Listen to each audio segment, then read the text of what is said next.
Okay, hello. Hopefully this should be a proper fix where when I try streaming CS2 it won't actually be good. But I'm not too sure about that yet. Those three teams, Ents, FaZe, and Monty. Ooh, exciting times. And we're joined by Yanko for this one as well. Is this streak ending now, Yanko, or will Vitality make it Mirage? I don't think so. I think we're going to see Mirage. You know, it's been their first game in a long time. And they were still had their opportunities in the second half to bring it back. Monty, we know how proficient they are on Anubis. Nuke, it's a completely different story. So I have full confidence in Vitality that they'll take care of business here on Nuke, and we'll see Mirage. Even that one, they had one loss this year on the map, and that was the first game they played against Heroic at Blast Groups. So an incredible run that they've had in 2023. They look a little more alive, Vitality did, towards the end of Anubis, so let's see if they can bring that in early. Not too early, the pistol coming through clean for Monty. Nice shot for ZywOo, hits the double dink, but he's getting rounded by Demka, who was a monster last map. ZywOo got to put him to bed, he cannot. And so Monty come through with an aggressive pistol on that CT side. Those Julies always caught up, always taking kills. I just want to throw it out there. I think the win streak gets broken today, and I think Monty. There he is. Pistol round is over. Yeah. I wanted to say it before, but I couldn't have just said that midway through the pistol. I just want Vitality to win this force now.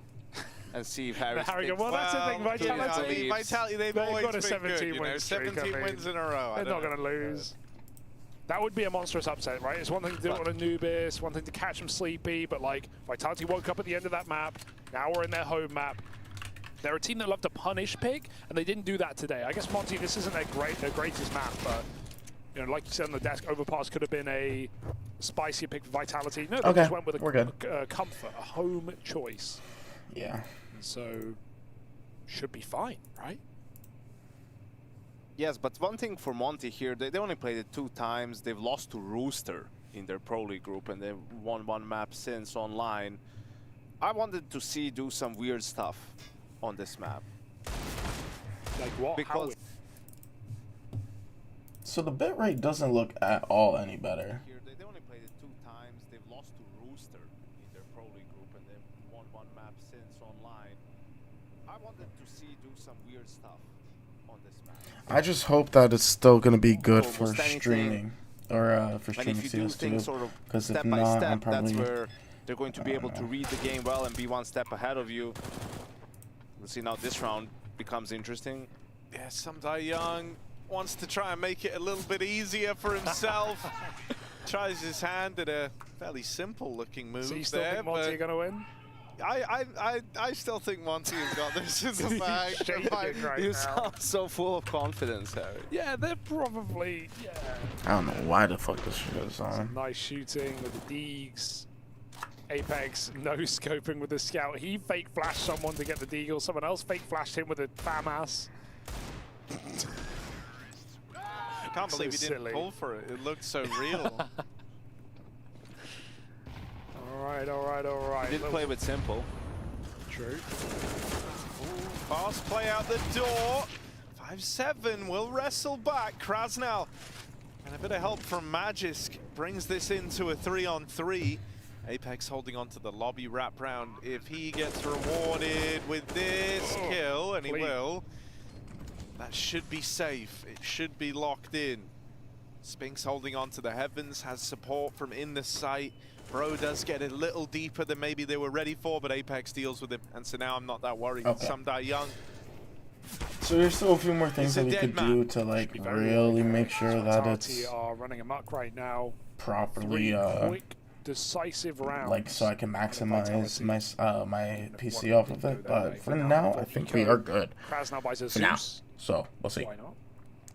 But in terms of the series, goddamn. Nuke is one of those maps that it's a classic. It's the best I haven't watched Monty or Vitality play a lot. I've seen Vitality use it in their arsenal. recently in the last few months, I cannot name a time I've seen been rushing, so it makes sense. But he's also Monty playing, solo but A. for the most part, yard. it's, I don't know. Benefit of this is For the most part, it's just about the 4 heaven. They run hard. I think Monty's going to take this. I don't know. Because now that Vitality had a bit of a flow to get Anubis not so stopped on, but like able to bring it back, maybe they have some momentum that they're going to be able to carry into this energy, but into this map. I mean, but for Monty, it's also like hang on, the fast rotate up in you've also been playing more games than Vitality. You played more games than Vitality has with this roster together. You have this last month, so you have a cohesion, a system, like experience on top of experience, and just momentum to carry that experience right now. And there will be, to the penny, just enough money. And you really do see in these trades, like they're so properly timed. That's really successful for Monty, you know, to get 2 kills, especially them with the MAC-10 as well, boost their economy. They need every penny, really, after losing that second round and getting the card reset to 1400. And Warrior doesn't go for the glass cannon, instead goes for an M4 and some utility. So we'll see. Vitality has money in the bank, so they can do something more explosive here, more risky if they wish so, or maybe just a more standard round towards yard, perhaps anticipating no AWP because of the economy. Nice little 2P. But it's Apex to open. But he also gets dinked. They get the information on the crash. No. He is headshot on the spam back in main. Down a half. This is a rough way for the round to have started. They're having to make up for a lost Sundae outside, so they've drawn in a second player there. Waro's moved over and has Krasnal helping from main, but with 2 out in the yard, you're weaker elsewhere on the map. The speed that Monty can respond is a little bit slower, so Bro had to deliver a play like that. As Vitality looked to challenge every he was time the only line these of last defense, 2 game matches, he's been dueled, he just wins. And he's still looking for more. Bro, 4 kills in the round, and it's only Apex left. This guy's the real deal. Boros 2.0 right now. I mean, it's high standards, but Bro is filling those shoes pretty damn well. Plant would be nice, but he's going to get caught running into the smoke. So Monty hold on. They do Bro right with that full buy. This motherfucker. But man, 4 kills out of nowhere. Great hold from him. Vitality throws a sort of a mini fake towards inside and 21 decides to go ramp. Can you do something for me? Let's see his last. Really saves the round for his team. So let's see now. You can see the money is emptied for Vitality, and Monty as well would have to equal if they lose this round. So a crucial round, a swing round as well. 105, 1.05, 0.97, 0.97. So he's about a point. He's about a 1-0 rating. 1-0. And a slow build for Vitality as they wait back in the lobby. And these last series was the door locks out that early fight for the time being. Plenty of early drop down towards secrets, so they will be able to get that info that the yard is clear. Someday Young can collect that a little bit later. Whole series 1.29. Let's take for now. They're still having to dedicate a fair few resources where he carried outside. with the 1.56. Jesus Christ. Leaves him kind of alone. And then Anubis, towards ramp. These are they're actual now, stats. I don't consider from outside this all the way to to be help. At all part of lend a helping hand in time. At all their fault. I think this was just complexity carrying momentum because they had the A4s and they were starting T side. He still wants a couple of kills out of this position. Maybe playing the fade. It's not even a question about that series. Okay. Good timing. Filters him through the smoke side. Bro's waiting. Vitality should wait that molly out. It doesn't matter which side they push. Just make sure you do it when Monty, when Vitality could be anywhere, not just chokehold. It's one kill, throws sprays. He gets a double, but Sundae falls as well. It's coming at a cost. The retake is on as Monty get rid of the lurker. Bomb is planted. Apex up on the rafters. Magisk blows off the door. Gonna give him an open sight line here onto these two players back at Decon. Magisk finds them both, but he will now have to pick it up in the clutch. Just getting out through the double door. Magisk left in the 1v1. Waro 2K is the man to beat. Moving into the site. Waro is clean with it. And Magisk dealt with on the swing after a stellar double kill. He can't pick up the round. Locked out by Waro 2K. And just like that, it's a tie game now, with Monty bringing it to 3-3. That was so quick from him. Yeah, he's nasty sometimes. We thought Magisk, especially after these two kills, was going to close it out, but a massive clutch from What you talking about, Magisk? Waro 2K. First bullet. Not easy either, right? The double doors post plant, probably the best one down towards B, gives you a great position to fight from in the 1v1. And so Waro kind of needed the immediate snappy kill, and luckily enough, that's exactly what he gets. Oh, he's stuck now. He's screwed. But still gets a Always kill. good for at least one, and this time it's so much more than that.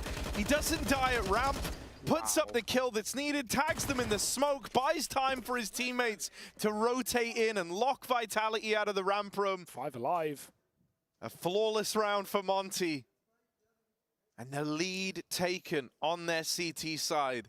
I'm never going to get worried that Vitality can't win this game, but we're getting all the looks that Monty are planning to be competitive on Nuke. I think just the one thing that was a little bit weird to me was in the previous gun round, Vitality doesn't really do anything on Yard, even though they had the smokes to at least try to smoke screen, you know, what they're trying to do. So it was easy for Monty to rotate, even when they were getting the ramp Vitality. And now you see another buy where it's iffy, but this time Flames, he gets the entry kill. Important kill for him to get. I think it's just important for him to try and build back into the series more than anything. Was struggling a lot back on Anubis, but you feel like here on Nuke he should be a lot more comfortable. Spinks is at least finding success with that ramp kill, and Apex could get rewarded, but hearing the footsteps. Hang on. Hello? Oh, dear. Now he's been spotted. That gets really awkward for Apex back of Garage. And a 3v3 bestowed upon Monty. Can they pull this round back? This had all the makings of Vitality being the ones to take it. Monty are locked out of lower. They're having to take a lengthy rotate all the way through Secret. Don't go now. Oh, it's a bait. Sure, they've got the info. They know where Flames is. They need this kill ASAP as they come in from Secret. That flash forces the orb to fire. Flames with his back covered by ZywOo, and Demka known about as well. Krasnal tries to help, but this goes from bad to worse. 2v2 with not much time for Monty. They might have to cool it off. Surprised Demka even shows as much as he does down the vent there just to get the info, but they wanted a distraction. It's not enough. Vitality convert the post plant, and that's despite Apex dying outside with nothing. Felt like he had a guaranteed kill, maybe mishears something, thinks he's going main instead, changes routing, loses his timing.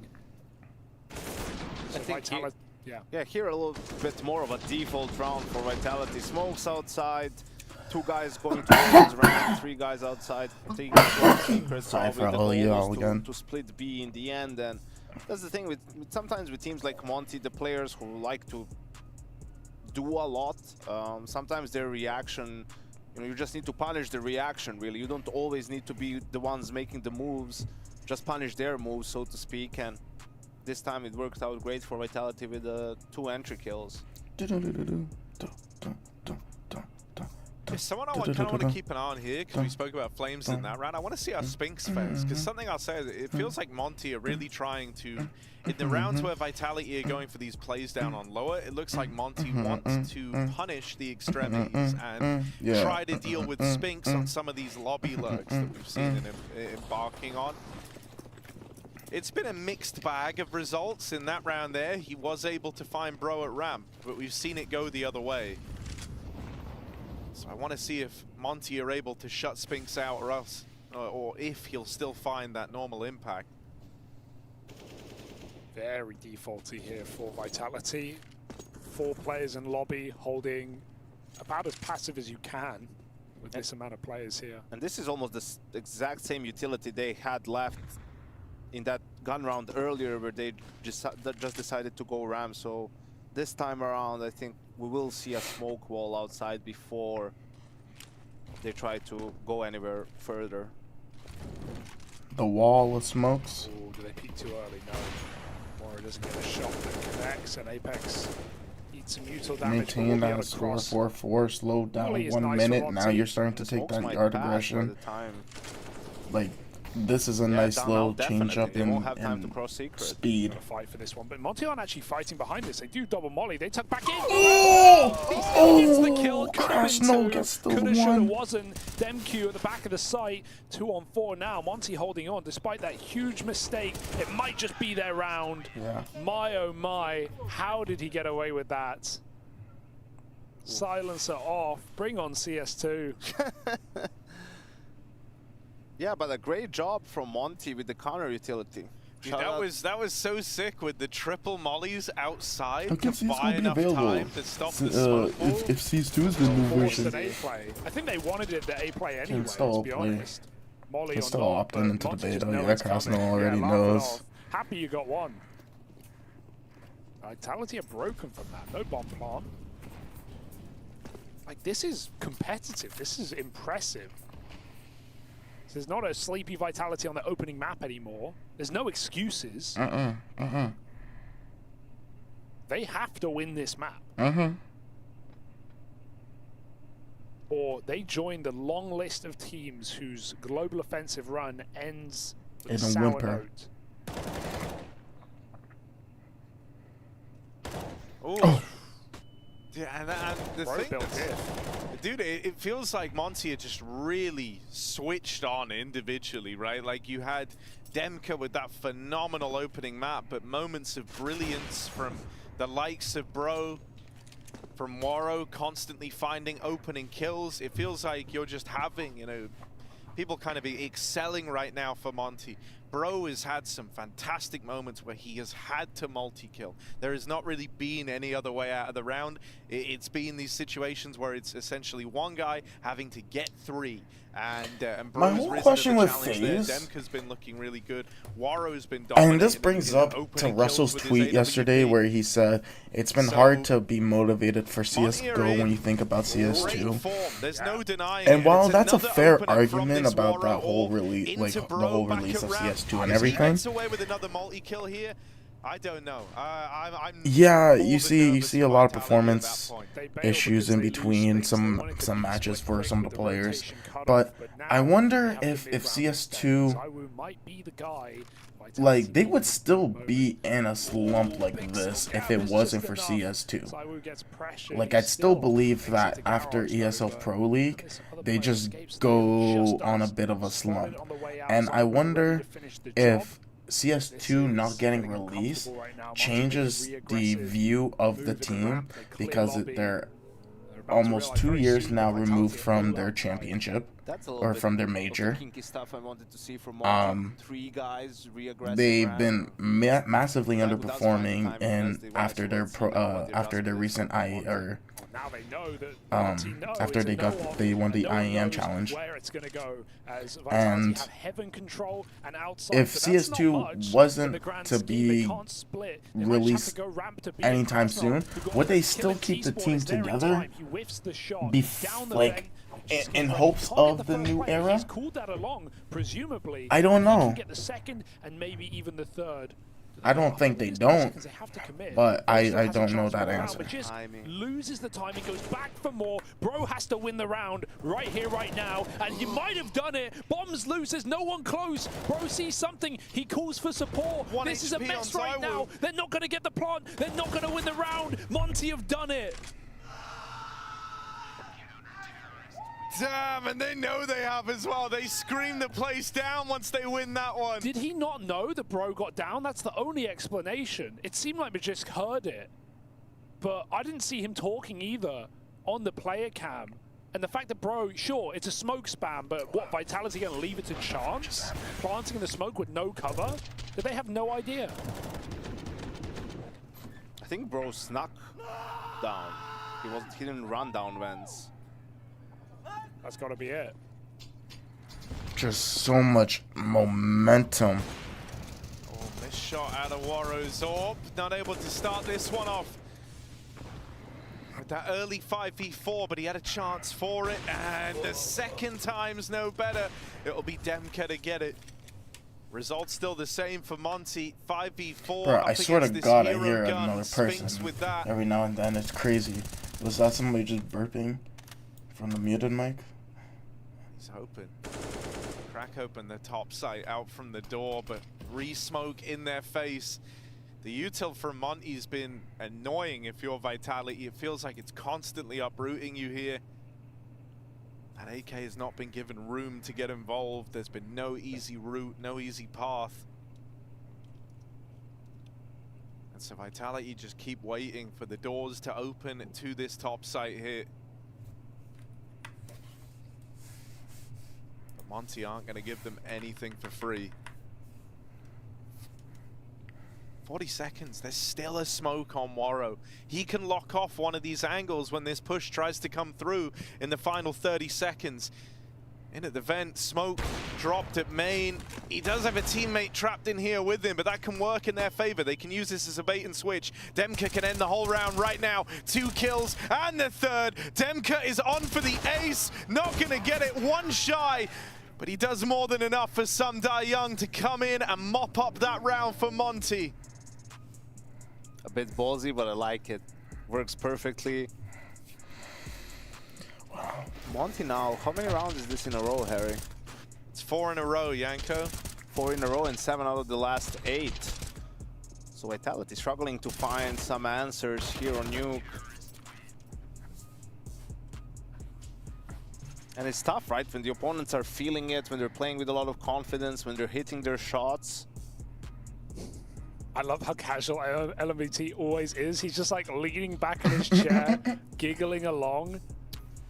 And probably the most difficult thing is that Bro is playing so well. Because when you add on top of that the anchor doing a great job, and especially ramp on Nuke, because you might try to throw some misdirection and then explode on ramp, right? But if he's always good for a couple of kills and staying alive or buying time, then you've just spent a whole lot of utility to not much effect.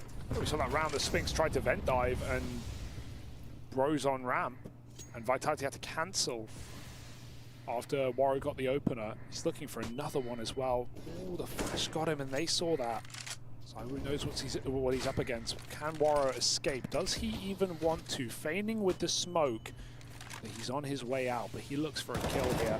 Random ramp timing, it's what you wanted, Yanko. Bro gets aggressive, and he finds that kill. Warrow follows up, and Monty what the fuck is this timing for Bro? And why does he decide to switch, push up they like that? Jesus. And Radio. Did this guy push up too? And Vitality had to cancel after Warrow got the opener. He's looking for another one as well.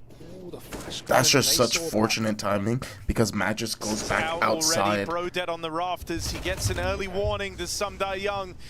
A timing to readjust up on the hot roof, and now just Zaiwu 1-on-3.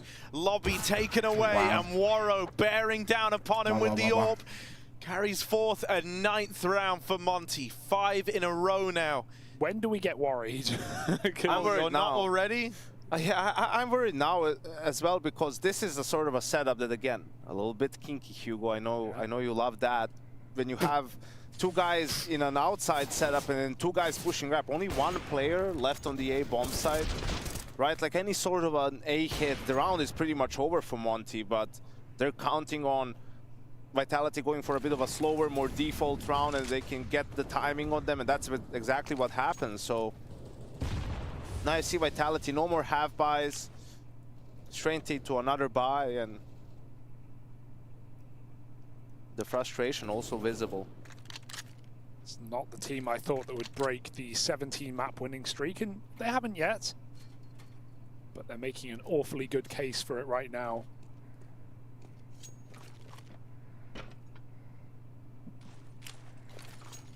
More smokes outside, more foolery here, and Warrow confirms this immediately. No one is pushing, no one is making a move. except Warrow, who has 5 players trapped in lobby. They want to go for an upper hit. They're going to hear the nades off the roof. They know what's coming. Can Warrow stop it? Missed shot. He's going to reset. That's fine. His team know what Vitality wanted to do. Now that the jig is up, do they commit? It looks like they will. Gonna follow through with it. Gonna stick to their guns. Battling in. They deal with Krasnal and Demka. Bro up in the heavens, good for the first kill, but surely this can't be a Monty round. 2 on 3, Warrow dead, back in main, and Bro, a damn near legendary game out of this guy, but this gonna be the round for Bro. So close. It takes Spinks to lock him out of it. It takes Spinks to put a stop to that round from the heavens, but Bro is finally shut down. He's having one of those games where it feels like he can't make a misplay. No. He just nearly mopped that up like it was the easiest round of his life. Man. He's retaking solo from heaven in a 1v3. My God. That would have been incredible. I think it was. Yeah. It was a pretty good 3K. Not the round. Double digits still on the offer here, Monty. Warrow is just absolutely manhandling them right now. Up and over the smoke, crossing red, picking door, dropping B. He's been everywhere. Samdayan gets caught down low. Tag half though on ZywOo, pretty good. Now it's ZywOo's bomb site perhaps. Here's the information on the 3 people from Warrow. He trusts in his aim right now. Moving out beside the window. Committed for a kill, swinging onto ZywOo. He'll find that frag. Can he live long? Doesn't look like it. Magis goes for the trade, and that opens up a plant. Vitality getting something at the end of the half. Yeah, but there's been a flank activated about 15, 20 seconds ago. They were so hot on the heels of Vitality, but Magisk with that swing knocks out 2, and it's so cleanly done. Spinks spots the last going down the vents, and Demka is living on a timer, and that timer expires. Vitality will find 6.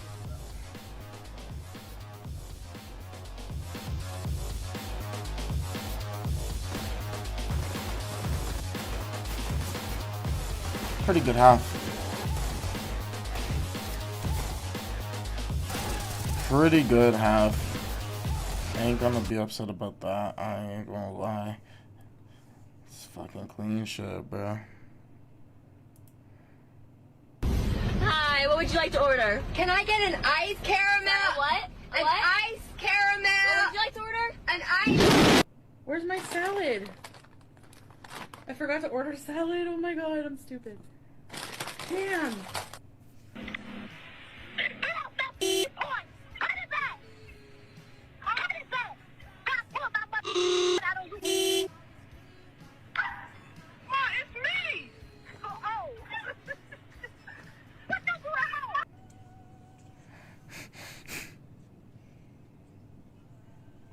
Damn, it's pretty steep. Andrew, shut the fuck up. A great night. Looking how pretty the moon is. Isn't it beautiful? Did I ask? Okay. Did you know it's possible to make popcorn where every kernel explodes at the exact same time? Most popcorn is made by using heat to turn the tiny bit of water inside each kernel into steam, which causes the outer shell to crack and the starch inside to explode outward as a foam. The equipment I'm using takes a different approach. As the metal pot is heated, the pressure inside grows, which prevents the water in the popcorn from converting to steam. Basically, once the kernels are sealed inside, they can't pop anymore, at least not until I use a lever to pry open the lid, at which point the pressure instantly drops, the water in the popcorn explodes into steam, and each kernel is instantly popped. How cool is that? Instant popcorn. Did you know it's possible? We've upgraded our biopod, which creates grubs that self-harvest themselves for us, which we then feed to our chickens, meaning we don't rely as heavily on store-bought chicken feed. We first fill it up with food waste, meat scraps, and coffee grounds, which we get for free at coffee shops. The smell of this attracts black soldier flies, which enter through these PVC pipe openings, which leads to cardboard bundles where they like to lay their eggs because of all the nooks and crannies. The eggs hatch into larvae, which fall into the food waste below. When the grubs are fully mature, they start to climb upwards looking for soil, because they have to hibernate in soil for 30 days to finally transform into their final fly form. So they follow the incline ramp we made and then eventually fall right into the bucket below, self-harvesting themselves for us. Excess moisture can now leave through this hose in the back, and we now have ventilation. A byproduct that the grubs leave behind is frass, which we can put into our compost. The water barriers prevent ants from climbing up and eating the food waste and grubs. Watch our long format video on YouTube to learn how to make one. We've upgraded our...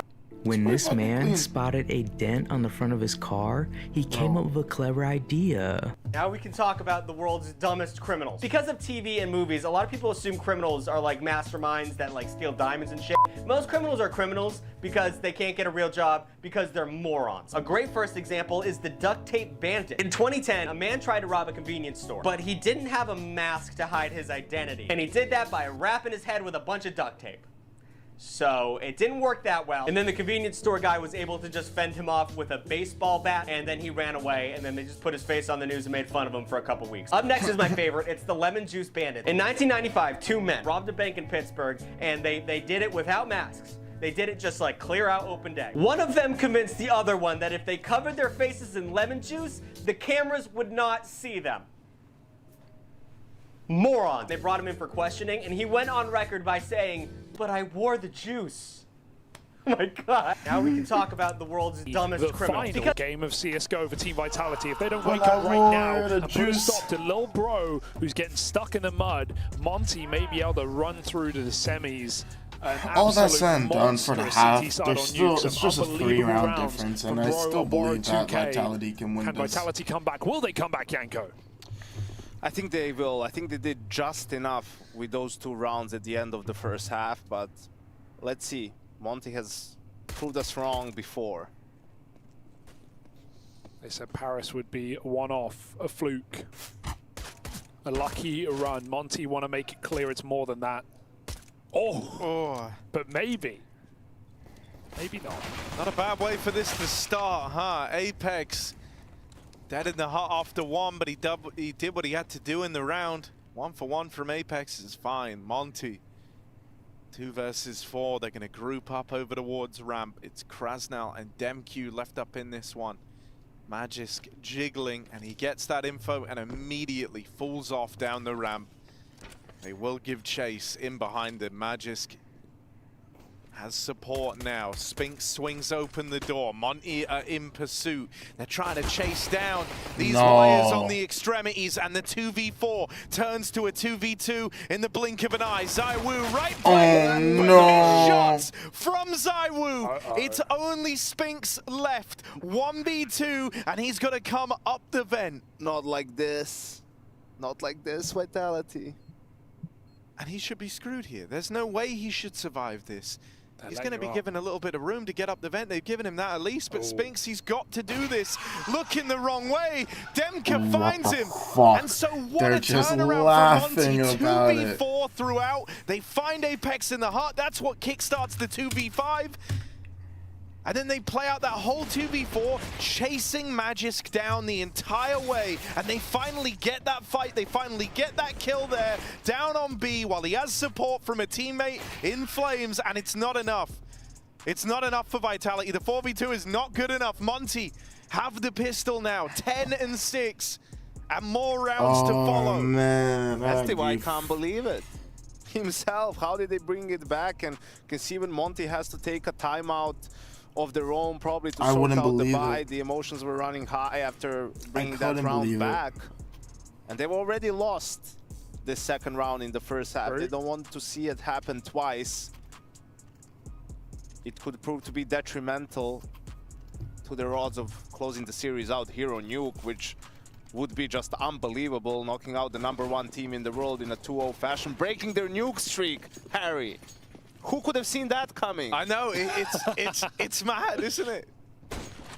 17 wins. You could have seen that. And it might all be about to get away from them.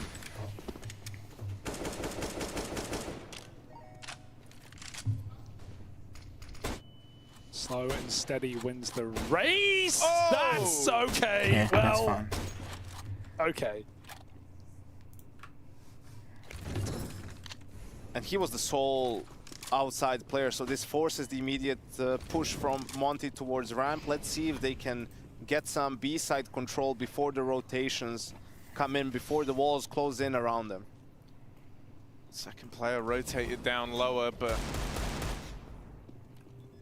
lower side's already taken. Monty have got this space in double door, and they're playing everyone around it.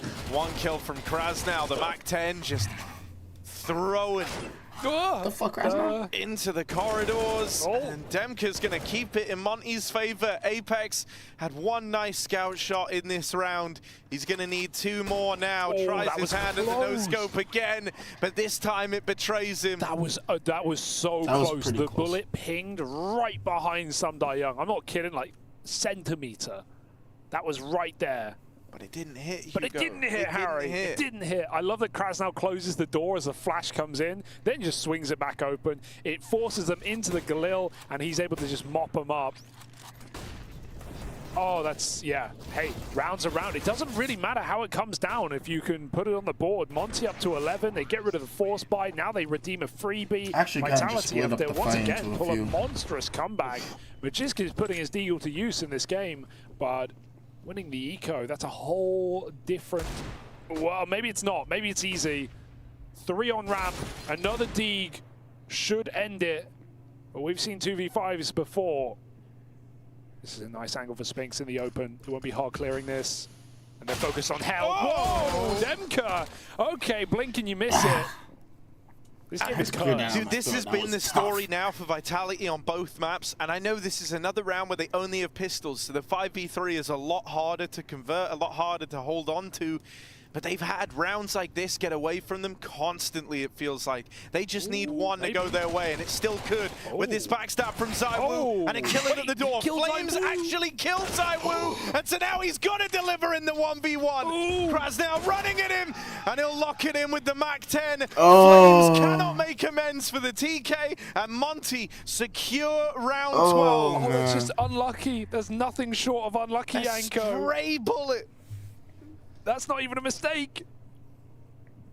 Yeah, that's just unfortunate. And on top of that, Flames, who's been struggling on this second map. And these are just painful rounds for Vitality to lose, despite, you know, they're not supposed to win them when the round starts, they're on an eco. But another 5v3 situation. Monty played it so well. Krasnal as well, just hiding outside, expecting, you know, someone to try to gain some ground and freezing on ramp, slow peeking it. Ooh. Okay, take that. You take that if you're Vitality. Maybe it can set you up for something. I mean, Envoro had a horrible start to the second half. He got one tapped by ZywOo in the pistol round, killed by a scout through a smoke from Apex, and then one deeked by Magisk. Not exactly been able to keep up his antics from the first. But maybe we have something here for Vitality. ZywOo can see over the smoke. If they cross secret, he will know. Oh, he's in the open, but no punish from Waro, who needs that trade. It won't happen. Spinks is here to stop it. Waro did get the shot off, and into Garage goes Krasnal. Their aim can't happen again. Unmatched right now. They're not missing. Another headshot from Bro. A 2v2 from a 2v4 in an instant. And it just feels like every time the Vitality are in this position, where they have the man advantage, they get it to some 4v2 that feels like it should be a lock-in. The heroics are always there for Monty. If this is another 2v4 down the tail end of this series, that destroys Vitality. They can't keep coming back from these. Still got the bomb, but this timing, he's gonna get swung. Oh my fucking god! Nowhere to look. But at Magisk's monitor, 1v2, he might just have to reposition Heaven. They're almost forced to go A. If they want to go B, it's got to be Vent. It's got to be 5 seconds ago. Magisk can win this to dropping the bomb right now. Can he find that timing? Are they ready for him? They look the wrong way. Bomb is loose. Magisk waits for the plant. Will he stick? Will he fake? It's a mind game, and Magisk comes in with a clutch. Vitality stay above water. A 4v2 comes down to a 1. But this is just like back on Anubis when ZywOo pulls out that 1v3, right? And don't get me wrong, you're kind of celebrating that they get this clutch, and it's a sick play for Magis to keep Vitality in the game on the back of, right? That 1v2 from Heaven, he plays it to perfection. But it's the fact that it's even getting to that point. It's taking Magis to have to deliver this, to have to win it. A mixture of calling the bluff of Monty and playing the 1v2 well on a reposition into Heaven. It's scary that it's even getting that far, considering they had another 4v2 here that almost gets away from them. Vitality at least secure the round, and so now they bring themselves within 5 of Monty, as well as breaking Monty's money. Vitality are hoping they can build back into this game But they need some clean rounds, especially when we have buys like this coming out from the Monty squad. This is also Monty going for the jugular, and I feel like they have to, considering it's nuke and it's not one of their best maps. So let's see if is this a fast round, a hot rush, or something a little bit slower. Oh, wow. I don't think the info comes in. Sure, you're aware of the possibility. Zywo's gone hunting. Demka fakes it out. Zywo caught dropping out of the vent. Looks to commit to the fight. He won't get given. Oh, Cuts no. off Spinks' head. Zywo still has this 1v1 that he does not want to engage in. They'll come to him from outside, crossing fast and crossing loud. Zywo does get a reposition off. Flames, what? Why does They my knew he was computer there. lag? Unawaare, uncommunicated, no. and unsuspected. Monty appearing in B in numbers. Zywo's support, he's not alone in the B site hold, but he only gets the one and done. Everyone is here for Vitality. Everyone is here. Glock. They could get the bomb right now, but the Glock finds another. Krasnal, a second kill. No way. Just tucked in up on the silo, and they just leave now. They just leave. They go up A. They bypass Magisk, and he's somehow got to cook up a 1v3 clutch here. Bro, what the fuck is this match? To Glocks! That's got to be Vitality done for. Yeah. That's got to be the end of the line. Like, that's... Yeah, call that timeout. That round is mad, and that round, you know, you've been speculating this whole time that Vitality aren't feeling right, they're not feeling great, putting it down to a few individuals having a rough game, but that rotate down through the vents of Flames, that is ugly. That is like a almost unforgivable way to fall to Demka on that push. They knew he was there. That kill enabled the play into lower. It armed Monty. It really is inexplicable, and in such a crucial round, and this is LMBT using his final timeout. Now, if Monty isn't able to convert this round, although it looks like it's going to be an eco for Vitality, yeah. So not this round, but you know, obviously he won't be able to help the team anymore. I feel like maybe here there was a chance Zonic would have called it himself, or you just need to save that last timeout really if Vitality starts mounting a comeback, but we'll see. They just won that previous round after a timeout, so maybe this is what helps them close the game out. Monty just have to play tight. You know, we've seen even Vitality make these rounds interesting, but it's the closing it that has been the problem. So Monty, this isn't a stack. Okay, Warro again, just nails Flamesy on the smoke spam. I think that was the one smoke Vitality had. And it comes back to bite them. We missed the wall outside, but it's not the end of the world. Monty is still holding. Vitality spot it outside with a deagle. Monty don't want to do nothing in this round. They need a plan at the minute mark. And just waltzing into A might be that very plan, but well defended. Well supplemented as well. Lots of util comes in, and 40 seconds they go. Oh, Demka falls first at the hands of Flames. They know he's up close on Tetris. Oh, there's a lot of bodies in this top side right now. This is getting awkward for Monty. They're getting churned up in the door. The Pistols look to do it. Vitality come in swinging with a top side stack. And Monty funneled through the doorway. There it is. Sent packing by the Pistols. Their attempt to get this game over the line does not prove fruitful. That's after they won their own force buy, right? Like the round prior, so it's not like they have a lot of money because they had nothing. It was all spent just getting it going. And yeah, that's a wasted opportunity for Monty to put themselves on the edge of elimination, and Vitality are trying to get awake. Listen to Apex there, right? He's trying to say, like, this is it now, you know, like, this is where we pull the game back. He's hoping that this round will inspire a little bit of confidence down the ranks. Vitality need a bit more to go their way, and Zywo tries to provide. It's Apex instead, taking matters into his own hands. The captain gets loud, and Vitality pull back a ninth, trying to embark on this comeback. 4 rounds between them and Monty. It might be a very different game now. Monty know they've thrown away their best opportunity, and Vitality have grabbed that by the horns, staring it in the face. And nothing to do but believe at this point for Vitality. For Monty, can't get in their head, can't talk to their coach, can't catch their breath. Yeah, I think just that round against Eco from Vitality really was poorly executed by Monty. I don't think they completed the wall outside really, and maybe they just wanted to explode A. Well, this is second round loss, so they're getting 2,400. Be able to do a buy off of that, no off. Wasn't really great. But I mean, then we saw a lot you're of still volleys gonna come get out 29 flashes, on but second it round. didn't really scale towards the site. You know, they were sort of just jiggling, peeking fights, and that's always a recipe for disaster in these rounds.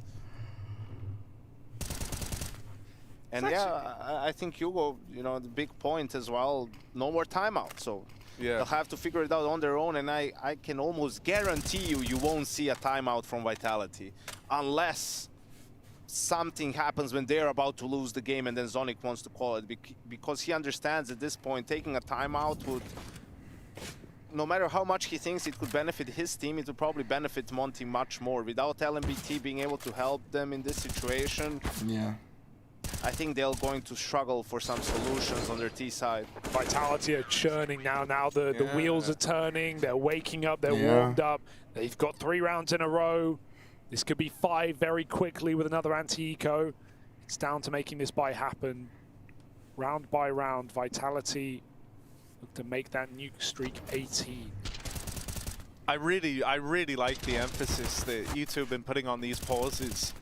I think, you know, even across this game, you've seen it. Like, I think the reason why Monty are quite liberal with them is because the effect that LMBT has is normally felt pretty hard, you know? Like, I feel like Monty often win rounds on the back of tactical timeouts. LMBT is very experienced, has a lot of ideas, likes to weigh in on how he thinks the round should look to play out. And so with that element gone, does that give Vitality a bit of a edge to try and make the comeback happen? And much like the anti-eco that Monty lost, the kick-started It's this funny comeback. how I just move and like pretty computer lifeless. They're doing late smokes out big of body, spawn, big body controls it no all. real direction. They're waiting for Vitality to make a move, and as they look away from round, well, wouldn't you know, they get curious. Pushed up very deep. They're not going for it, but as soon as anything activates, Vitality can start to clear lobby. Now they go as Monty take outside, so they're going to have quick info about the lobby position. Only Demka awaits in this spot. He's got Spinks in the door, ahead of the door, playing the waiting game. It just clears it out, and now Vitality know what's up. Monty, there's no surprises in this round, and there's no guarantees they'll even make it down the smokes. Lots of damage done on Magisk spam, and Zywoo's already set up. So from positions, Vitality, a very good spot to be in. You pushed lobby, saw no one there other than Demka, and then you saw the outside smokes, so you know that this is where Monty have to be. Now you hear them running around. Vitality have got everyone down in this lower site. They line up for Magisk. And for Waro, this is a round that will be forgotten about. Dead in the vent, 11-13. And so Vitality it becomes a game. Tiptoeing and creeping closer and closer to tying up this game. Magisk has had a fantastic series, but especially emphasis on this map. He picked up the 1v2 to get Vitality their first CT round. He keeps making it expensive on ecos. That kill's huge because Spinks is about to get cleared in the door. So yeah, double up at the end. Great game from Magisk so far. Let's see if he can keep it up. The sort of like confidence and gusto that was behind a lot of these Monty rounds feels like it's been stripped away in the last few rifles we've seen. I'd love to see some pace out of spawn. You know, do they have those top XX? They're doing one now, it's just a little delayed. They're burning out Flames' position. They're gonna go. One kill from Flames, top of the rafters. It's actually Spinks to lock that in. And yeah, man, this top site does not get off to a good start. Locked out by Vitality. Playing for 13, then you can at least they try to go ramp. I don't think you're going to be able to get No enough respite here. Magisk continues farming up Monty players. Demka, a dead man on this swing. As good as he's been, Zywoo will delete him. And so now it's a one-round game as we head into round 26. Very different match right now. Vitality showing their mettle. And Yanko, do you think this is like, you know, the idea of when you're kind of still on the journey to winning, that's almost very different to the winning itself, actually crossing the line here, right? Do you think the pressure's getting a Monty a little bit? I think so, yes.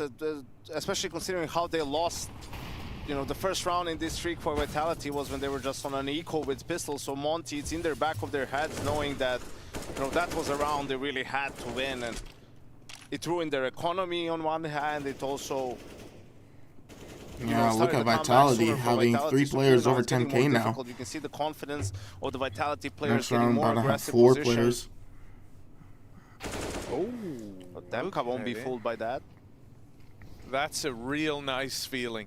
That's the first time since they've kind of hit this no return point of 13 rounds that they've started one of these in a 5v4 that goes untraded. If Monty can win the game from this position, that's even more impressive than just stomping Vitality, I think, because you've lost your, like you said, your gusto, you lost your pace, and still you can close it? Well, that's under question. Waro catches Flames on a re-swing, trying to get his confidence back, but it digs Vitality a deeper hole. And nobody's ramped, so both Apex is Dunker making like and a bit of a Bro move here. He played out. all the way back in spawn. And they kind of get this crossfire and here. He's not even needed anymore as Magis comes out of heaven. So forget I was talking about him. That's the bomb dropped out in the yard. Magisk holding on, ready to manipulate these rotates as they move in, trying to take hell away. It's whether or not they're ready for Apex. That second man back in the spawn. He's looking the wrong way. And so now they know ZywOo's on upper. They know where this last player is, but with 20 seconds left, their hands are tied. Oh. They go to ZywOo and now live to regret it. 13-all as ZywOo clutches up to make it a tie game. That's what he's here for. That's what they need him for right now. With how tight this game is getting, Monty almost pull another rabbit out of the hat. The worst thing is they're not even getting the plants in some of these close rounds. So it is actually, even on the T side, buy round and an eco. You know, usually we see the Ts with the bomb plans. They can keep buying weapons again and again and keep that pressure up, but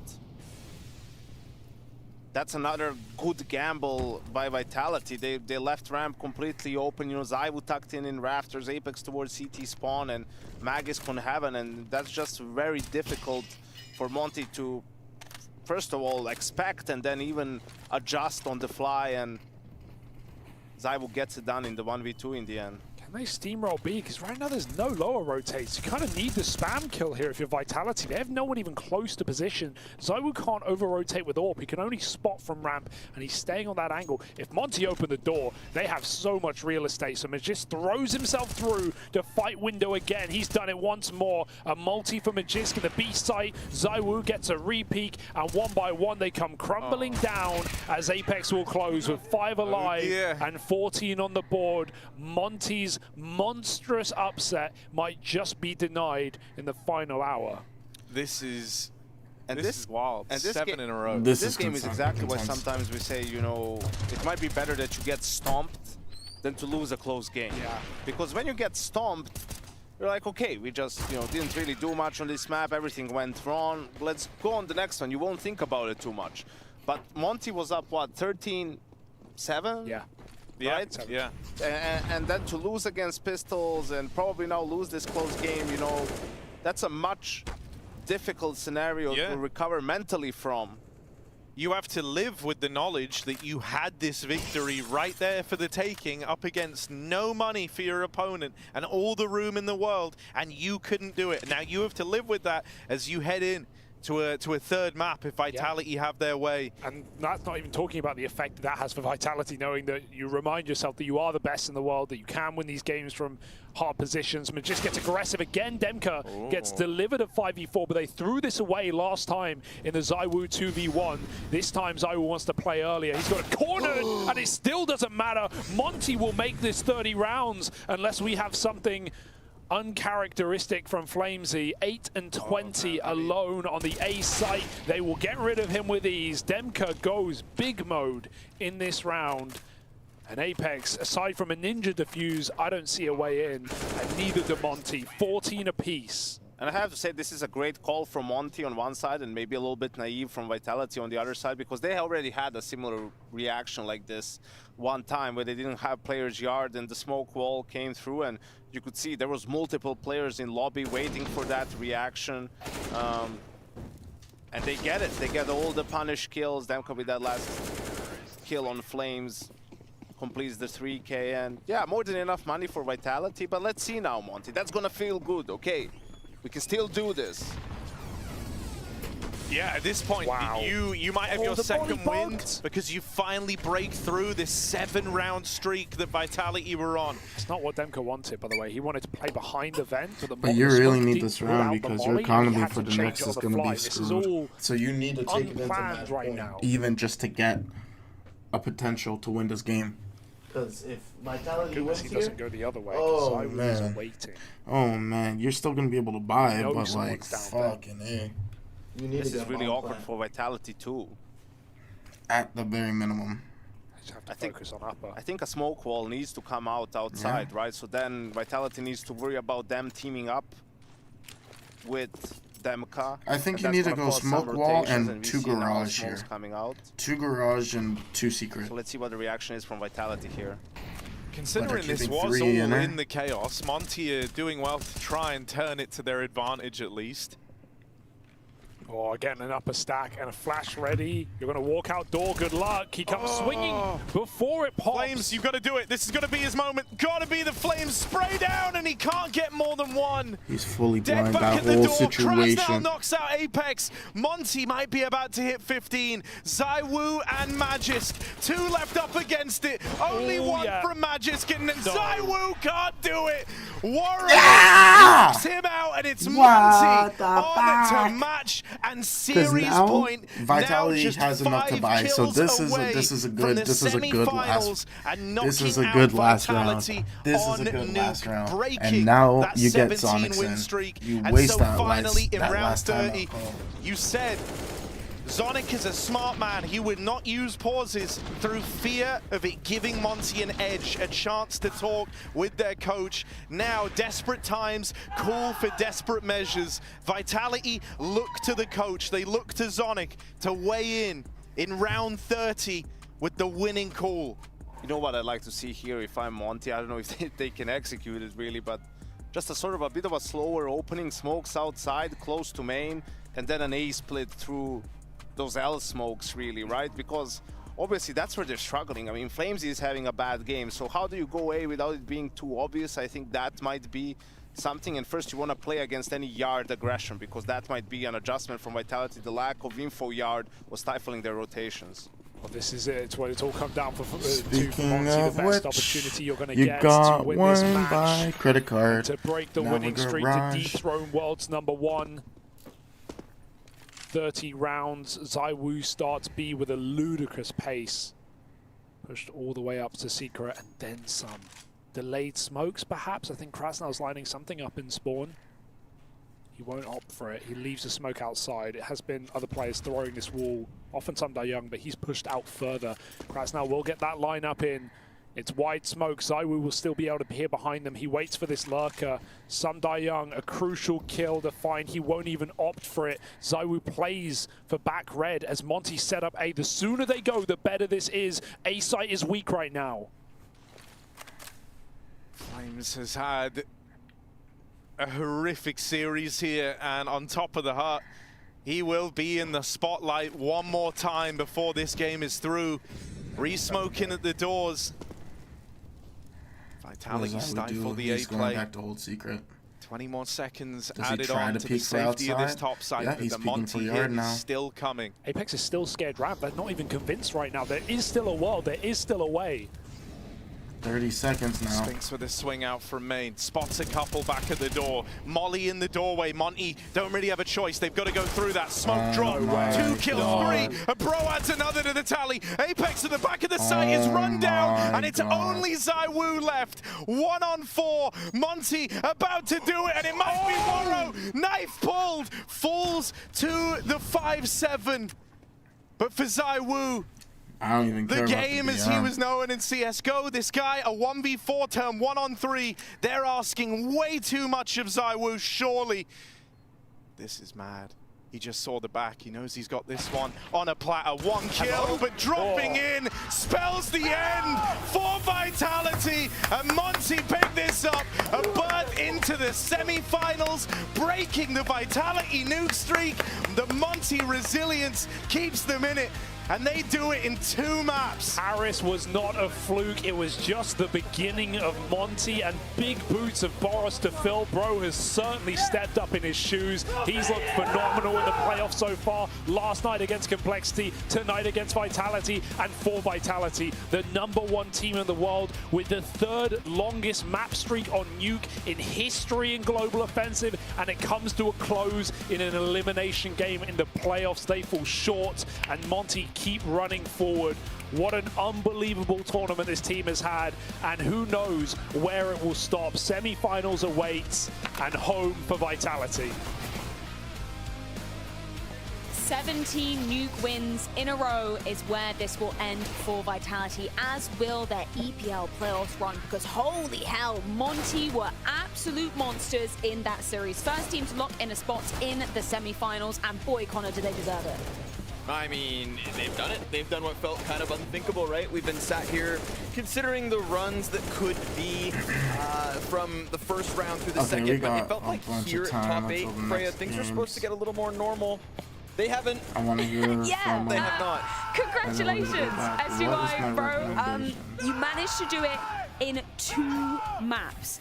Talk to me about the tail end of that nuke, because things got fucking tense, right? Yeah. Kinda. Yeah? Yeah, maybe not. Tense, but overall, I felt like we have game under control all the time. The only rounds we lost, it's when we played bad, basically. And it was weird, because, I don't know, I feel like we same level teams, you know, when we played on the server. This game, it was like this. Didn't feel like Vitality? No, maybe we just stronger, I don't know, maybe not. Yeah, oh, that could be the case. Yeah, huge win, massive victory, semi-finals. Bro, I want to ask you, before we get into the tricky stuff, when you're on Anubis and you get 3 banging Deagle headshots and then your team still loses the round, how are you feeling inside? You thinking, come on, guys? I mean, I could have done different as well. What a good teammate. What a G. I could have killed 5. Yep. Next time I'll kill 5. To be honest, I should have waited with the plant as we all communicated and expected him to push. But I feel like my teammate was close enough just by watching the minimap, and I was wrong. Okay. Well, look at this. Learning on the job. Yeah, just to bounce back from this round, right? From the outside, it felt like Vitality got real scared after this. Even though they won, even though ZywOo clutches you at the end, do you feel like this is the round where you scare them, you put them on notice that they had to respect you? Because after this moment, you guys were really in control. I mean, that round just pretty much, in my opinion, gave us the opportunity to set the pace. Right. And as many people probably know, we shoot very, very, very hard. And this game we were hitting our A game. And we felt that, everyone. Also, this is the first time I think we've played, like, of course, they are the top 1 team, and we can feel that. We feel it. Nice. Okay. Did they not feel a little bit different, though, inside the server today? Because I feel like from the outside, Vitality didn't look as hot as maybe we anticipated. Not to take anything away from your win, but did they feel like a different team? Flamesy couldn't get going, for example. Flamesy had a really rough series overall. I think it's because they basically just didn't play here. They left and they just come back. We already played 2 games, and we just in the mood came rolling, and they just come now. Maybe that was the reason why. Exactly. Yeah, you had to play pretty late into the night last night as well, right? Like that didn't affect you at all? No, we had like 10 hours sleep, so it's fine. Overpass, 10 hours, though. I remember we were tuning into Overpass because you guys were on the secondary stream, and we see everybody with A4s and everybody with P2Ks. That must have been an interesting experience, especially having... You guys started CT side on Overpass, right? Yeah. Yeah, so that mustn't have been much fun. Yeah, can you imagine our city side not the best, and with certain P2K it's even worse. Yeah, right. Who can imagine? Yeah? And then you can't drop guns on the 2900 even if you're saving. Like it must have been, taking you back 10 years. Very weird economy-wise as well. We like first pistol round, someone killed 2, okay, you can drop M4. Round started, oh shit. Yeah, well you had that adversity last night, and then you come into a massive victory as the first game today. Bro, for you, is that the biggest game you've won in your career so far, would you say? I mean, I'm 1-for-1 with Vitality now, so yes. All right. Nice. That's a good stat line to have. Hold on to that one, bro. Yeah. Hold on to that one. Yeah. Holy Especially bringing their nuke streak to an end. Oh, that's right. That's, yeah. They were 17 in a row. 17 in a row, and you guys ended They it. had win streak? Yeah. Yeah, you didn't even know. Yeah, you Lucky. destroyed it. You destroyed it. And the funny part, basically, I felt like the whole game, I couldn't pull my impact like I normally do. So I wish I can play every game like this and my team just win. It was amazing. You feel like you didn't have an impact, but at least on the first map, I had the sensation that you guys were in Vitality's head. Like whenever Vitality was trying to be aggressive, you were waiting for them. Yeah, when yeah, they that's were true. passive, you were aggressive. So you had an impact. You were reading the game, right? Did that feel like that for you as well? Yeah, but it's more like team sync, you know. The whole team contribute on it, and I'm also like more about talking about nuke, you know. That I couldn't find my own impact on nuke, so team carry me, and that feels amazing. That's good. That's a good feeling. Talking about impact, I mean, we go back to map 1, bro. Demka just goes crazy. 30 kills. 30 kills. Yeah. When you had your pre-game interview, you told Machine that you thought one of the win conditions for you over Vitality was if your anchors played well today. You wanted the anchors to pop off specifically. Could you tell us why? Like why you felt like that had to be identified? I just feel like Vitality playing their game as a pack, and mostly they hit inside. They doing little fakes and hit inside as 3 or 4. Like the majority of players, and that's why anchors need to be on point. That's what they did basically. Yeah, clearly. Okay. Just a 30 bump. I'm getting slightly ahead of myself here, but the next matchup that we have, right, Na'Vi taking on Eternal Fire, that matchup, now look, you mentioned that Vitality you didn't say they were cold, but you said that this is their first match and you've already played 2 consecutive. Well, Eternal Fire have now played, what, 5 consecutive? Yeah. Maybe 6 consecutive? Oh, no. That's a lot of momentum. It's a lot. So because they haven't gone home, Group D straight into playoffs, do you think that gives them an advantage against Na'Vi? Yeah, I actually think so. Overall, they have like probably one of the best tournaments I ever seen from them. From Eternal Fire. That is true. And young stars So far, also they've been shining, able to come doing back smart really play, good. So yeah, probably they have advantage. But who are you predicting to win? Yeah, for me, it's 60-40 for Eternal Fire, I think. 60-40 Eternal Fire. Bro, what do you think? 50-50. Oh, okay, straight down the middle. All right, all right. Interesting. We got percentages. Percentages is nice. Yeah, I like giving some tangible numbers. I want to be cliche in my final question. Trophy is right here. We now know it is going to be the final CSGO LAN trophy.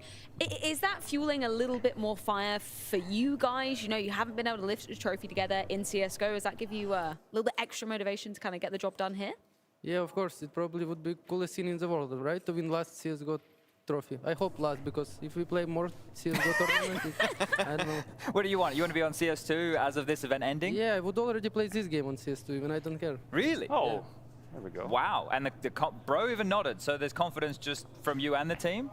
Yeah. Have you played any team CS2 or just individual? Yeah, we played 5 stacks sometimes. Okay.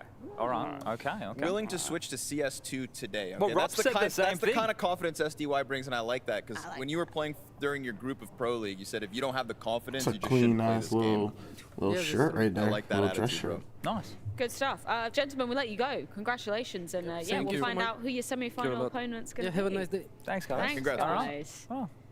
Excellent stuff. I always love getting insight from Very SDY. humble, you Yeah, know. right? No, we just took down the world #1. We're coming for They're very humble. Didn't even you know about the new win streak. Yeah. Oh, that's cool. Unlucky. Ask bro about his awesome shots. I could have done better. Oh, okay. Yeah, right.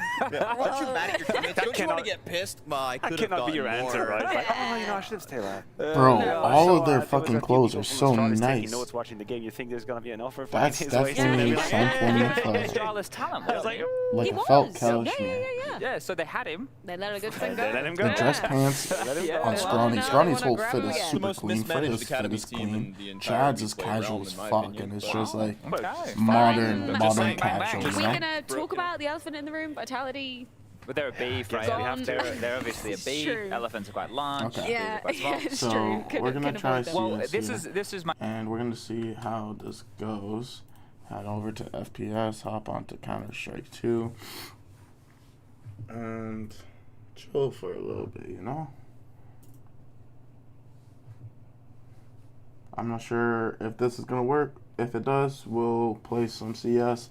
I'm literally just gonna just shoot some offline and see if it even is tangible.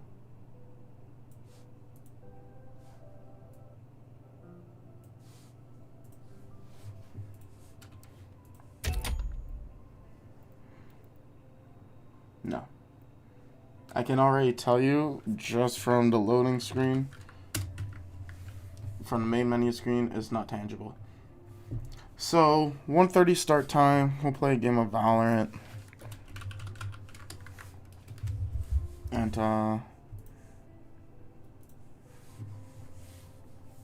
And then I guess we're not gonna play CS today.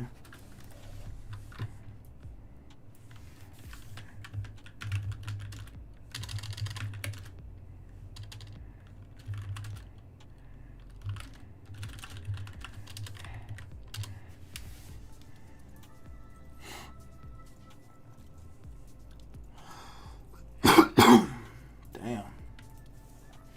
I don't even like, it's not even the sensation of I have to cough. I just, there it is. It was just like in the middle of my throat. It was just an urge to like either burp it out or like cough it out. And I finally just coughed it out. Or burped it out. I was trying to drink some water to get it out, but it wasn't going away. So I was just like, let it be. Tomorrow's a new day.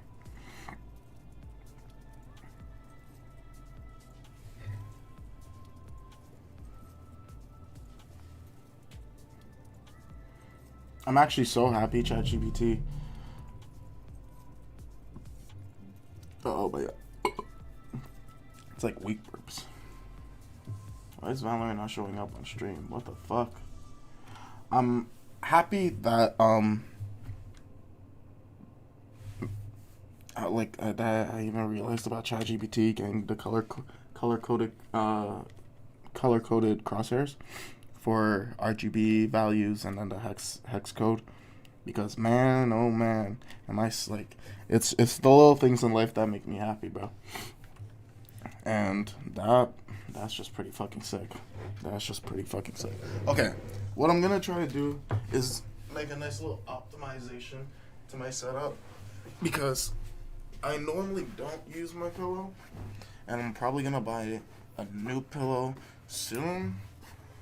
I don't have any intentions of going to buy a new pillow soon, but when I do, I'm gonna make this my main pillow for my chair. I do prefer this for the time being, because my other gaming chair was broken on the base, where if I put too much weight on one side, it would like lean. So you would constantly be like leaning over.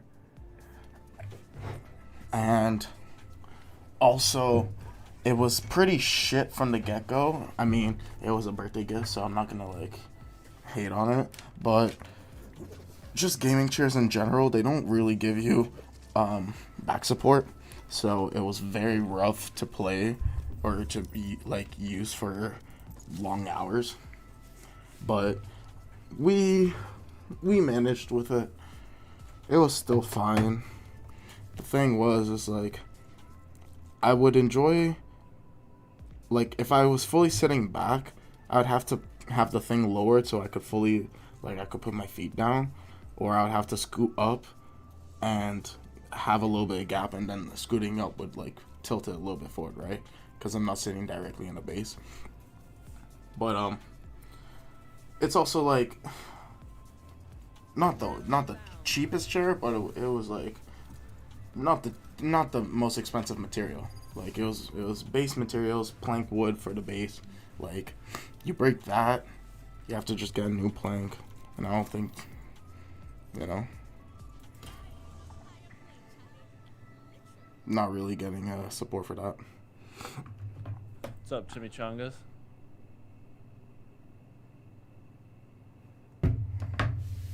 Hello, I. What's up, buddy? Chilling. Sunset, huh?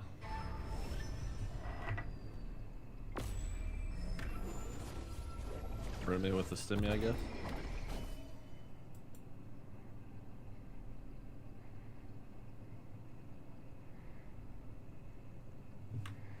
Just lock in double smokes.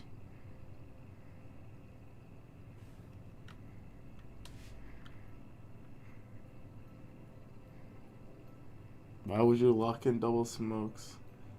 nigga.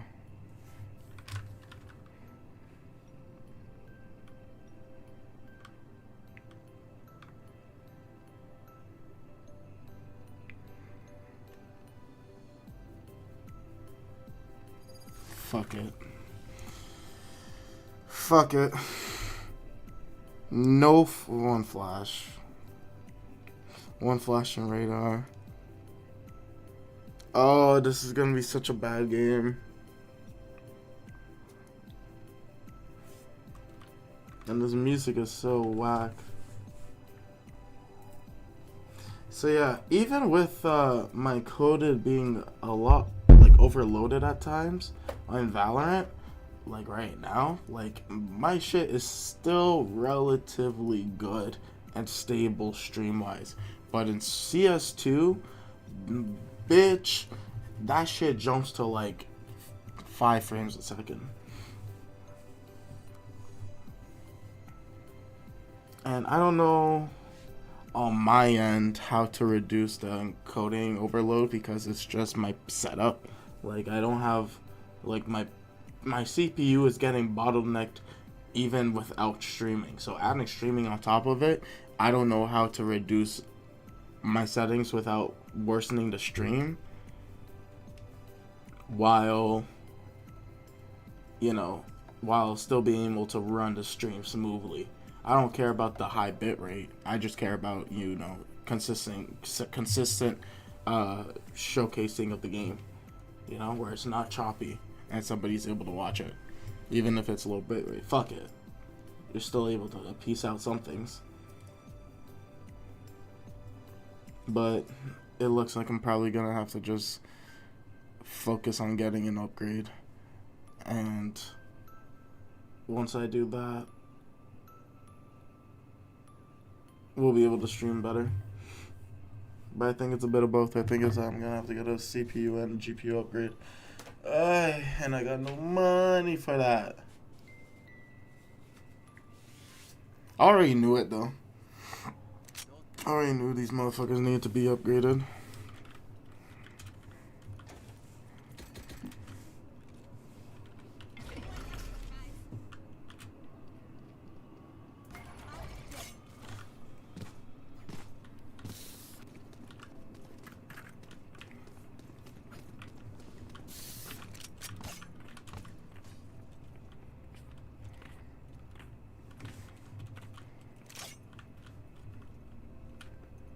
Let's get it, boys.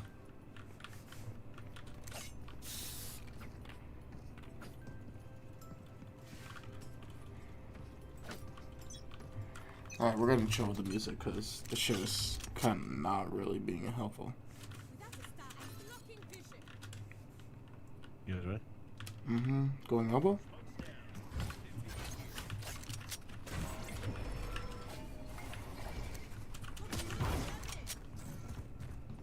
I'm open. Time for elbow. Watch behind us.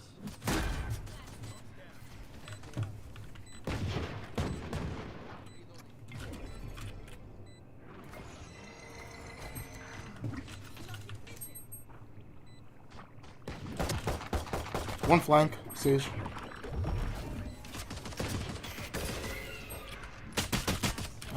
There's Skype behind you.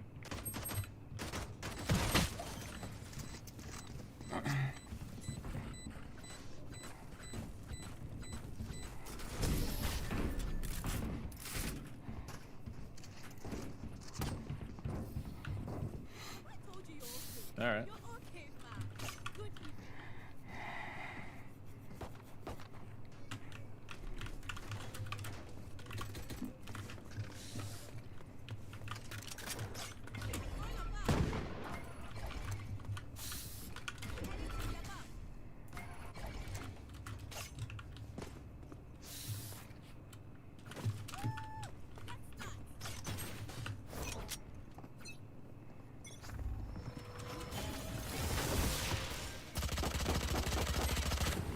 One shot. Just so you know. Nice.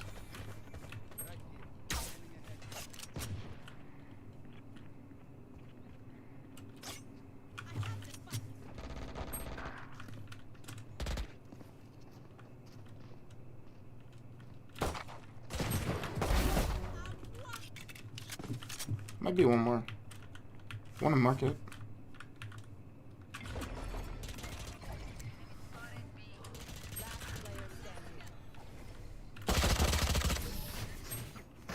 Nice try.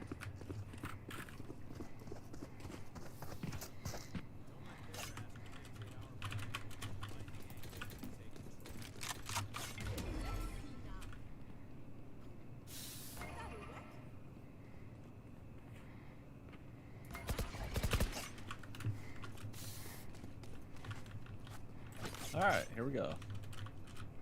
Commander here.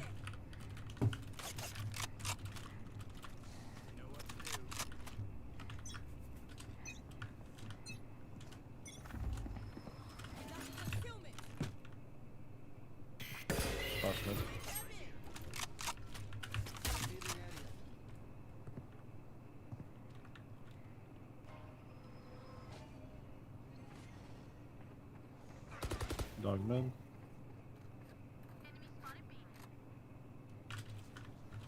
Smoking top mid.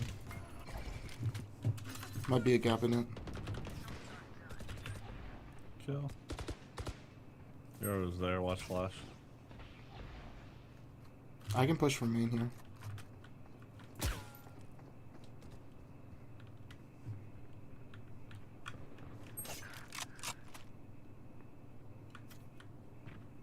One on B site. There, market.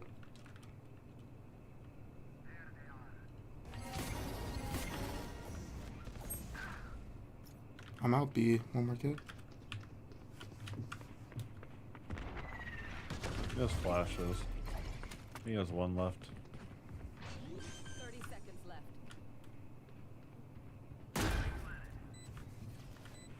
Backside.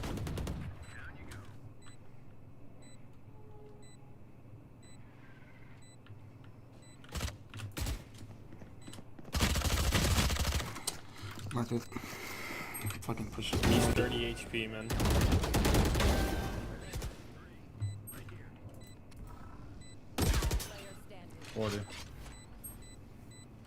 There's the thing.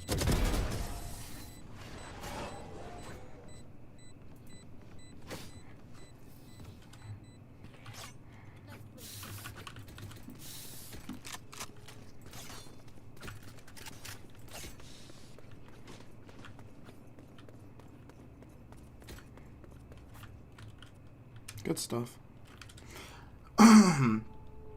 Not too bad.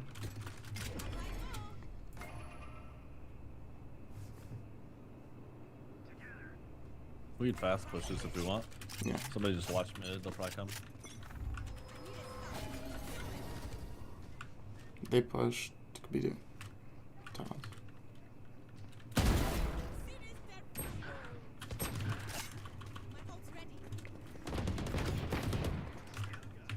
Goes back up. I have ult, so we can commit. Let's go B.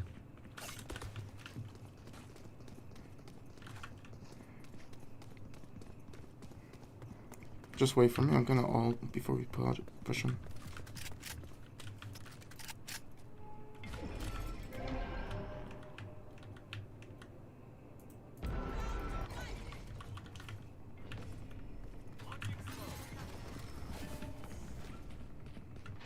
Funny save. Playing for main. I have ult. Playing ult. Coming from mid. Nice.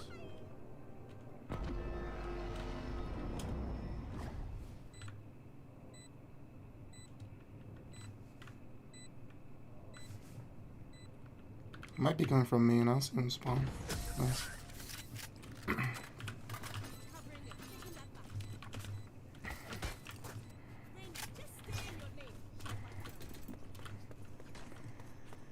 Everyone's always coming from mid in this map.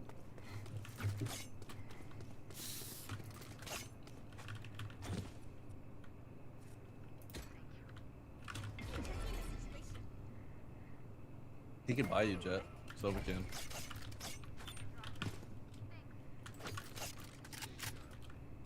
Still a vault.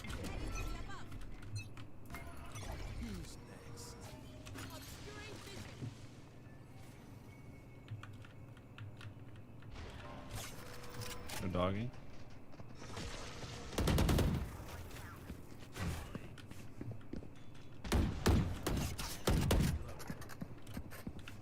Watch mid here. She was towards. Smoking top mid.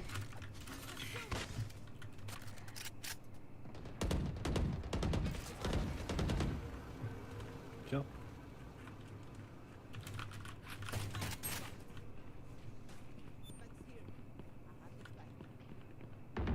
Can you smoke, Brim? For A? Yep. Smoke. You got spike right now.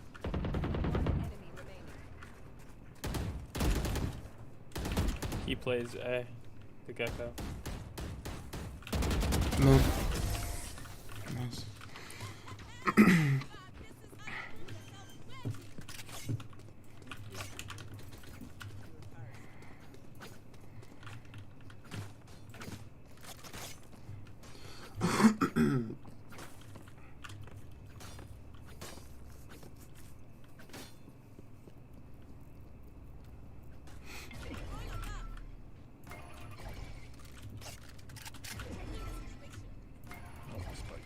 Trying to take early mid control here.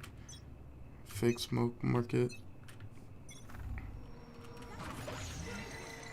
Gecko out in.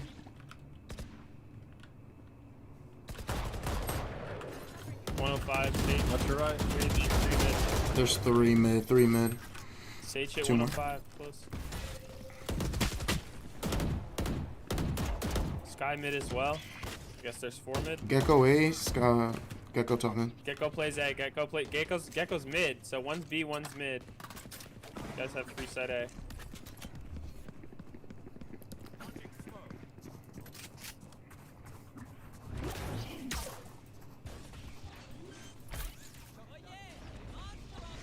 Jet's low, so yeah, it's kind of a 2-on-2 for you guys.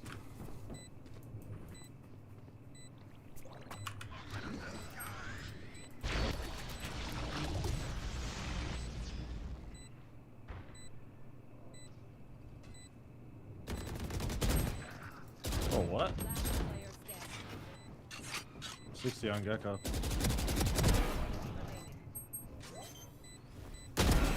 Good stuff. That was kind of disastrous, but it worked.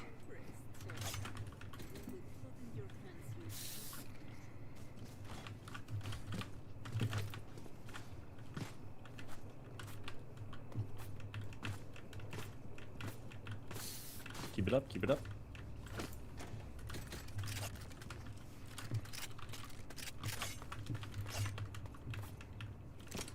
They like to bring a lot of presence in mid.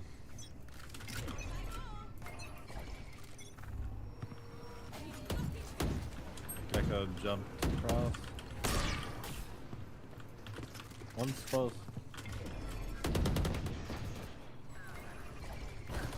Watch Gecko in mid. I think one might be tiles. No smoke for you, Jet? Yeah, Smoking yeah, smoke it. Smoking back to spawn. I'm pushing B. Was there? There is Sage A, or Sage is B. One behind. Mid in there. Gotta watch market, let's market.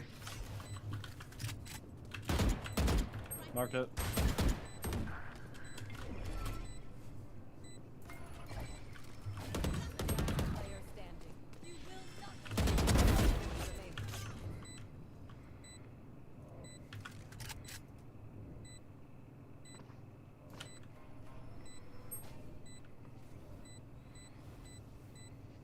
It's not playing it for you.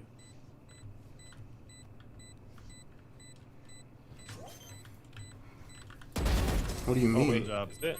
Oh, shit, I don't know the map. I thought it was on mid side. Nah, it's chill, it's chill. I planned it, so I knew, don't worry. You're a goofball. This is only my second time playing this map, so. No. Map is also fucked up. Oh wait, they did change it. They updated it, so now it's proper. It's aggressive, for sure.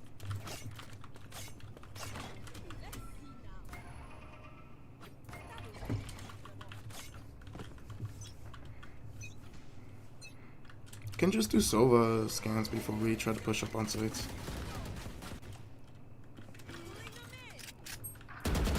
I knew it. I looked the wrong way. Yeah, I'm 3 running B. mid, 4 mid, 4 mid. What the Hey, on fuck? A. So B's open. So he's on A.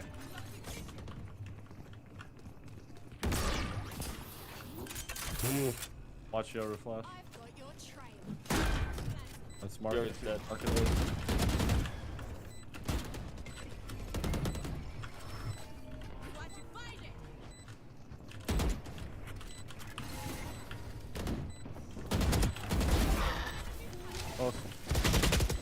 One close. Last one. Last one on site.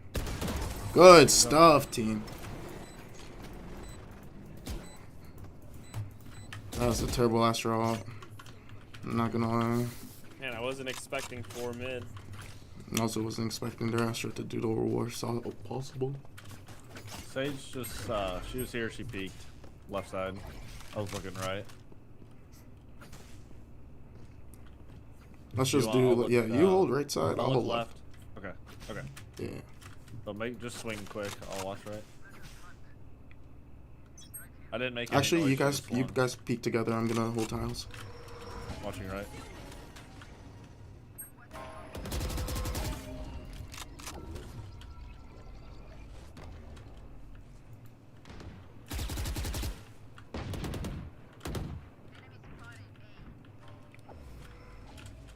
I'm gonna fake this right now. One mid, there we go. One more mid, I think. Yeah, that. Nice. Last on today. He's open. Planning B. You guys kill him.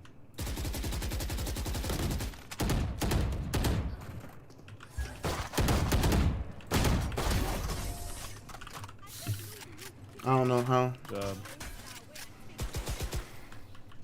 I don't know how.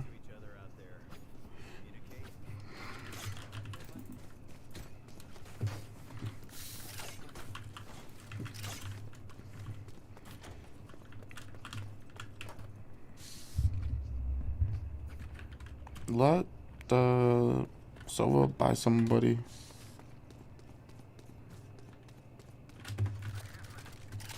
I didn't die, so I have no idea.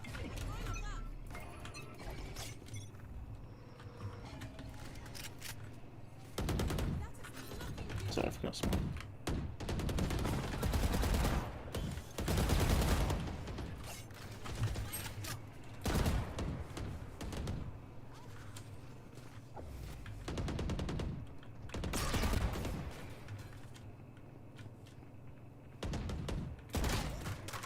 One's still top mid, 2 top mid, and one's market.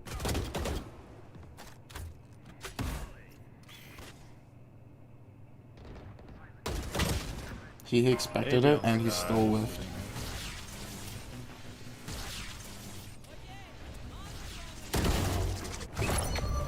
Both mid. Good stuff, Monty.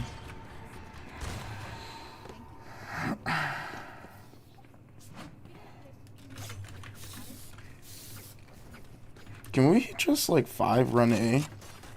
I was gonna say 5 run A here. Watch Put- shotguns. Stage loves shotguns. Put 3 people elbow and then 2 people main. Okay. I'm gonna smoke right away. Yeah, I'm gonna do mid control. And I'm gonna stimmy in between the left and right here. The split. I'm gonna alt after plant.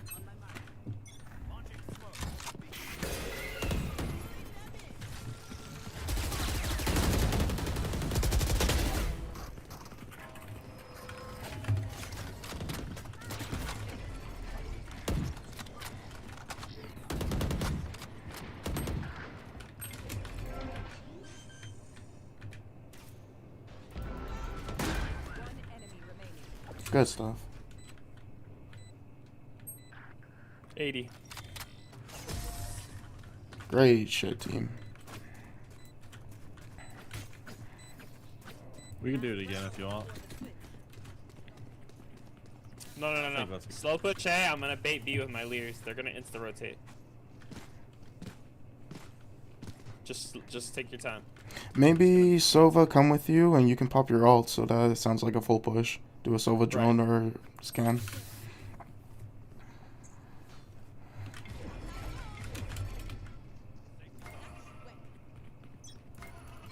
Or not, okay.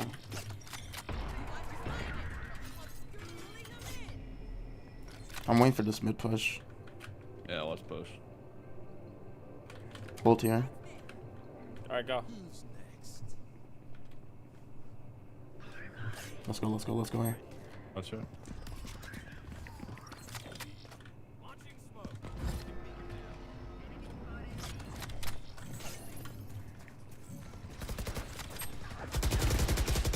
One out smoke.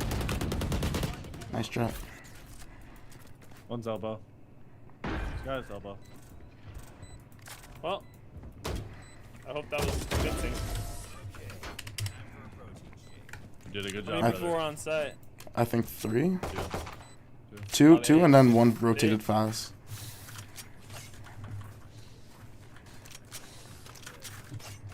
I don't know, you got your kills, it's all that matters. Literally.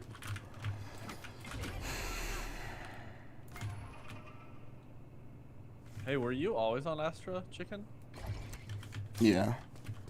I have no idea why I chose Brim then, to be honest. No, it works.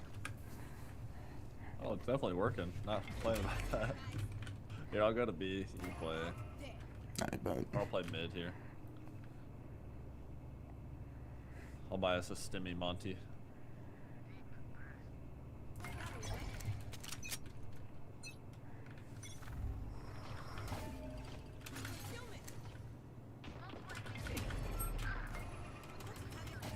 I smoked. Bad smoke.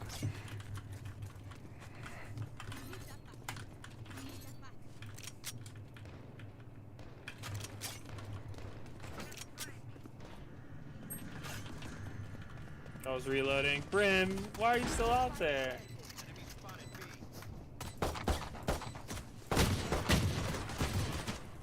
Two. Nice try. You swung that with me. You could have killed him before you killed me.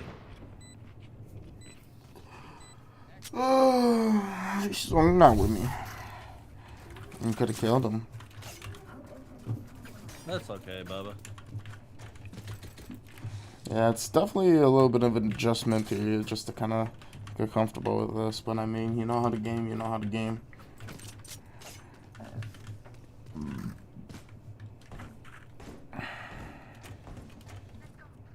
Now we win the game.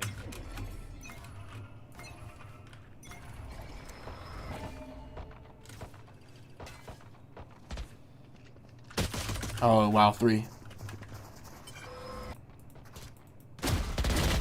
Nice.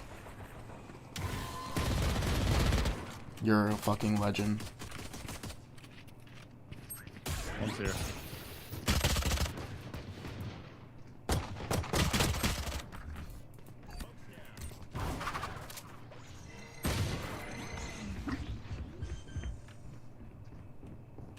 This guy's a deagle demon, bro.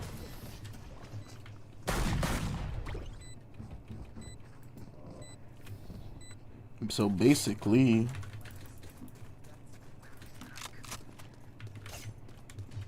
I don't think they really bought up, to be honest. Well, one bought a Spectre, one bought a Stinger. Okay. So expect them to have Vandals and stuff here. Or they wouldn't buy here. I think they will.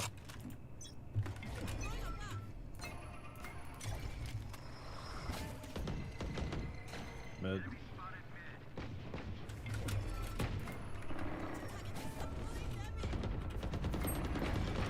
Oh my god. They're out B, they're out B.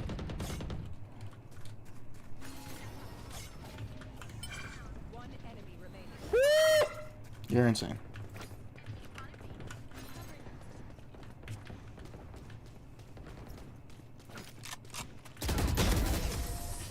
You are insane.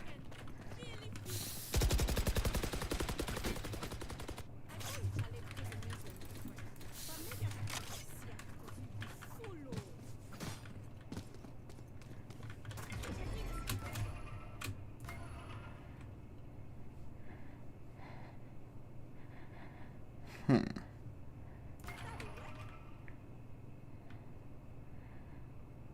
finish these boys. I'm gonna leave you. I think we should double up mid here. Just put 1A. Oh, they boosted. They fucking boosted.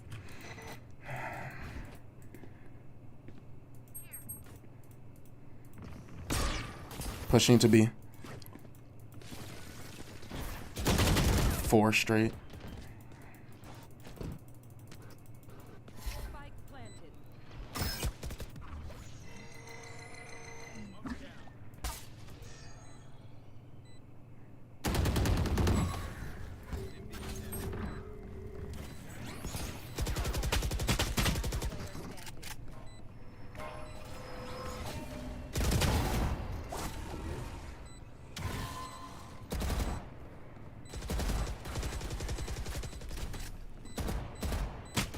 Double flash. Oh. Nice try. Wait, I got head banged 86. Wall banged, I mean, pause. Head banged. I like that, the sound of that more.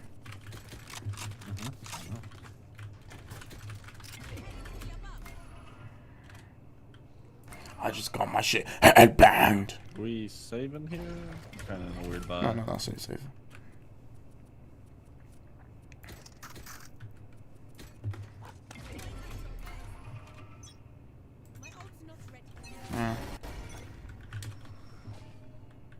Mid.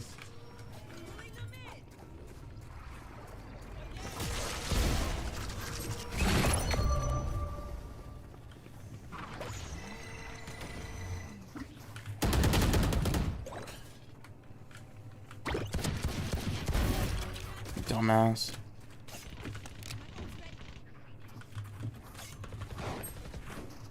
They're just waiting for me.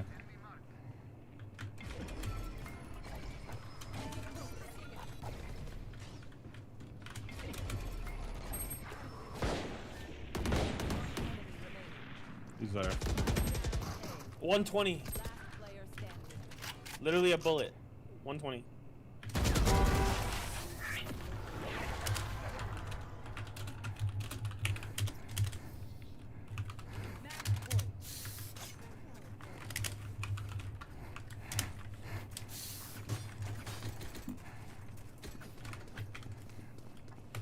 It's a bit of a throw on his side, I'm not gonna lie.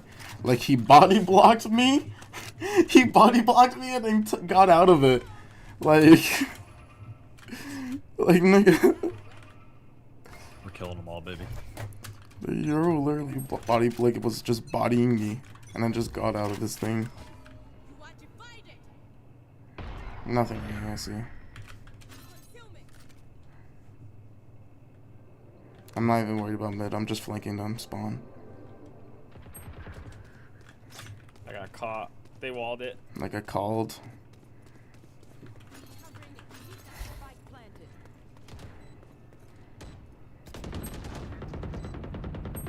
After there.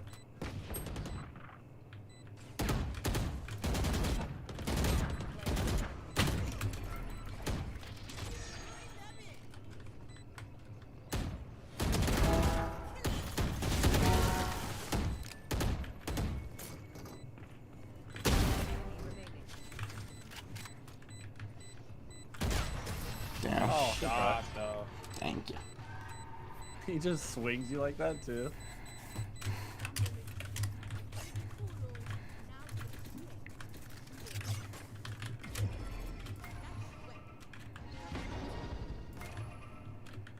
Half buy here, or buy for next? Yeah.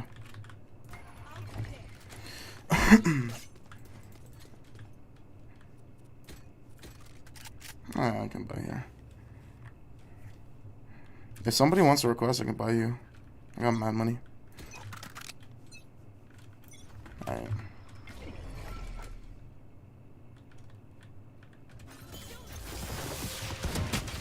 Oh, they're just running up mid.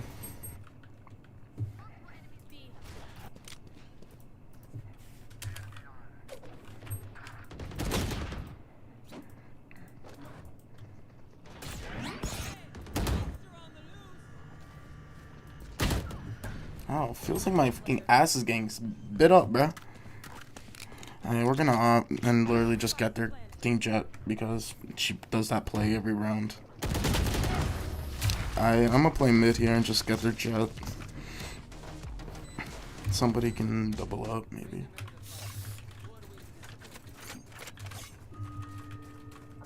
Watch that wall mid. Yeah, I'm literally just pre-aiming it.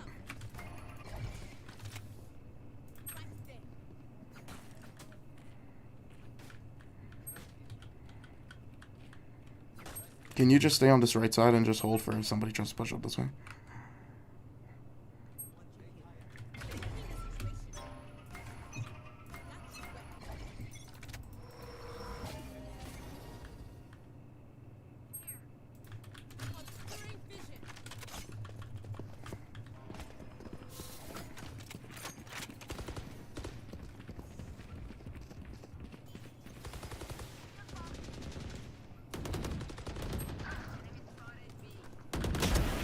One pushed up on you. Oh, man. Close right, last one. Nice. GG's.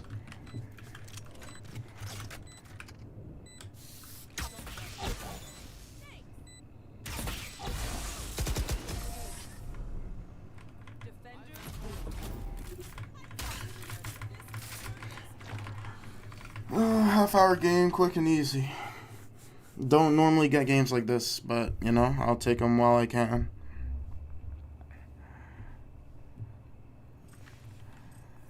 $19-12.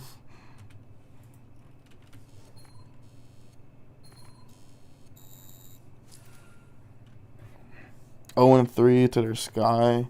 3-0 to their Euro. This Euro, bro, I don't get him.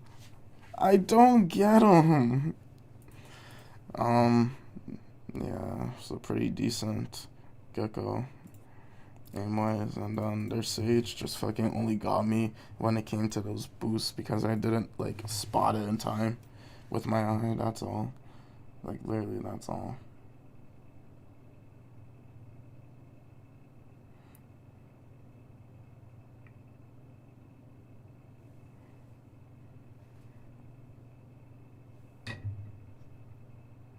And then he has the balls to just peek like that. Like, he peeks so fucking reckless, man. What a motherfucker. But yeah, that was like a pretty good game. Gold 3, surprising. Yeah, and they're Diamond 1. I'm like, what the fuck, man.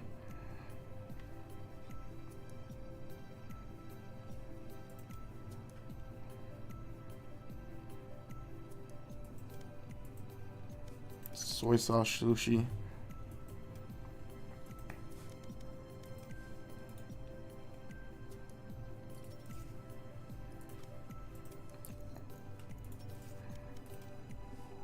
Got a shitty P2 ghost skin. This is the only one I care about because once I unlock this, at least I can say I unlocked one of them. But bro, this grind for fucking 43,000 kingdom credits, I don't care for. I do not care for. Alright, let's see where we are with go here with this next game. Oh my gosh, my shit is choppy. Why the fuck is I gotta reload it? Like, my fucking computer's so fucked up right now. Because I think we have that edge. Okay. But although they are on I'm gonna make some food at the moment. Such an opponent. So I hope we can tame them with I'm just gonna keep the stream on for knowledge now. of the game and how we play the game. Not let them dictate the pace of the game, and that should help us. Okay, awesome. And then you know, when it comes to your group stage results, you know, FaZe Clan probably the highest name in terms of world ranking that you took down. Does that leave you feeling like you've still got something to prove in officials? Of course, yes. Because group stage is only the group stage. There's not a lot of pressure, and right now we're in the playoffs. We're in the quarterfinals, facing a tough opponent, and there is a lot to prove, and there's way more pressure. Okay, well, the pressure is on. I'm looking forward to seeing you play. Thank you for the interview. Thank you. JL from Navi.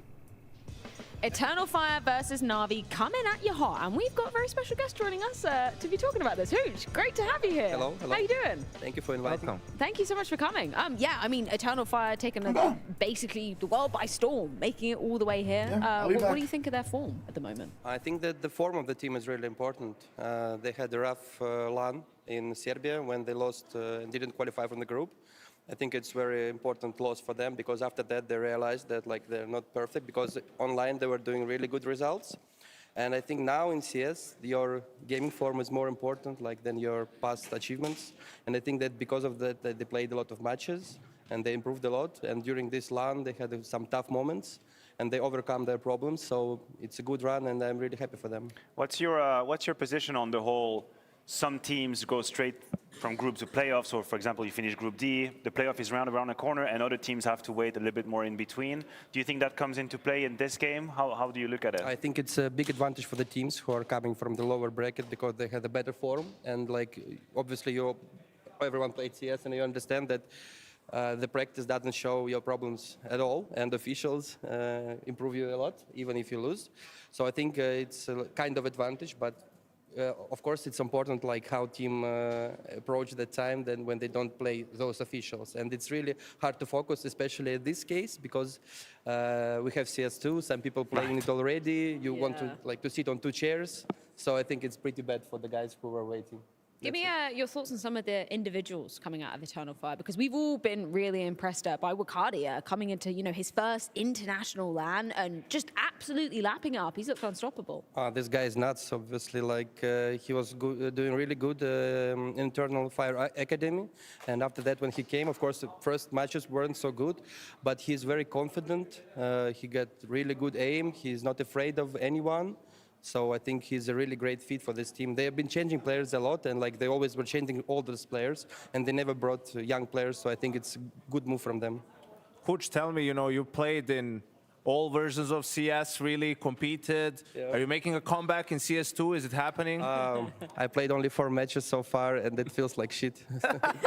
And I'm too old for this, so maybe. Like, we're not too old. Hey, it's just time for some new players. We can still make it happen. Yeah, we can always. But I'm too lazy for that now. Maybe we do like a senior leagues, a senior league for 30 plus. Actually, that's an amazing idea because a lot of people was bringing this idea before, and I think it will be fun. It's time. And I think there is Pro League Senior. Yeah, and there's a lot of fans who remember us when we were playing.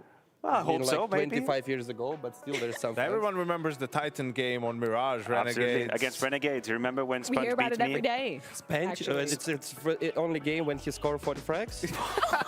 That one? Yes, that one exactly. Because I never lost to Sponge on LAN, so...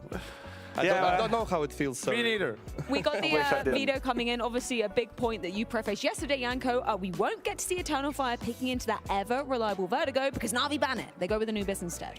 Yeah, I think that was where the issue is going to lie, and they kind of have to pick Anubis. They've been doing well on it, but we've seen Na'Vi, they put in a lot of work. That was the map they played throughout their group and found a lot of success on it. They go for the T side. I also wonder, Hooch, we heard JL say, like, yes, Eternal Fire is on fire and they're playing really well, but we feel like with our knowledge of the game, we can maybe slow them down.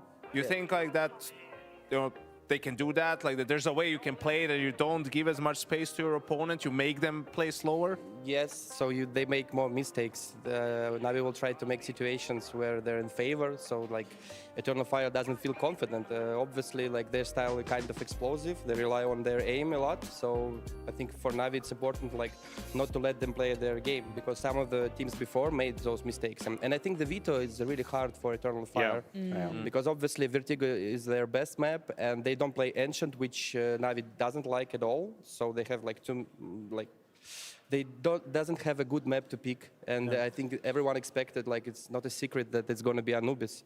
And in this case, at this moment, I think Na'Vi is really good on this map, so I think it's going to be a really tough match for Eternal Fire. Yeah, I was talking to, I crossed a major from Eternal Fire before the game, and he told me how Overpass was like an opportunity to punish Na'Vi, but the problem is you're going to start on the T side.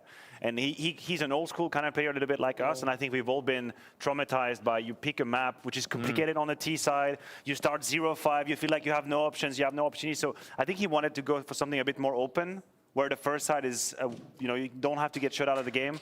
And I think that's why they went for Anubis as well. Yeah, that's pretty logical. And I think like Overpass, I also thought about this pick, but the thing is like they're not confident at all at their T side. And Navi doesn't like Overpass, but it's like the risk Eternal Fire could take, but they went for a safe pick. But I think, in my opinion, they could go for another. Yeah, I think it's safe to say that this is probably the biggest challenge Eternal Fire have had yet. And we're going to be getting into the action in just a few. We need to head to a quick break. When we're back, it's going to be Anubis to start off this best of 3 quarterfinal in just a little bit. 2 angles and Twist will remain supreme.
Sides, Cadian nails the shot. 3 kills from the captain.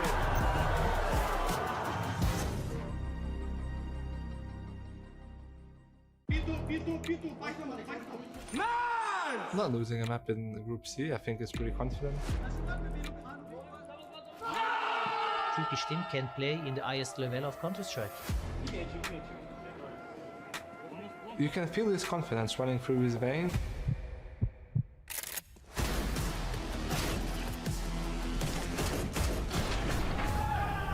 A little aura around him that he cannot be stopped. Now I'm back. I have one. And it gives you a lot of confidence. He's like Cristiano Ronaldo in football. But we have on terrace.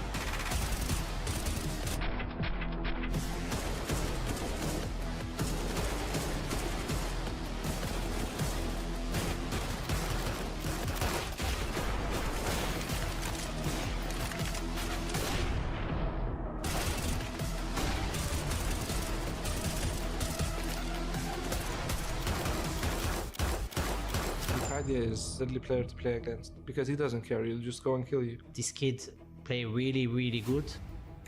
I think it's helping all 4 of us. Old Turkish Counter-Strike, which I'll help. They have a good leader, they have one of the best players in the world. So we have respect, we have patience, we have energy. They're fired up and they're ready to go. We want to win.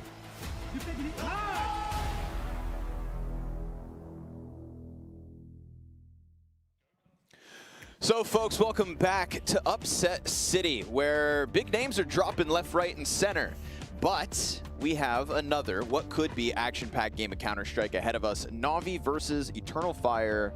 I am Scrawny, joined by Moses. Hey. Henry G. Hello there. How are we doing? Quarterfinals time. Yeah, Eternal Fire. Another upset on the cards here, boys. Another 2-0, I reckon. Taking out Cloud9, they've taken down Liquid, they've taken down Astralis, they took down Big yesterday. All of those 2-0s, as you mentioned, Henry.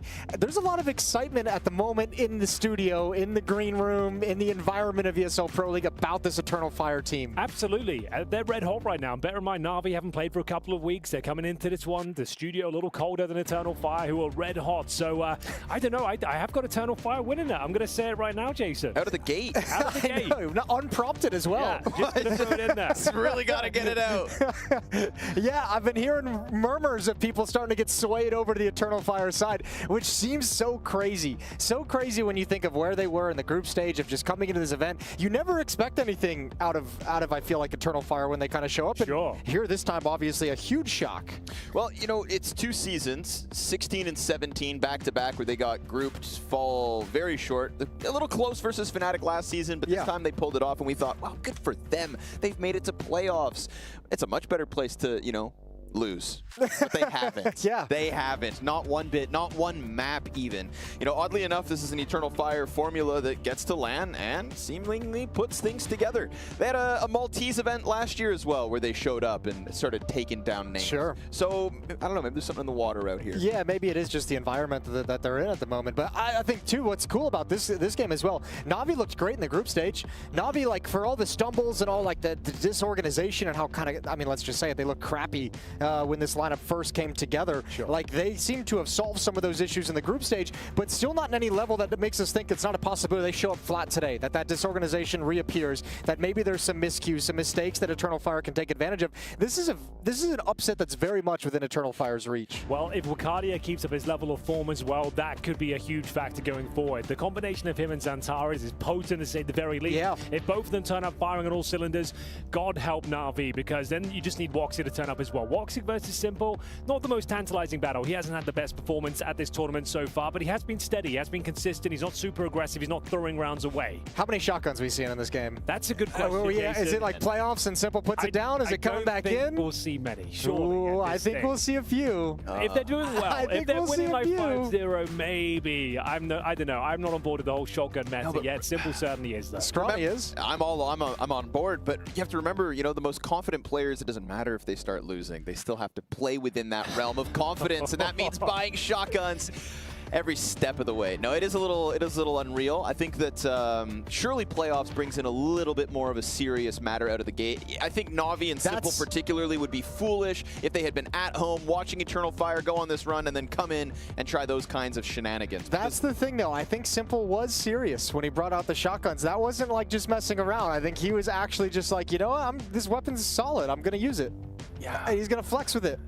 I don't know. You don't think so? I can't get on board with it. Like, every time he had it, it worked out. I can't argue with that. But it just seems like one of those risks that's not worth taking. The MP9 is there. Even the MP7 I'd prefer at this stage. The shotguns, and specifically the Nova, seems to be Simple's specialty. And speaking of which, this is going to be the pick of Eternal Fire, right? And Na'Vi have opted to start on the T side. That seems to be working out for a lot of teams at this tournament, especially when it's the first map of a best of 3. Everyone's getting warmed up. The AK-47's firing off. But the thing is, with, like I said, Xantares and Wakadia on the other side, I think the firepower in terms of levels is pretty equal. Like Na'Vi said they had the edge. I'm not so sure.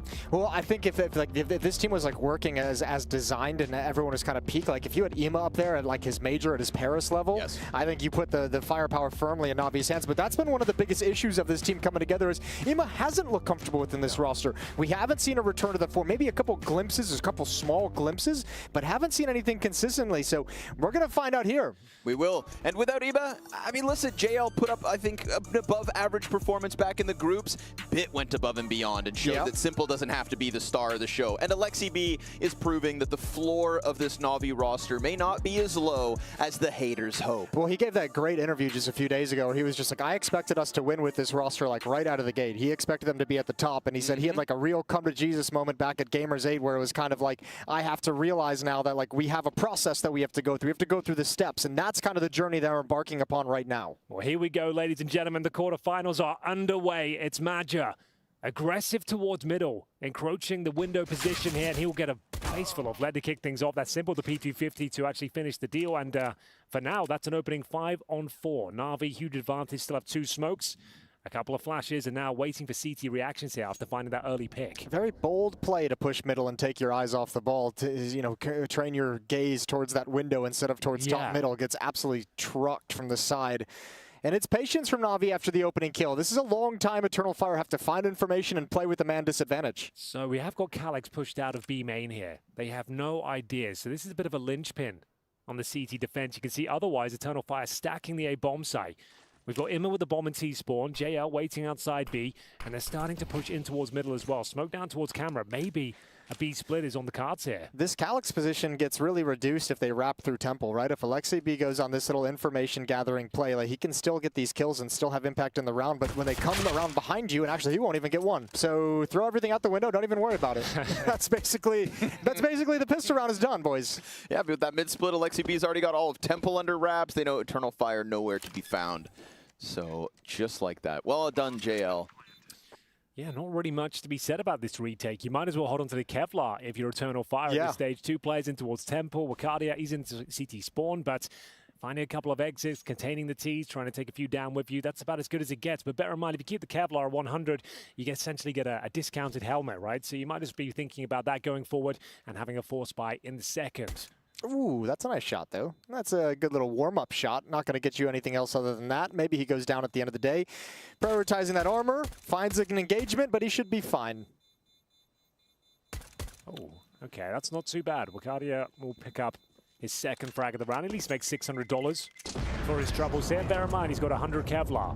So he can get a helmet and a FAMAS and maybe even a smoke. So it won't be the easiest round Na'Vi could be up against in round number 2 here. They're going to have rifles, they're going to have upgraded pistols and Kevlar now with helmets. So an interesting second round force buy here. We'll see what Na'Vi are operating with. They've got the single AK-47 on the big man himself. Simple.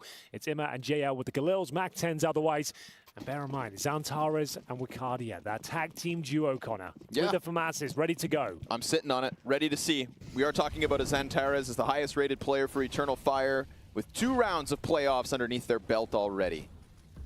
And he's boosted up, toppled over. Simple, instant headshot on the peak, confirming a second CT backsite. That's now 2 additional defenders on this bomb site, identified, whittled down, and soon to be swept away. That little bit of Temple position means nothing. We want to talk about rating and star-studded performances. Well, him back in the group stage, absolutely dismantling FaZe in that placement game they played. That best of 3, bro. Na'Vi absolutely racked up rating in that one. Bit's a fun player to watch when he catches his stride, isn't he? Like, if you think back to, like, his rookie year, his breakout year where they won the major, 2021 in Stockholm, and just that entire year, like, just so sharp. It'd be so fun seeing him back at that level. If it wasn't for ZywOo, that, would be remembered as one of the best rookie years of all time. Sure. I mean, it is one of the, but it's not #1. Barring ZywOo, I put Bit second, because it's quite untouchable what he's accomplished. Yeah, I can. You could make that. Yeah, I can see that. And remember the struggles too that it began with. Don't you remember the Bit who would have like 3 binders open of notes, just kind of being belittled by Blade behind him as it's like, keep up, kid, or else. You know. And now it's the language barrier in his way, but he is taking English classes. Yep. He is taking. He's got a tutor. Well, it was Bit to close things out in the previous round. He'll be up against not very much going to round number 3, I'm afraid. It's the full eco. Eternal Fire yet to really do anything on Anubis there. Map pick, 2-0 down, presumably going to be 3. Magic will have a flashbang to work with here, so a pounce towards Canals maybe. Just going to be trying to find a couple of kills if possible. It's unlikely with just the default weaponry. It'll be Wakadia to go down first. It confirms that A main is now clear. Otherwise, we've got Eternal Fire. Still a 4-man stack. And it's going to be swinging out towards B, looks of things. Yeah, nice little swing and see what you find. It's Imma way, way back, and he doesn't care to take that engagement. It's not needed. It's not necessary in any way, so Navi's going to take the A bomb site. Utility already being spent. Bomb going to be following it up, and a nice, easy 3rd round for Na'Vi to stroll into. Perfection, really. Yeah, and then you got to go hang out on the boats. Yeah, we've done that. Yeah, we have done that. We have done that. We've been out there. So, can they do anything with this Eternal Fire? I don't think so, unfortunately. They're just going to hold up and... I mean, you set up for, like, exit kills, right? The problem is Na'Vi has the entire escape route clear back towards A main, so there's no reason for them to push any kind of a stack in CT spawn. There's no reason to leave towards CT. You can just go out of A main. You've got Alexi B here. He's got the Mac-10. He's on the hunt. He might as well see if he can find a bit of extra cash here. He doesn't necessarily want the Mac-10 going forward. He'll certainly use it in the bonus round if required. But here we go. There's that aforementioned cash. It's going to be $1,200 in the bag. Xantaras and Woxic both waiting towards the temple. Woxic will have the orb going forward at least. They'll have somewhat of an advantage. It's going to be a full bonus round for Na'Vi. All 5 players survive again. It took him a long time in his previous series for Wox to get going, though. He took like 10. the first map was like really shaky, second map was shaky, third one he kind of stepped up. So let's see what he can do with the op right out of the gate. And we have a double op situation. Yeah, this is normally when like alarm bells are going off for Eternal Fire. They're losing it's like nothing's worked by a second op. Yeah, so it's Magic who's normally working towards that A main position. He's actually done a pretty good job with the AWP. Like he isn't scared of taking battles. He normally hits the shots that really count, and he patrols the A main position very nicely, like a turret. As we'll see whether he can actually have some impact here. First gun round underway. Bear in mind, bit of a bonus situation, but Na'Vi have got themselves an AWP as well. So throwing away one of those Mac 10s. No shotgun out of the gate is a good sign for things to come. It's an early challenge into this bomb site as well. That's going to make the defense nervous, and it exposes Calix to the op. Trying to fall back, just denied. Then your Palat player gets smashed by Ima. Sure, you've got to double rotate over, but with that AWP empty-handed, with your Dark player flushed out like that, we didn't quite see how the T's came at Dark, why Calix is falling back that way instead of being hugged against the wall, dodging Simple's angle. But alas, it's a second from Simple's AWP. So flawlessness, the name of the game thus far. This T side looking at a 4th with 5 standing. Yeah, we've only seen 2 kills so far for Eternal Fire. It's not going too well. Not the quarterfinal we anticipated, but it's very early days. Yeah. Very early days. Plenty of Counter-Strike to be played, but yeah, they need to start finding a few frags here. Simple just absolutely mauls them here in round number 4, and Alexi B, he spotted the foot. Yeah, unlucky the retreating for player. That's going to be the awkward unlucky as for well. Woxic. Woxic is gone. Not another clean sweep, surely. It's going to be a kill. There it is. Wakadia will at least post a frag in this round. Alexi B goes down. He's got to try and hold on to the AWP now. That ain't happening. I don't think so. Flashbang's going to be spot on. He's in a lot of trouble now, surrounded, and it will be a pretty much flawless round once again for Na'Vi. 4-0. Maximum loss bonus for Eternal Fire, but that just means a half buy going forward. I don't think Calix got forced out of Dark at all. I think he got called back because Major was under so much pressure, and I think you can look at that as the double op situation. When you invest in those double ops, missing utility, missing an early Molotov, missing a smoke to block whatever it might have been, not having the utility to handle with how fast Na'Vi was applying pressure, you're taken off the line, and it makes you feel really nervous about re-peeking in towards B main, right? As that defender, I think Calix just comes back for help, and unfortunately, cops one in the face. Yeah, that double orb setup leads to almost nothing, unfortunately. Magi was in towards that B bomb site, completely railed by the AK-47. Simple finds 3 in total, and Eternal Fire will kick things off on the back foot here, unfortunately. But I did mention maximum loss bonus, a chance to cause some damage here in round number 5. Try and steal the round away if possible. Xantaras and Wakadia with the MP9s. Woxic with a scout and a couple of pistols to boot here. So not the most compelling setup, but we'll see if they can at least start making this interesting.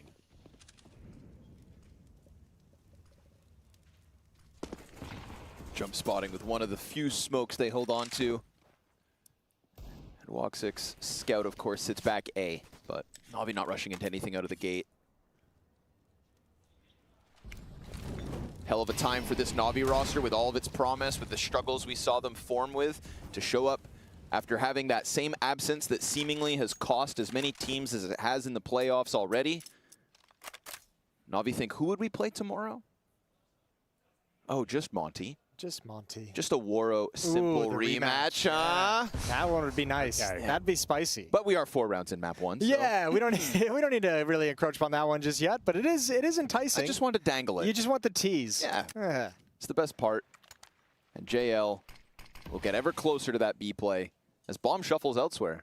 No resistance out of Eternal Fire. How clammed up does this one look? Yeah, they're hoping the game will come to them, but it's been very quiet so far. Hunting for information. Maja makes the call. They'll push out a B. At least they'll confirm it's clear. Middle, otherwise, is under full Na'Vi control. Alexi B setting up for an A split here, potentially. Well, Zeroyster, they've got so much control across the map, to be honest with you. Maja towards top of middle.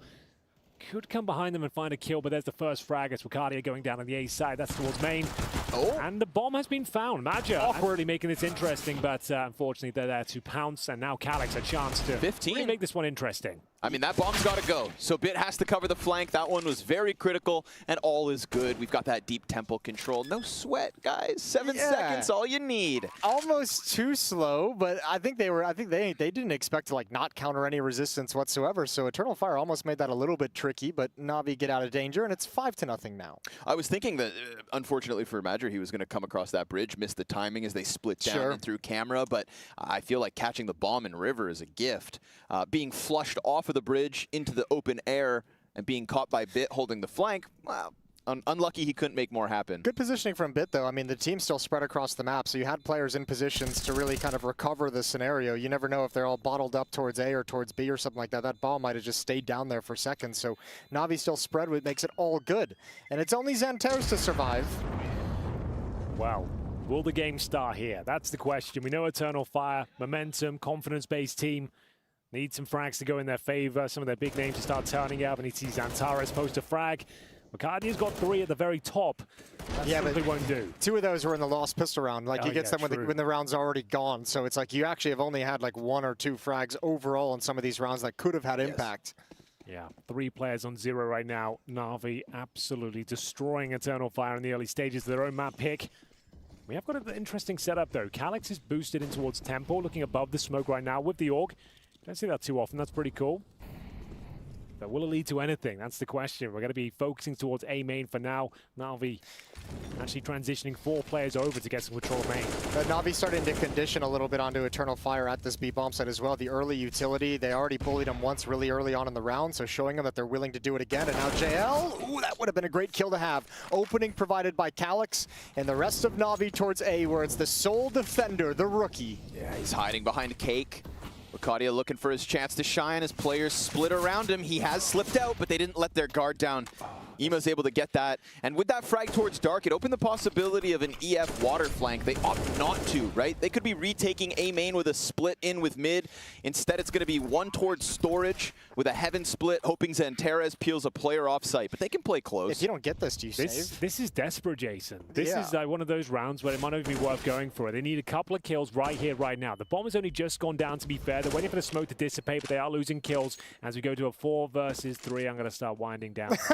It's going to happen, unfortunately. We are going to peel off. That's the one. And it will be 6-0. So, yeah, unfortunately, Wakadia only with the FAMAS there. They managed to get that opening pick in towards B. They're waiting for the execution to come through. Of course, it's an A pounce. 4 players go through. Nothing too fancy. They find a kill on Wakadia and smoke towards Connect. There was nothing they could really do. No vision. Trying to boost behind it. Na'Vi giving nothing away, as usual.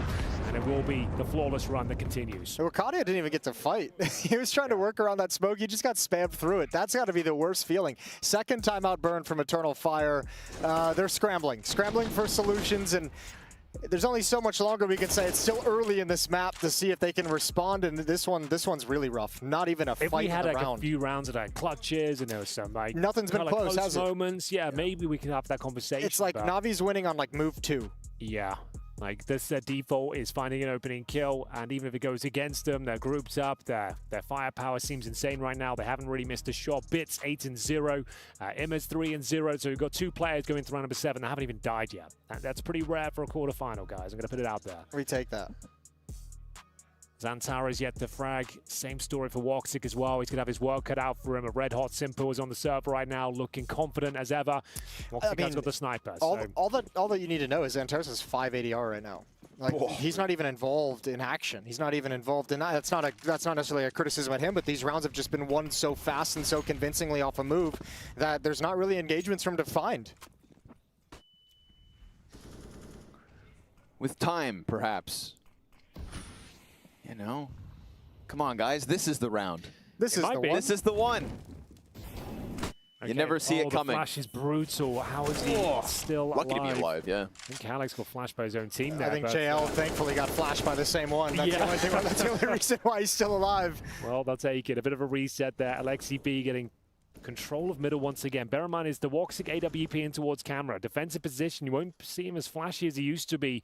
Holds more passive positions, defensive lines, and for now, just getting information and even allowing them to have middle in some ways. No help for Wakadia either.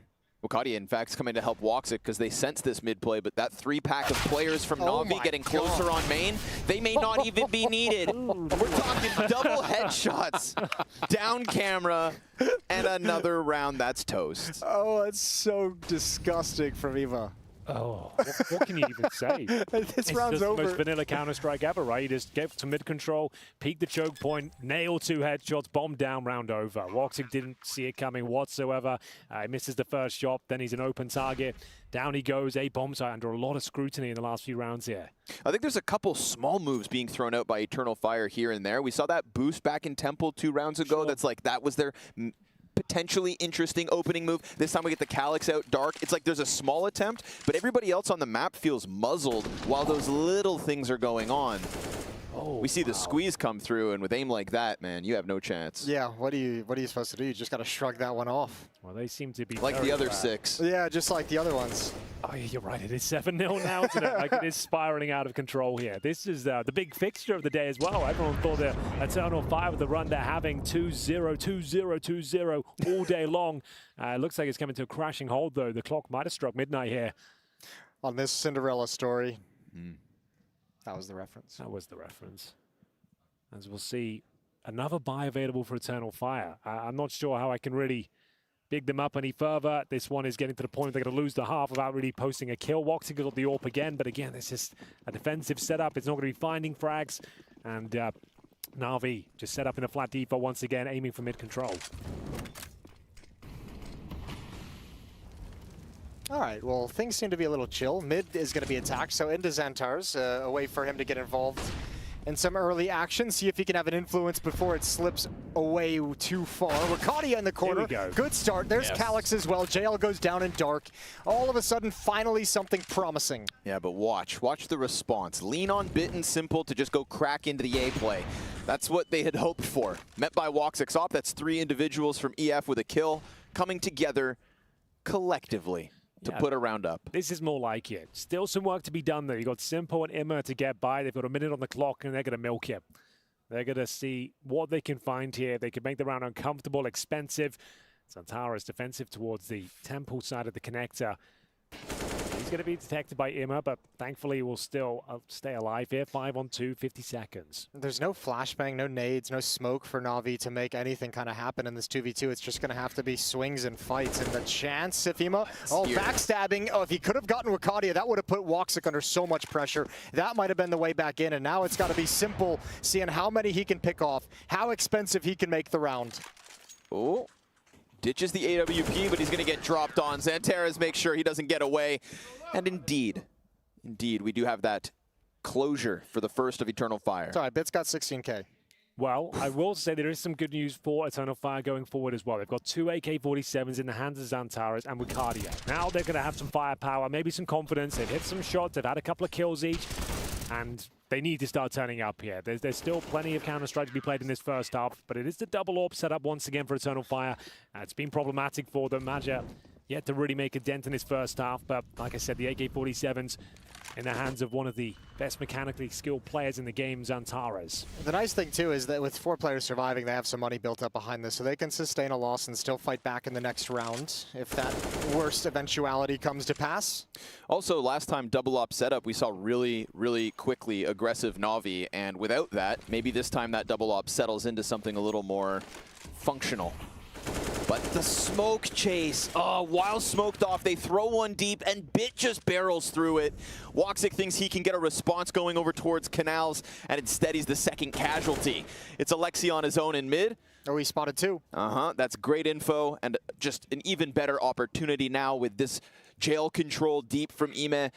I mean, you've killed one off on A, you get a tap deep inside of the B site. Could this go any worse for Eternal Fire? That's great awareness from Ema as well. Like, Simple picks off Woxic in dark. Alexi spots the player in Temple, so he just takes an opportunity, says, maybe there's a one-on-one here, but if not, I'm slid into such a strong position. And now no guns likely to be saved. I don't know how Major adjusted for that. That was quite impressive. Whether he can hold on to it is another question altogether, though, because he's incredibly low, so is Xantaras. They will not be winning this round, and the hunt has been called. Alexi B on the prowl, hoping to take down these last 2 players. It would be very expensive for Eternal Fire. They can't save anything here. There will be a buy in reserve, but not much of one. So Maja in towards Heavens, Antares at the beach. And I think their days might be numbered. Alexi B encroaching on the position now, knows exactly where Maja is. You just check your watch, Jason. Is this game not fast enough for you? I was actually very curious if this game, how long this was taking so far, because it feels like it's been very quick. Because we started at about 10 after. It's been 14, 15 minutes since this all began. Damn, Na'Vi halfway to a map 1 win. But still held on to. Come on. Ooh. Nice. That could be key in the end. We said there was enough money behind it to buy. They can still run the double orb setup here. Maja's got $7,000, so he can drop the secondary orb. I don't think it's really been working out too well for them, but we'll see what they bring to the table. That was the opening pick, and then Simple waiting for that reaction to come through. Woxic offers himself up. Imma taking prime real estate there on the B bomb site. 1 tap into the side of Calyx. 8-1 overall in the quarterfinal. Eternal Fire's pick, and right now on the back foot. They've operated once again with the double orb setup here. Maja and Woxic. Maja this time towards B, Woxic A main. So they're constantly changing things up, seeing what works. Lunch today. Now it's Bits who will be challenging the AWP of Woxic once more. Or making... Trying to flash and make things uncomfortable. Some dim sum. What are we doing back there on Fountain? They're going to boost behind it. No, he's looking for it. Oh! He was ready for that. Yeah, he knew exactly what the potential was for that kind of a boost, and even had the aim in the right place. Just, I think he shifted his thoughts away from the boost just at the last possible moment. Half his mind was elsewhere, and Woxic knew what he wanted. So Woxic's second op kill, but a slide from Ime out through main on the side of that smoke, and in an instant, Eternal Fire. And so I was just drying them. How does he get 3 kills at B main? He just walked through the smoke. They line up for him. So he managed to spray both of them down. The third is available as well. Simple finds a kill. It's absolute pandemonium. And Na'Vi go up 9-1 here. This is the perfect run on the T side of Anubis. There's a slight gap in the smoke. In the oven right now, they're just slowly my heating God, up. Did he ever deliver? Triple kill on the B bomb side just when Eternal Fire found that opening kill in towards A main. Because I only have 1 pan, so they're all layered.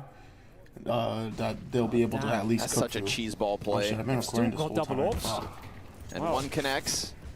That's a nice little buy of the AWP, though, because there's no way Na'Vi and Simple expected there to be AWP in play. After kind of the 2 rounds in a row, the run they had, I don't think there's any reason for them to have believed an AWP would be there for that kind of a peak. So takes a bit of a risk and obviously the wrong end of it, but it's okay. JL is going to help recover. Peeking up through Dark and now stepping forward, and Major's in a lot of trouble. He's got 1.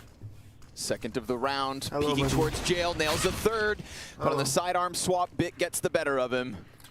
We have Alexi checking flank. Major's carrying right now. That's a problem. He's just got 3 more kills here, made this round possible for them. Zantares brings it down to the 2 versus 1. Wakadia will convert.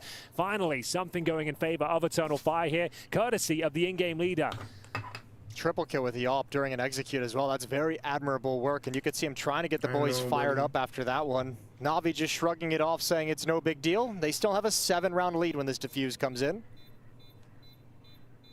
And that one was off of the back, like you said, Henry, of an AWP that maybe caught them off guard. Yeah, I don't think they had any idea there'd be a double AWP, especially, but it's only Maja that's posting frags with the sniper so far. 3 more in that round. It will be a tactical timeout. The third from Eternal Fire here in the first half.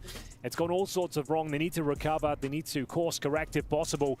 And in terms of the cash, they'll be absolutely fine for another buy, of course, but Na'Vi still with, what, $13,000 on Simple, Bit with 11K as well. Their money looks fine for the rest of this half, to be honest with you, as we see Simple bring out the AWP once again. So, do we go back into the double up setup for Eternal Fire? I'm not really sure that's the approach is really working out for them, so a single sniper will have to do. I don't know, I wonder if the question is more just like, not so much what has worked for us, because the answer there would almost be nothing. It's like, what will work, you know? Like, you're almost still investigating what you can actually do to stay in this map, because you've been wiped out no matter what setup you're running, no matter what side of the map you're emphasizing. Na'Vi's got so many danger points now. They've done quick B a couple of times. Ima's been able to produce in B main. JL's been able to produce in Dark. Bid's been able to produce in A main. This is a nightmare for Eternal Fire. It's not one they'll wake up from yet.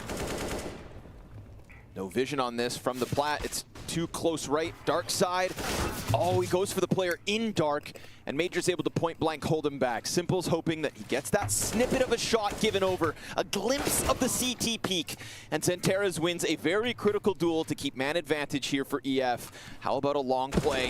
JL posts up, took a ton of damage from that op of Woxic. And still Simple waited patiently. That opens the door for the dark split to come through into the A play. And when you lose JL elsewhere, this is all Na'Vi really have left to work. So it falls on Alexi. In Simple's temporary absence, the smoke in front of him by his own doing. Shadow, and still Xtrfy isn't able to hold off on that one. Alexi wants space, he goes deep, and Woxic comes in. Sound made, easy pickup for the in-game leader, giving all that Simple needs to lock this in. The bomb plants for him, he's locked it towards Plat, and Wakadia's got a hell of a task at hand. Every corner needs to be cleared. The first one's his. And by peeling Simple off, he knows Alexi's already pushed. Bomb's planted for it, but a smoke is going to obscure that vision, and he has the wall to help. A tap-on bomb that Alexi just tries to spray off. No kick, Connor. This could be a problem now, so the smoke will start to dissipate, but it's not an issue. Wakadia comes out on top in the 2 versus 1. Has he got time to defuse? It looks like it's absolutely fine. Ooh, he's giving the fist bumps. It looks like it's going to be close, and he's got it.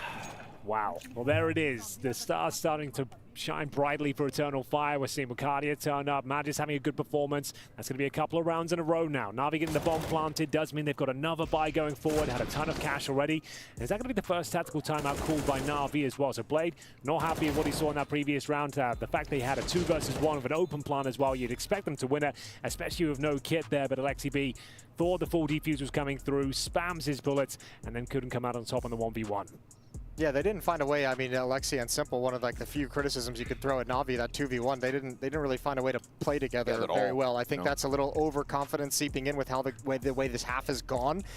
Simple in a position where Alexi can't help him. Alexi pushes forward to get one and then out of position to do anything really to play with Simple. So that could have been one in a variety of different ways. They managed to find the one that made it lose. Also, it was looking, I mean, you know, you make that mistake where you kind of play disjointed after you're piecing together a 2 versus 4. Yeah. Like you've come back into this round, let's finish it off. And instead that slight slip up allows who other than the new kid on the block, Wakadia, to post up a beautiful clutch, and one that could end up being very key. We are talking about Anubis and T-sides, and we're talking about a CT economy that bounces back with a 5v4 in round 13.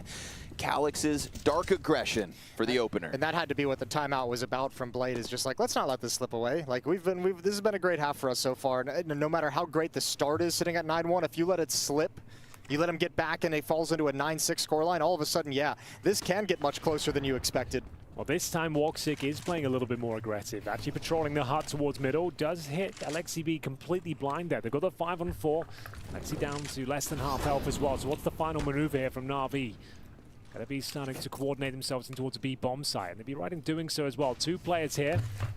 In terms of the firepower, it's Calix who's got that M4, Wakadia, M4A4 as well. They've got bare bones utility, and they need to defend the main entrance and with the dark position together here. This will be a challenging hold. They've given him the angle. Smoke's gonna trickle in. Do they peek? Yeah, Wakadia thinking about it. 2 players out from dark. Nade perfectly timed, but only really hits bit that heavily. Calix cleared, and Wakadia's getting spammed through smoke, so without even seeing him, just by getting up on jail, perfectly tethered with one another, the 2 and 2 come together. They almost pre-fire the positions as well. They've got such a good read as to where Calix could be positioned there. This makes light work of him. It is a 4 versus 3. Now, do they fancy it? All 3 players are actually going towards dark right now. Maja actually on the bridge, so he could go for the backstab eventually, but Im is patrolling that position, and I think, yeah, just calling it off is the better call. I mean, this is, Na'Vi, yeah, they do a great job of like clearing the angles, and obviously it looks wonderful. They're given so much space and so much respect from Eternal Fire. Deep angles on dark, letting them actually get out and probe into the bomb site. Nobody peeking towards B main. It was smoked off a little bit, but no one have information of the timing of when they're actually attacking the bomb site. Na'Vi, that's like, it looks great, but they also had everything as easy as you could ever ask for. True. That's very true. Look at this shot. Like they haven't even encountered anyone at that point. And I think that goes back, I mean, you know, that goes back to the amount of times and the amount of ways and variety of ways they've been challenged at this B-bomb site. First gun round was a fast-paced hit into B main that got them 2 kills immediately. You had EMA sliding under the gap in that smoke to find a double kill. You had JL abusing them in dark earlier at different points. So they've just been getting so hit and so battered. I think they've kind of lost confidence in sort of the game plan coming into the map. Yeah, we're not seeing any of those gimmick plays. We're not seeing any special grenades come through. It's a very default game from Eternal Fire right now, holding on for dear life. We haven't seen a round of outer B aggression until now. This is the first peek Woxic has taken beyond this arch. And he misses his chance at making it work. He's only on 2 kills right now as well, not feeling too confident with the performance in this first half. Nice flashing towards A main though. Magia, he's been doing very well here. A double kill once again for the in-game leader. That is beautiful. Making the Famous work there. Causes the flashbang from Cardia. And he does throw over the rifle. So they've got themselves a 5 versus 3. This wasn't a force fight. Bear in mind, they just took a bit of a partial here, considering they wanted to save money for the final round if possible. So operating with Deagle for masses. And let's see if they can convert this round. It's Magia looking for his third, and Imma. He's going to take that same peek again. He hit a double kill here on the same angle. Does he want to try and replicate it? Simple, once outside of A main, has moved bomb back around towards bridge. So even with Imma taking his glance in, this river flank from Calix unspotted by Simple, simply missed by a couple seconds. Yeah, but no one's even considering this in the A-bomb site. Major now is. Yeah, Heaven players taking a glance, but won't be able to hold them off. So now they're in the open ground, and they take down Wicadia. Major in with every frag so far of this one to the favor of EF, but it's going to be a cleared bomb site. It's the fast flank that Simple missed because of Calix's timing, but Imma gets into Heaven. Now Simple's still in the open ground, but he's crossed over to the left, so Calix still has yet to get this angle. He didn't spot him. Now finally shoots him in the back of the head to seal the deal, it seems. Imma comes back, kills the rotator. Oh, if he gets the one on camera, he knows where Calix is. Instead, it is Eternal Fire with a 4th. So there's 2 rounds now where Magic's had to get 3 kills just to post a round on the board. And that is not sustainable. That is not the name you want to be finding those kills to actually lead you to round victory. Sure, it's amazing that Magic's actually finding this sort of impact here, but it seems desperate. It seems weak right now. Beautiful work in the Desert Eagle kill, especially just to secure the round. That was great work, and it's number 15 up next as well. Na'Vi have not had to eco once this entire first half. They have been fully equipped from the get-go. Simple, a little bit frustrated with that one, but they've got a nice healthy buy here. AKs and the AWP once again. And it's double AWPs once more for Eternal Fire. Looking to post 5, which, all things considered, wouldn't be the end of the world. It's a T-sided map, right? With the way this started as well, like getting 5, that ain't bad at all. It was 9-1 at some point, so this isn't the worst thing in the world. Na'Vi trying to grab this last one, really seal a very impressive, very dominant first half. Calix is burned down to 22 HP. Xantera's about to re-peek mid as the walk-up comes. Oh, no, patient. And it pays off. Kind of bolsters that second CT to come help. Ew. You don't like that? That's not a great smoke. Not his best work. I think he even realized He'll be the first to admit that, to be honest with you. But he's still got the opening frag. He hasn't given anything away. They haven't pushed up. They haven't encroached on the position. So it's no harm, no foul. Simple will throw the double doors Molotov here. Wicadia holds a position. They've still got the man advantage. They've done quite well to salvage this half to some degree here. Need to find this all-important 5th round if possible, though. Flashbang deployed towards middle. Wicadia going to be tested once again. 2 players spamming him through the doors. He's got 1 HP. Lexi will take him down. And he plays that spot. Remember when they tried to push window one time and he gets his kill as smoke fades. Wicadia loves to just sit back. Oh, Imma's just thirsting for his 1v1 at this bomb site. He's ready for it. And remember, it's Calix with 22 HP from the Molotov early on. Woxic's going to run back over. Bit gets a surplus of util.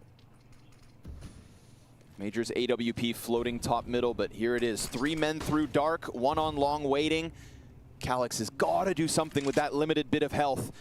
His rotator is Woxic on the plat, who has a gap to work with, and Calix gets his missed shot. Could be critical. We're down to the 10 seconds, but Bit gives up that vision, and Woxic is collecting his kills. Simple in the clutches denied. Multiple 3Ks from Major, and 1 as well from Woxic to end this half that could have been way less. 5 at this point, they'll take it.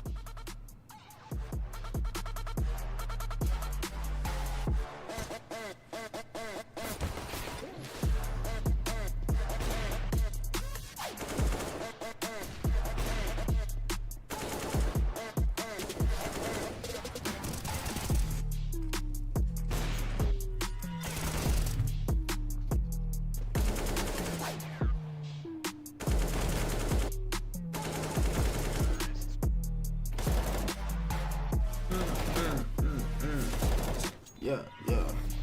Switch it up. For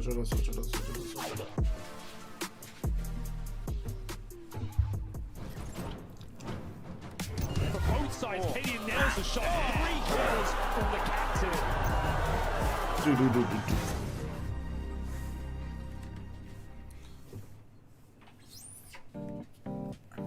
2 minutes. I need a cup, so I can swallow this. No freaking way. The celebrities drink. Okay, somebody famous get really fucking bad taste. It's a carbonated lime-based kind of drink. Gatorade, kind of like cherry. It tastes like vanilla, cream soda. You like it? Not really.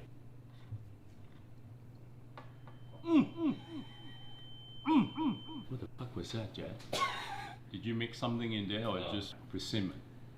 No. I'm that far off. This is a lemon drink. This is a celebrity. Okay, no wonder he had bad taste. What is Doomsday? The end of the world. I think you know what the end of the sale. It's called Ice Pop. You see? Not bad, eh? Red velvet cupcake cookie dough. I was pretty close. It's like cream soda. Toxic waste. Strawberry. What the fuck does this guy want?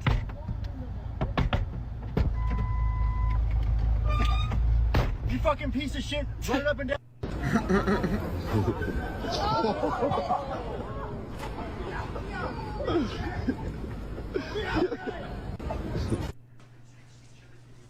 What the?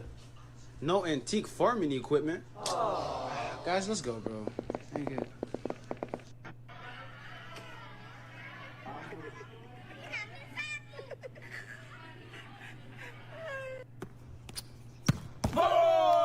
Você é muito burro, porque você não bloqueou? Eu tentei. Oh my god, thank you so much. You know where the water is, bro? You know where the water is? Nah. Then you working.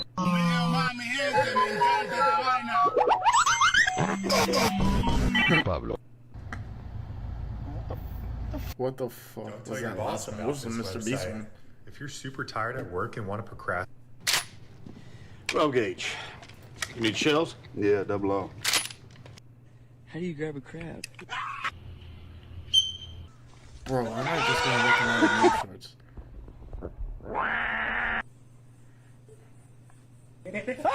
Nice ball right there. Nice ball. Nice spot. What the fuck?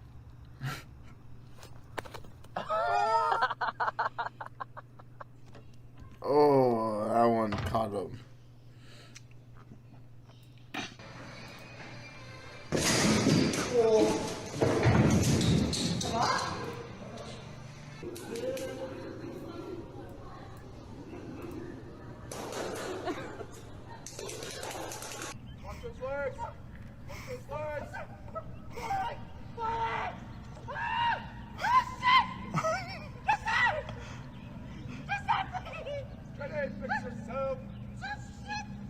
How do you grab a crab? Helium. I was driving back to our house, and there was just like a finance bro on a bike, and I was just driving by him, and I was like, "Pussy," and I hit a red light, and I saw him flying, dude, for like a mile. I saw this dude like pedaling to catch up to me. My windows were down. Brighter than ever, they said. Hotter than ever seen. Woxic about to tap into that geothermal valve and go huge. One is easy, okay? He's locked into the jail. The second one, though, that's going to be the most beautiful shot of this clutch. Just wait. I promise. Give it a moment. And it's not going to be on the temple player like you think, because that smoke's going to come through, obscure it. He'll clear close pillar, and then go nuts. And then go nuts. Well, let's see. Can Scrawny see the future? Woxic is waiting for a peek. He's waiting for a flank. He's not getting either one. So he does have control of the bomb. Plenty of time on the clock, and now readdresses. So it will indeed not be that temple fight. It's going to be the one towards middle. And Bit is just going to run away. He knows this shot. This next bullet is the one. Yep. So you have to fear it. Because kill 2 in this 1v4 is never going to happen. JL closes. Na'Vi with 11. And Well, there is a chance of a force spike on that. Don't write them off just yet. There's always a chance. They didn't get the bomb planted. They might buy in this round. It's likely they buy in the third, to be honest with you. 12-5 might be locked in. It was simple towards B main. They never even got to run whatever strategy they had in mind. Met by bullets. A flurry of them as Alexi B finds that third kill, and then it's just Woxic left in a 3 versus 1. Nothing can be done. Unfortunately, it is the full eco, so 12-5 is confirmed. Best they can hope for here is the bomb plant. It's got to be so frustrating, too, because like someone in the pistol round where there's no utility to block off B main, having someone like trapped at jail has got to be like, thank God, like he can't go anywhere. Like we have him trapped. Like this should be an easy kill for us to find, and unfortunately, it's also simple. So he's just going to take 2 down with him. As he does. Might as well use it as an opportunity to bleed out some utility, I suppose. Use it as timeout of sorts. Work out your maneuver for the follow-up round, which will be much more important. The AKs will be out in full force. For now, though, a couple of PT50s. That's about it. Before as they group up, back into like I said, if they get the bomb planted, that's a victory in its own right. And we'll see if they roll out on that promise. They're going to head towards B.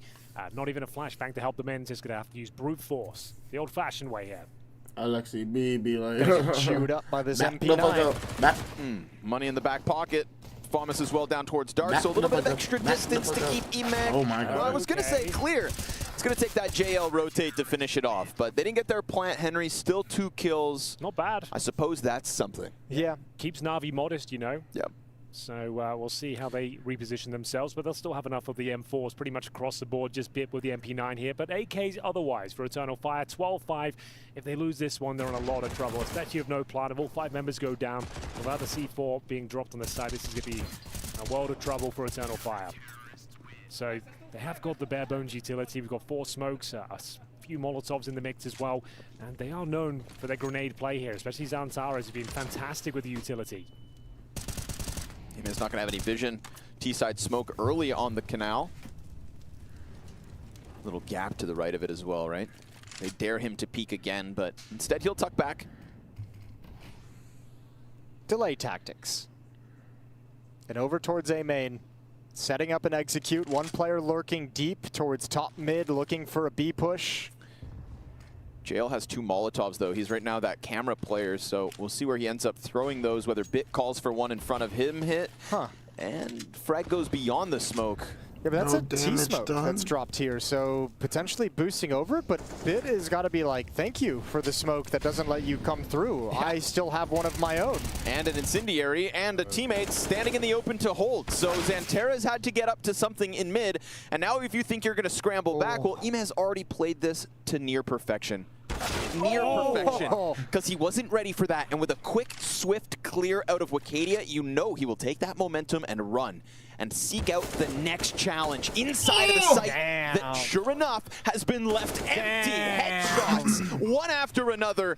What a bounce back for Eternal Fire, and dare I say it, at a mandatory point in this game. Yeah, I think Ima's thinking like multi-kill, right? He's like let the first player pass. If he's not checking it, let him pass. Let me get 2. And Wakadia with a hard clear.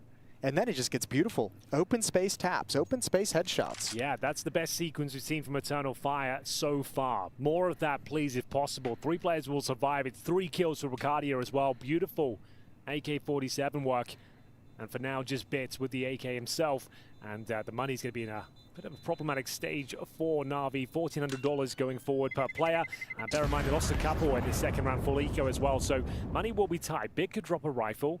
That's if they want to force buy into this one. They don't really have to. They have plenty of buffer here.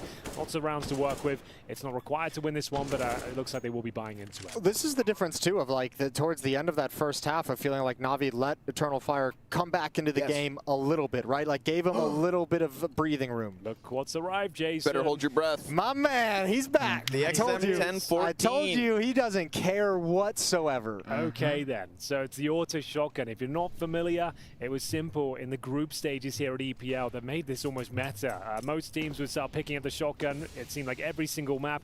He seems to make it work. You try and call him out on it, but he makes you eat your words each and every time. I asked Elige about this because Elige is like my consultant whenever I want to ask about like gun stats and how good guns actually are, and he's on board with the XM as well. That's a nice triple nade though to bring him back down to 17 HP. Not going to stop him. Oh, what it did. That's where it betrays you. 80 damage on the first burst. That Crosshair didn't move. So tell me where the pellets went.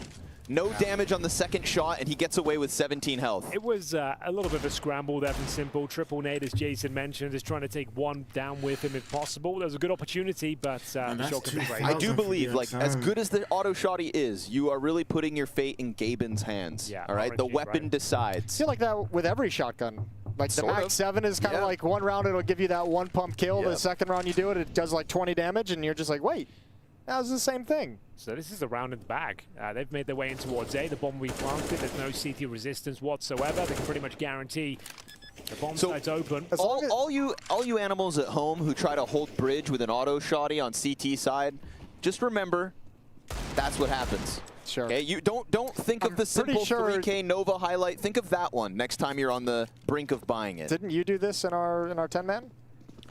You did an auto shotty in that is neither here nor there. Okay, just making sure we're all on the same page. Look, he's going to have money for an auto shotgun again. Yeah, and and it's been saved. It's been picked up. Yeah, never mind. Take it all back. Who needs the money? Yeah. Yo, Ime, drop that. Yeah. Simple's like, Ime, go get my shotgun, dude. Yeah, drop that M4. Like, don't you dare save anything else. Well, it will be a nice save for Na'Vi. All things considered, 4 players survived. They upgrade one of the pistols to an AK-47 as well, so they'll have 3 rifles and an XM going forward into round number 20. Ima looking forward to getting rid of it, I'd imagine. Okay. And that will be another round for Eternal Fire here. That's their second in a row here in the second half. It's coming in 2-2 after losing the pistol. Eternal Fire on the comeback now. It's their map pick, and it will be the second tactical timeout now for Blade, as he wants to get stuck in and just discuss their options here. It's a compromise round. They won't have everything they need, and they don't necessarily want to fully invest otherwise, because you can see, yeah, they've got the firepower here, but the money is tight. They buy all the grenades they need. That's going to cost them everything, and maybe sacrifice their economy, so they're discussing their options. They've gone deep. JL's bought down to 500 with a full kit of utility, so I have to imagine a couple other guys are gonna power up behind that as well. Question is, did Alexi get a gun drop to him that's currently on the ground? Still. No, I mean, look, with 3 rifles and at the auto shotty, like, this is a strong enough buy to actually return the favor, to get back in the swing of things. So MP9 picked up for Alexi, and utility being picked up by the rest of Na'Vi, so full investment for the CT side. Eternal Fire, this is the door cracked open a little bit, right? Yes. They're trying to force it open a little bit wider with the round win here. There's indeed a door. Yeah, you've confirmed the door exists. Yes. With a 5-round difference and some shenanigans. That banner. I was worried that nobody was home for Eternal Fire in this series. We saw towards the tail end of their defense, the lights were on. All I'll say is, remember Vertigo against Big? What was the first half score there? I can't remember. 11-4 in favor of Big. Ooh. Guess who won the map in regulation? Tell me. Eternal Fire, 16-14. They can recover these sort of situations, Connor. You just got to have a bit of faith. Slowly but surely, they're coming online here. Na'Vi still have a lot of work to do. Right now operating with an SMG, a shotgun, and a bit of desperation here. It's Eternal Fire, flat default, actually working towards B main. And Wicardia looks red hot here.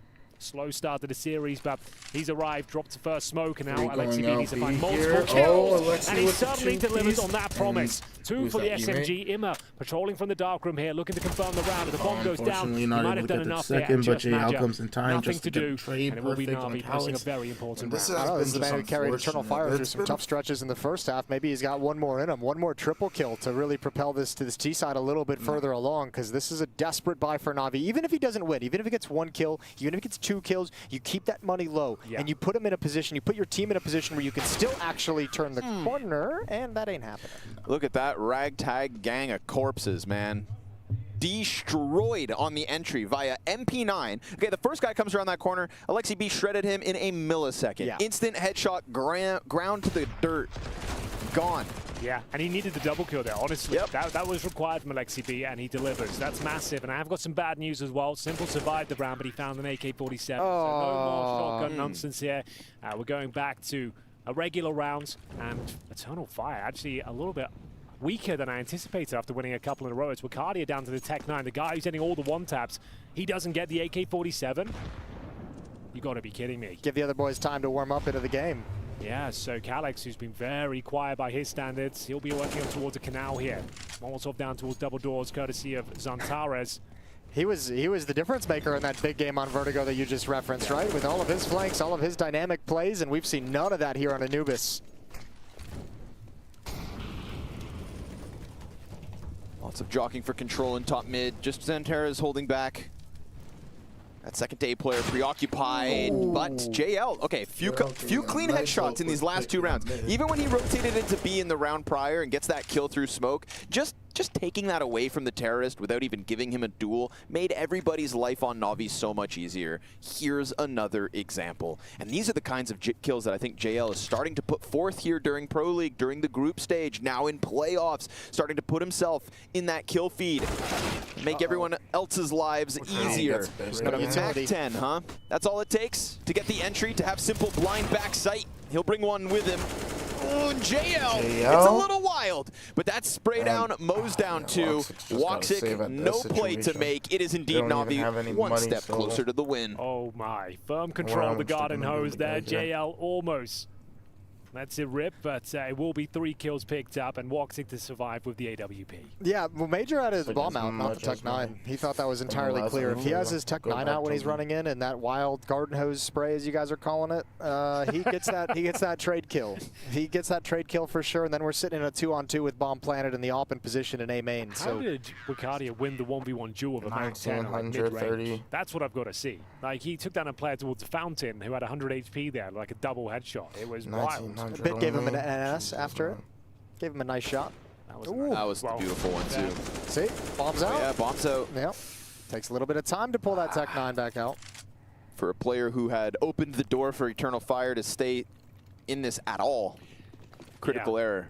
So they've got the saved AWP. That's about it in the hands of Woxic. He's currently on 8 kills, 12 deaths. So if he pops off this round, all will be forgiven as they try and avoid map points here. They have to be all in. Can't afford to go down 15-7. This looks like a call out of spawn, right? B-split. Just execute and see what you can get coming through it. Unfortunately, on the other side of that smoke is Emo. Flashbang hits a teammate. Oh, okay, good. They get slowed down, 1-for-1 trade. That ain't bad, but now Molotov is going to slow down the attack, although the bomb has already made its way in. Yeah, and they've got the site control fully wrapped up. You've got an AWP sat back on long. JL tries that same smoke spam, nothing. Look at all the utility, though, for Na'Vi in this retake. Like, they have all the tools in the world, including a shotgun. Yeah, it's coming. It's coming, baby. Nothing you can do to stop it. Frag grenade to the platform. Alexi's going to take the spearhead of the retake. Still, your Temple player is smoked off, and that Desert Eagle looks ferocious. But Alexi survives the bit of damage. Op now revealed. Bomb plant in front. Woxic has his hands full.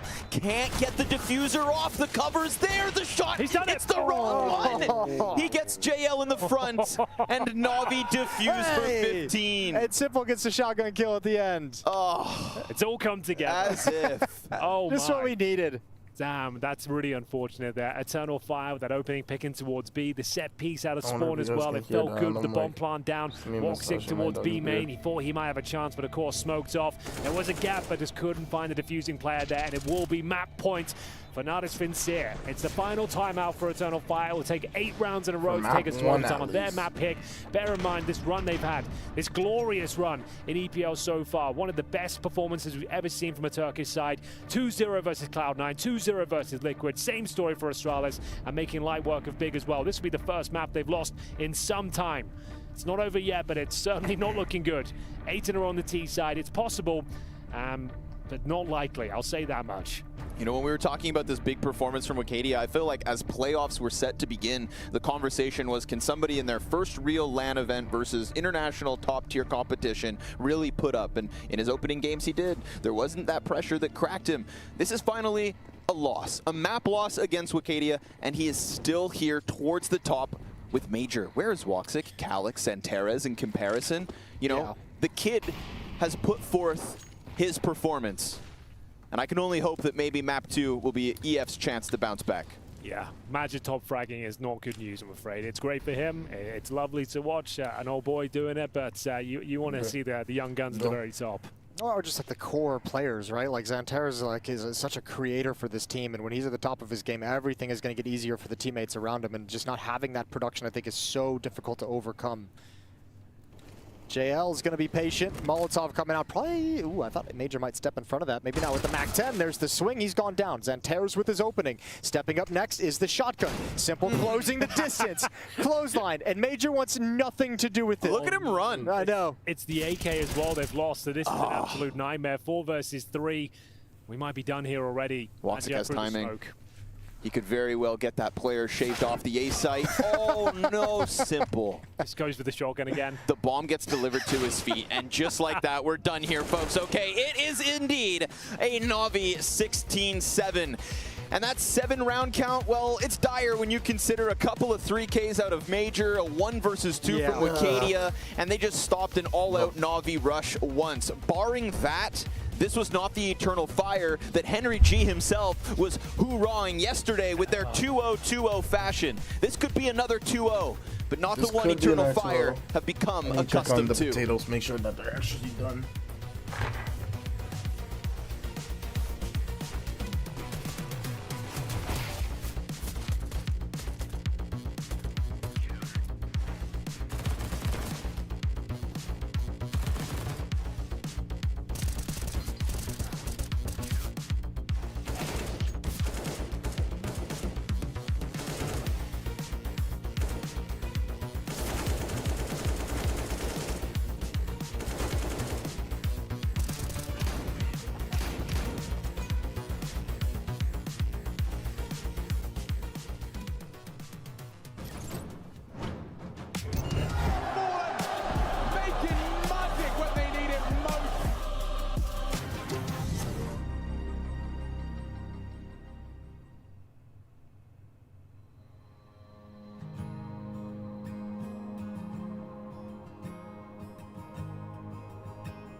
Twist will remain supreme.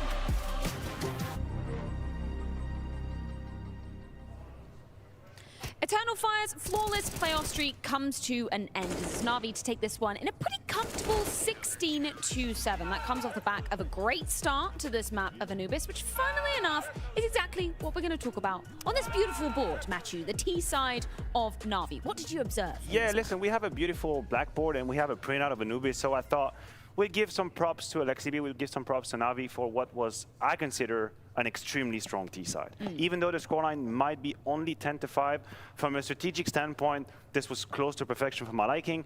And I thought we'd start with a simple setup on the CT defense. So here on the B side, we have our friends of Calix and Major. Towards middle is going to be Zentares, and then we have Woxic and Wicadia on the B side. Is that anything clear to that? If you're on, there you go. And you're back. Hey, he's back in the room. I see, that makes sense, yeah. Yeah, that makes sense. So I thought maybe we'd get a little bit musical with the theme. You guys are familiar with the waltz, three-time waltz? Ooh, that speaks to you a little like bit. This, yeah, and I thought we'd go with a musical theme. So the first time of the waltz for Na'Vi was towards the B side, where we're going to use this little pro, face it pro, as a point of attack. Okay. Round so this 2, is the round T 4. side. Exactly. This is where the T side is sending the power and finding the solution. Round 2 and 4, immediate entry kill on the B side. Major and Calix try to be a little bit clever with the smoke. Don't smoke too early in the round. Keep it in the back pocket. Yeah. What happens? Simple finds the kill with the AK round 2. Round 4 with the AWP destroys Calix, destroys Major. That's Are we talking like a slow, methodical waltz, or are we talking fast-paced, high octane? This is rather fast-paced. Yeah? I Okay. would say this is rather fast-paced. This is the first time of your waltz. Now, what do you think, Alex? After you lost 2 hurtful rounds on the B side, time 2 of the waltz, what do you do if you're EF? If you just lost 2 rounds on the B side, Yeah, I they reckon hurt. you probably push mid. You push mid after you lost on the B side. Twice. Well, that would be the right way. Yeah. That would actually be the right way. The problem is EF, after losing these rounds, what do? Round 6 and 7, they try to be a bit stronger up towards that B side. Yeah, okay. So they send 2 players towards cave. They try to find a little bit of impact towards middle. They have a rotation here already ready. Na'Vi, a step ahead, find opening kills both on A and towards middle. That's round 6 and 7. That's now EF was trying to kind of plug the leak on the B side. Alexi B sees it coming. Ime here, Wicadia as well getting found on the A side. That's round 6 and round 7. Is that so the basically, second waltz are we talking? that would have been the second time of the waltz. Okay, Exactly. let's You can put put that it towards there. middle. Yeah. Perfect. And now, once you are Na'Vi and you've already confused the hell out of Eternal Fire, what do? You slow down the pace. This is times 3 of the waltz. You've already shocked them, you've traumatized them a couple times, so you slow it down. And what do? You go back to B, but you do it slow. You do it slow and you find timing. Is it not like left eye fights for the Ts? Because I know that a lot of the pros would call it favorable. A lot of the pros say that peeking into B, you know, it's not a bad duel. Well, I mean, Na'Vi made it look like it's a pretty good duel. Like, you know, you got a very set list of like procedural lines you have to clear. Well, I think it would be interesting for a segment here. I don't believe it's actually left, right, right. I think it's the distance between you and the wall and me and the wall. Yes. The closer you are to the wall, the more it is to my advantage. The further away I am from the But they're wall, definitely the better further. that is. Well, in any way, they destroy them. Yeah. Completely destroyed. And what happened, remember I told you in the first time of the walls, they didn't smoke. They got punished for it. So EF, they learned I'm from Moist them. Critical, and this is the Wired Autocomplete interview. Nigga, what the fuck? Penguin Z0, Moist Critical, Charlie, Big Moist, Huge Charles. Charlie grinning directly at the viewers for the first time is a truly horrifying experience. The fact that Wired was able to get the man that carried a Hunger Games franchise trying to wake Charles Jesus in the middle of the same video is crazy. Can we appreciate how much he's for denying that he is Jesus? Pink's Critical, and this is the Wired Autocomplete interview. Wait, I'm Moist Critical, and this is the Wired Autocomplete interview. Yeah, I was tripping. Penguin Z0, Moist Critical, Charlie, Big Moist, Huge Charles. What is Moist Critical? A 5'6" hulking testosterone titan who makes a bunch of wacky, silly garbage on the internet. What does Moist Critical do for a living? I just post really ridiculous things on the internet and got lucky enough that it enables me to survive. What did Moist Critical do before YouTube? Nothing. I was 10 before YouTube. I didn't have a career or a job. I was still just snorting glue and drinking milk. I was just a baby boy. So I used to mow lawns for money, which probably isn't allowed with the child labor laws in America. What is Moist Critical email? Just criticalcontact@gmail. You're gonna have a hard time reaching me there. I did meet one of my best friends through email. His name's Kaya. He reached out a long time ago with a super sad message that really tickled my heartstrings. I replied back, we became good friends through it, but these days most people just sign me up for cult newsletters and a lot of other like really awful WebMD like hypochondriac bait. But you're welcome to send me something. I probably won't see it though. I'll just give it one of these. Oh my god. Why is Moist Critical Penguin Z0? The lore is super simple. I was actually a child. I made the account in 2007. I was 11. I thought penguins were cool. The name Penguin was taken. Not that deep. Why does Moist Critical wear white shirts? Convenience. Most of everything I have in my life comes from Walmart. So I just get big packs of white shirts, and that's good enough for me. I'm not out here trying to make any kind of fashion statements, so it's super simple, super easy. Why does Moist Critical talk like that? That's a question for God, not me. I couldn't tell you. It's just I have very weird vocal cords. I have a very monotone voice. The best description I've heard of it is that it sounds like an unenthusiastic hand job. I've been really gravitating towards the word goofy over the last year or so. I like these words that kind of fell out of grace for a while. Old expressions like calling someone an old battle axe or a harpy or a harlot, goofy, silly, wacky. It's like fetal development where you're in like the zygotic stage all the way till birth. Right now I'm in like the goofy development. Why does Moist Critical look like Jesus? I just don't think I do. I really don't. I just have long hair and I'm short. I don't know if Jesus was short, but other than that, I think that's where the similarities stop. He had like really brown hair, mine's more black. I don't think I look like him at all, but most people seem to think I do. Is Moist Critical in a band? Yeah, it's a two-man band. It's me and my buddy Troy. He's from New Zealand. We are the Gentle Men. Troy does all of the music. I do all the lyrics and vocals. That's why a lot of them are very silly. Like 2019 Guy is all about being a cuck and being super happy about it. And Skynut's all about robots that are powered by human semen from the future. He does all of the really good music stuff and I do all of the super stupid stuff. We make a great team. Is Moist Critical from Florida? I was born in Tampa, moved to Orlando, moved back to Tampa in 6th grade, and I've been here ever since. I'm not leaving until Florida's fully underwater, and even then I might still stick around. I don't think I have very many Florida man qualities other than maybe the way I dress, or where I go, I guess. We went to a club called The Castle last week, which is a goth nightclub with a station for paddling and all kinds of like bunk beds, but I don't think I have many Florida man qualities myself. Not that I can think of, at least. Is Moist Critical jacked? Not to toot my own horn, but I do lift very often. I was a human science major with a concentration in exercise physiologies, but I'm not really jacked. I keep myself lean because I'm 5'6", so if I get jacked, I look like a meatball and it looks really gross. Is Moist Critical scared of cockroaches? Nope. Common misconception. I scream because I'm trying to scare them away. So I'm not afraid of anything except flying. Is Moist Critical scared of flying? What do you know? Yeah, I am scared of flying. It's my main phobia. Really the only phobia.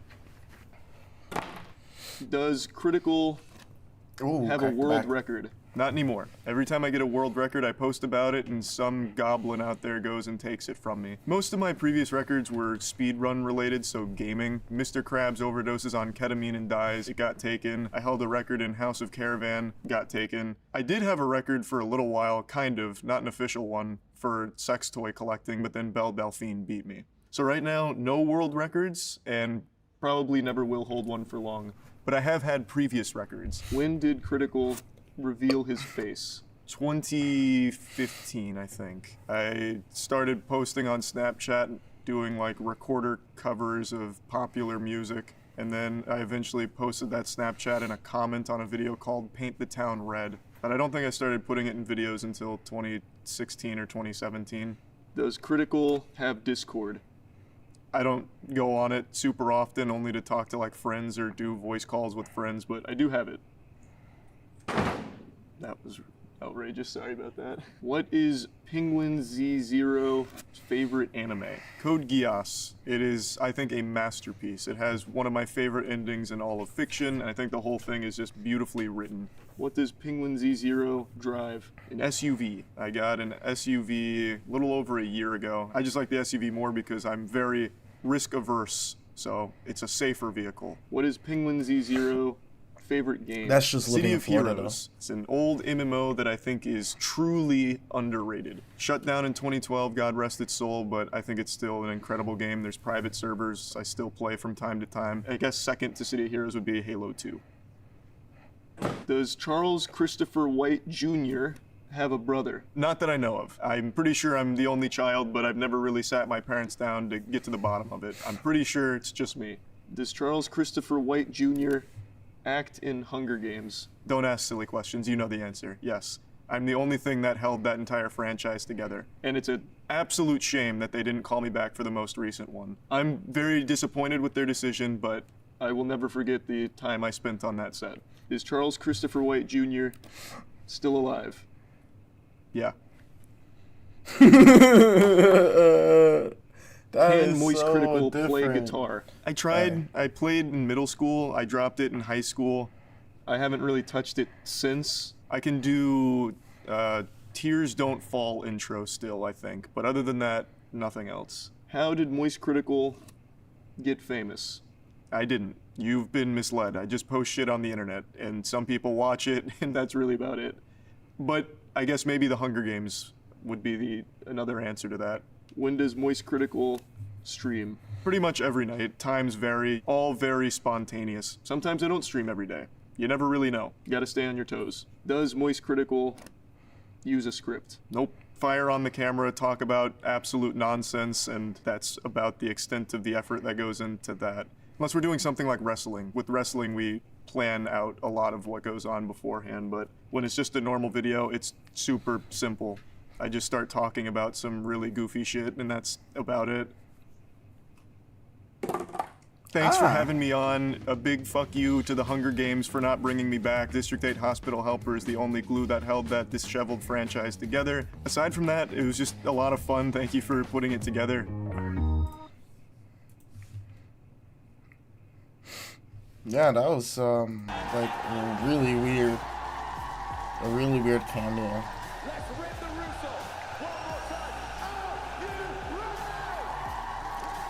Oh. If you were the kind of kid I was, you probably went outside, you looked on some old dead tree or log or something, and you yelled, "Mushrooms!" like a hobbit. And then your teacher or your scoutmaster or whoever said, "No, no, no, there's no shortcut to mushrooms here. Those are not mushrooms. Those are actually conchs, which are the fruiting bodies of bracket fungus, also called shelf fungus, or the scientific name, which is polypores. Like mushrooms, we're not just talking about one species, but like a whole group of species with similar traits. Unlike mushrooms, there are very few polypore species that people eat, but this is one of them. It's called chicken of the woods. Great name. And it's actually one of the easiest edible fungi to identify if you want to get into foraging. Why don't people eat very many polypores? Well, remember that all multicellular fungi are made of the same stuff, which is hyphae. These tiny, fine little threads. They might just be one cell thick. They're all made of hyphae, but there are multiple kinds of hyphae. The kind of mushroom that might spring up in your yard after it rains is going to be made of generative hyphae, which is flexible in every sense of that word. All the different parts of this organism are made of the same kind of hyphae, and generative hyphae have thin, delicate walls, so they are bendy and soft. Easy to chew, though I have no idea what species this is, and I'm not going to risk it. In contrast, here is the conch that's growing up from a polypore fungus that is slowly eating and killing my poor old oak tree here. Unlike a mushroom, it has evolved other specialized types of hyphae. It has generative hyphae, but it also has skeletal hyphae and/or binding hyphae, which are exactly what they sound like. Thick-walled, tough structural biomaterials. This is why I'm working so hard to cut this thing off at the stem. And look at the cut stem, so woody. Well, you are what you eat, I guess, and nobody is going to eat this. Not because it's poisonous, I mean, it might be poisonous, but most polypores are not poisonous. You want to see why they call them polypores? It's a holy see. Reminds me of Blackburn, Lancashire. Ew. Polypores drop their spores through these tiny little holes to reproduce. Anyway, here's why people generally don't eat polypores. They are so incredibly tough thanks to those skeletal hyphae. I mean, just look at the internal structure of this thing where I cut. This is a cross-section. It's like a rocky cliff face, and it probably would taste like one, too. This explains why, if you were a little kid like me, when you ran out into the woods, what you probably found were conchs, not mushrooms. Conchs are tough, so they don't shrivel away. Okay, I never really did get to do that Forest experience, but you know. And so that unfamiliar taste of defeat now singeing Eternal Fire as they come off of a heartbreaking loss on Anubis. It will be Nuke up next. Na'Vi sensing an opportunity to take away a Series 2-0 to very quickly, swiftly find their way further in the EPL Season 18 playoffs. Oh, it could all be ending here. It really could be. Eternal Fire have had an amazing run here at EPL, but they have not played Nuke once. The last time they did was against one win in the Paris Dunave Party 2023, and they lost 16-8. It's not familiar territory. It's not a specialist pick. Na'Vi have got an open net here to try and convert the 2-0. They'll start things off on the T side, of course, and Simple Which I could believe. And we've got ourselves a Molotov, HE, and a flashbang. The HE used for the door, smoke down to allow a lurk out of the squeaky and down the vents potentially. It's a bit of a specialist maneuver of Alexi B. For now, though, Imma patrolling that area as they go for A main control. Oof, almost killed on the fallback. A little bit more damage tag. Simple gets to secret. JL crossing with him. And Major. Now, he was the one piece back on Anubis that kept Eternal Fire even remotely in the game. And right now, Alexi's trying to follow the CT that he knows just left, but now he's kind of freaking out. Where'd this guy get off to? Luckily finds the timing where Calix's head faces the other way. So an equalizing kill found from Alexi. Perfect chance to join up with his ramp players. And now they're going to transition into that comfortable B hit. It seems. Door swung. Ooh. Almost. How is Imma not down? 7 HP. Magic can't find him. He is towards Decon right now as Na'Vi scramble towards the lower bomb side right now. Looking for a second, and he might be able to pull it off as well. Alexi B will strike first, though. And now they're in a lot of trouble. CT's rotating in from the ramp, and Maja, he needed that kill for this one to be possible. It's the perfect call, Matthew. Upper play, just when the CTs are convinced it's down towards lower. The Alexi B masterclass continues, Henry. That's how I see it. You could feel in the movements from Eternal Fire, they were completely oblivious to what the end game of that round was. Probably they took first the bait of that vent dive that you were talking about. In fact, it was just a misdirection to attackers in that time taking space towards outside. This is why Alexi B sneaks onto Calix under heaven, completely oblivious to that risk. Yeah, and I think we might be done here. It is going to be Zantares left. One-on-one battle with JL, but for now, just hoping to save his Kevlar if possible. Hasn't been tagged yet and doing considerable damage towards the remaining Na'Vi players, but down he goes. Alexi B will find his third frag of the round. It's a convincing pistol for Na'Vi after losing that first pick, courtesy of Maja, and it begs the question, do we see the force buy in the second on Nuke? The answer, normally yes, to be honest with you, and indeed it will be. Maja will have the MP9 confirmed, but this is where the round started to fall apart. The backstab in towards the ramp room, lower control, back up towards upper. Absolute pandemonium here at Eternal Fire. We'll have the scouts, 2 SMGs, and that's just unfortunate on Woxic not really getting that timing, because if he gets that kill, makes it into a 2, as far as Simple you still have JL who's 1 HP. 5 Galils. Or like a relatively like one shot, so it becomes a lot more tight. Blocked and I off by think it's smoke. a bit. Hey, was get the the damage full while you HP can. player. Woxic lands his scout We shot. kind of have to just take that tag all day take long. on for that 1-on-1. Gap in the smokes, that's Or for the sure. 2-on-1. They should have thrown the Henry Greers. They But should still, have that done. might also force into a 2-on-1 because trying to exploit maybe the gap if possible. Not seeing anyone cross, that's information in itself. Zantares doesn't clear all of lobby, and he just kind of runs through for hut and gets hit by JL there. He's baited in correctly. It could be a game changer here. That's if they do go ramp. The fact that Zantares could find all that information outside is key for Eternal Fire. They can afford to play 2-2-1 if they want to. They could even say 2-3 at that time. It's very unlikely to see a late round rotate towards outside, but they have very little utility. It's, oh, he's going to walk into it. Boxing sees an elbow, but immediately taken out by Bit. Man, that hand on the smoke, ready for the shot, but missed chance. Still a player sits on top of hut. Could get a little weird. No, not this time. Simple just snapping the Galil up. Poor Wicadia. Sit down, kid. Even with the Molotov on the hut, the only place that's not checked, they can't find the frag. It's going to be a 5-on-2 now. Calix and Maja, they fully invested into this round. It's not worth going for exits. They just need to hold on to the little they have, and it's not very much whatsoever. A Deagle and MP9, they both hold towards the ramp from as Na'Vi explode out towards upper. Didn't really take any damage en route. That's another perfect round. Bear in mind, he kicked off an Anubis 9-1 in favor of Na'Vi on their opponent's pick.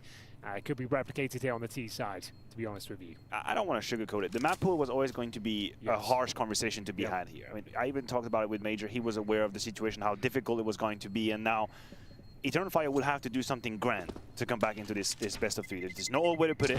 The way they got spanked on their map choice of Anubis, now moving on to Nuke, a map where Na'Vi have shown mastery. They've played it multiple times with this new roster as well. We know how deep the playbook goes on their T side, which they start on, and right now, this is backs against the wall pretty much. Yeah, and it's going to be 3-0. There's not really much you can do with a Deagle and an MP9, to be honest with you. No one else can invest. Smiles all round for Na'Vi, that's for sure. Round number 3, there's going to be more of this, I'm afraid. Just holding, waiting. And we've got Julies for Wakadia. That's about it, but their woes will continue here as we get into round number 3. Nade to blow off the door, Molotov to patrol main, and Simple aware of the threat of the ramp push here. Very common maneuver when you're low on money. Maja flashed in. Good fucking timing. He knows it as well. Good positioning But he'll for go Simple for it. so he doesn't You get know he blind. will. And he wants the player who threw that flashbang as well. How dare you chuck utilities in his direction.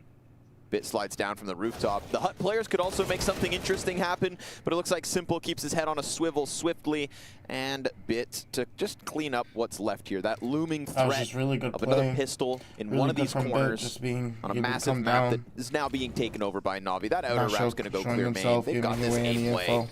Now Woxic has a Woxic's just chance screwed to here, not rack being- up some damage, you know, any parting gift perhaps, He's gonna but die before he even gets a chance. I'll be 3-0 because we knew back on Anubis that as long as the individual levels that we had seen from Eternal Fire were there, hang on, they had a chance. There's a chance for Xantares here to get a second kill at least. He does manage to find one, but that's all they get in the round.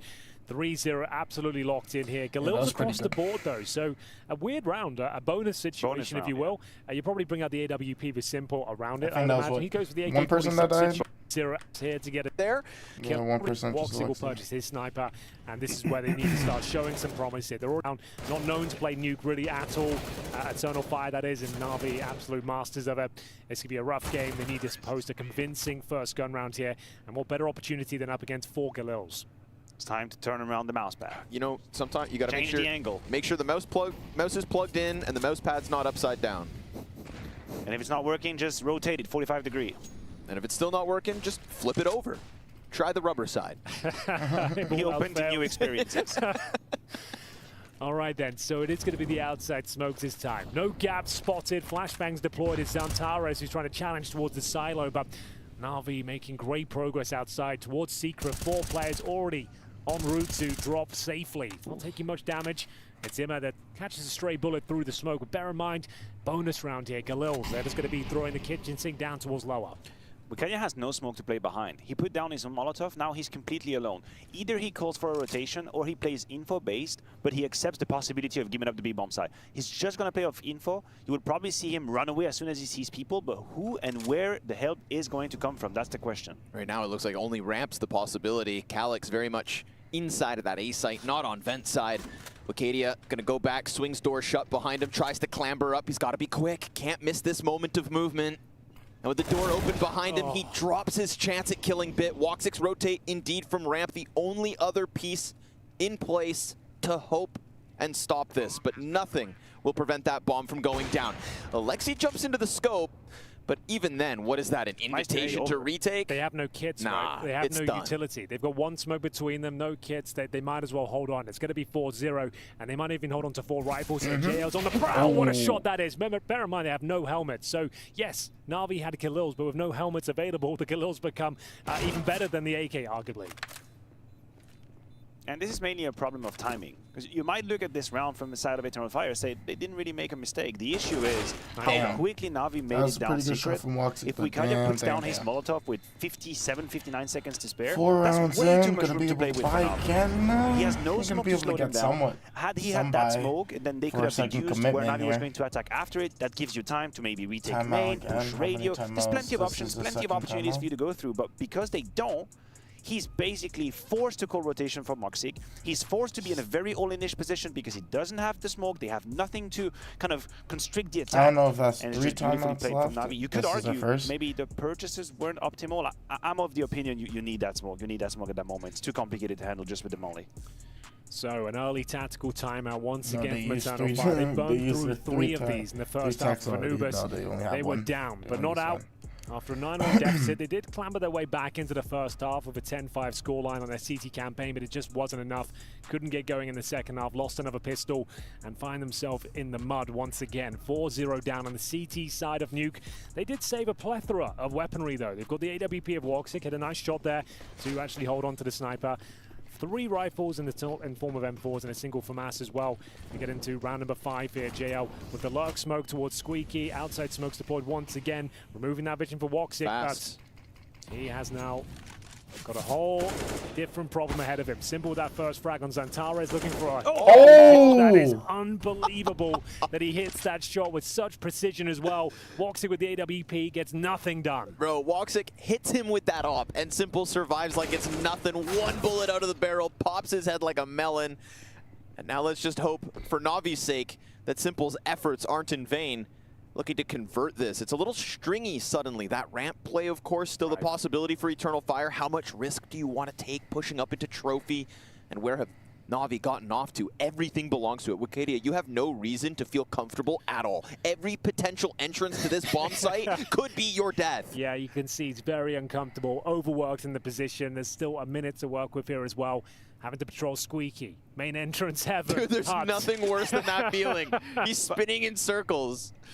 Oh, I'd rather see Calyx join Wikadia here. And if you're on the wrong bomb side, then so be it. You save the 2 rifles that you have. Like, what scenario are you making up in your mind where you can actually both handle a single bomb site? Sure, miracles can happen, and this is probably why we have some nice frag movies in Counter-Strike. Yeah. But I would like them to hedge their best. Like, maybe play just together on a bomb site. Wikadia's going to have to go frag movie right there. Oh. And he doesn't.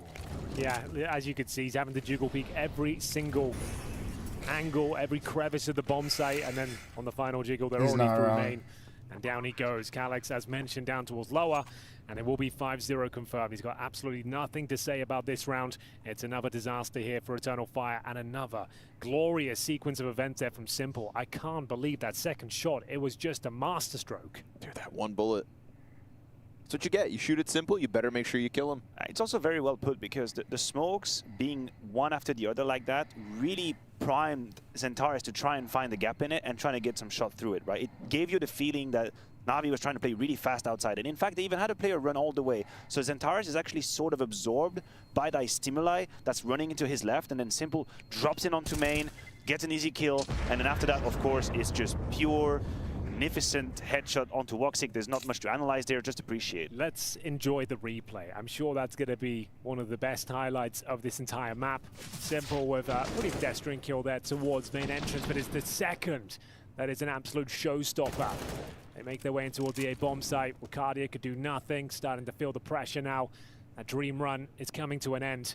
Already given up their first map, and now down 5-0. The maximum loss bonus, they do have a buy here. Woxic on the AWP with a helmet as well. They have no kits once again, and JL might be using the squeaky door this time. Smoked off. A little bit of a spam, doesn't take too much damage. Same story for Imma, who will continue to push towards outside. Bit cautious of the potential close red play, but no, not the case. Just that 20 seconds of posturing going down with Xantares playing completely in the dark. He-Man creeping back behind main first and foremost. What do we have? And again, it's the Hut player holding from above the door. Simple's already pieced together an opening kill from this exact push. Major in the back of the site throws the grenade. That trajectory right there gives Simple a bit of information, and you see him post up on the angle. It's perfect. That smoke being thrown from Major gives Simple the knowledge to lock in on that exact spot. Then the rest of the team comes swinging, and this one, yet again, a blunder. What a blunder it is then, Matt. It's too easy for Navi, but also I want to say it's just a reward of all the work they've put into this half already, right? Because the reason both Calyx and Xantares have to respect the outside play is because Navi has already established that they are willing to play outside. They're willing to take the space. If you're not going to fight them, Wikadia is going to be pressured lower. That was the first gun round, and then Xantares and Woxic got wrecked on their second gun round. So when that wall of smoke happens, if you're EF, you have to respect it. And they know about it, and so they know there's going to be probably two players playing it straight up inside. That's why we always comment on the gaps, right? If there are gaps in the smokes, you've completely failed. You've wasted 3 smokes essentially. If you have vision and opponent can see they haven't crossed over, you can confirm that outside is clear. If you're throwing the actual good smokes every single time, there's the question mark. Has one player made it down? Has four? And like you said, you have to respect it, force the rotation, and that's why you'll see teams throw it almost every single round, whether they use it or not, just to condition the CTs, and it's worked tremendously well so far. Yeah, that's the thing. It's not just about using that wall of smoke. It's having proven to your opponent that when you do it, you will use it and win the round based off it. And so as a CT then, it's very, very hard not to overreact to it, or at least not consider it a possibility, because it's been proven to you right in your face that if you're not rotating, if you leave with Kadia alone, you're going to lose the round. So how do you call that bluff? Wow, I would say you get up close and personal. you get scrappy outside. You have to play on the front foot, right? Maybe you have to play out of the smoke, right? That's what you have to do. Which, I would say. I would say it was what we saw Bit sitting top silo kind of looking for, his caution shown towards red. But that's also not really the nature of Eternal Fire, I don't think, in this series. Because I would say even back in Anubis, I kind of thought the same, right? I tried to highlight that lack of outer B play. They weren't getting in Navi's face. Right. Because now they're scared, we can get into theory crafting. When are we going to see Eternal Fire commit 2 to 3 players outside ahead of the wall smoke? And are we going to see Na'Vi being one step ahead of that and maybe playing a different side of the map? We're going to have to see. Probably not this round, I'll tell you when. On the weaponry. I'll tell you when. I think it's going to happen. Yeah. Too late, Mathieu. That's when it's going to happen. Got me on that this is one. already a good half for Na'Vi, to be fair, right? It's Even if they 6-0, lost brother. every other round at this point, in round number 7, they'd be fine with this half. They can still win it, and Woxic will have to go above and Chance. beyond. Yeah, at least like the characters there, you know, the ambition of getting up in their faces with the AWP. And the 5-7 tried. The 5-7's also there. You know, yeah.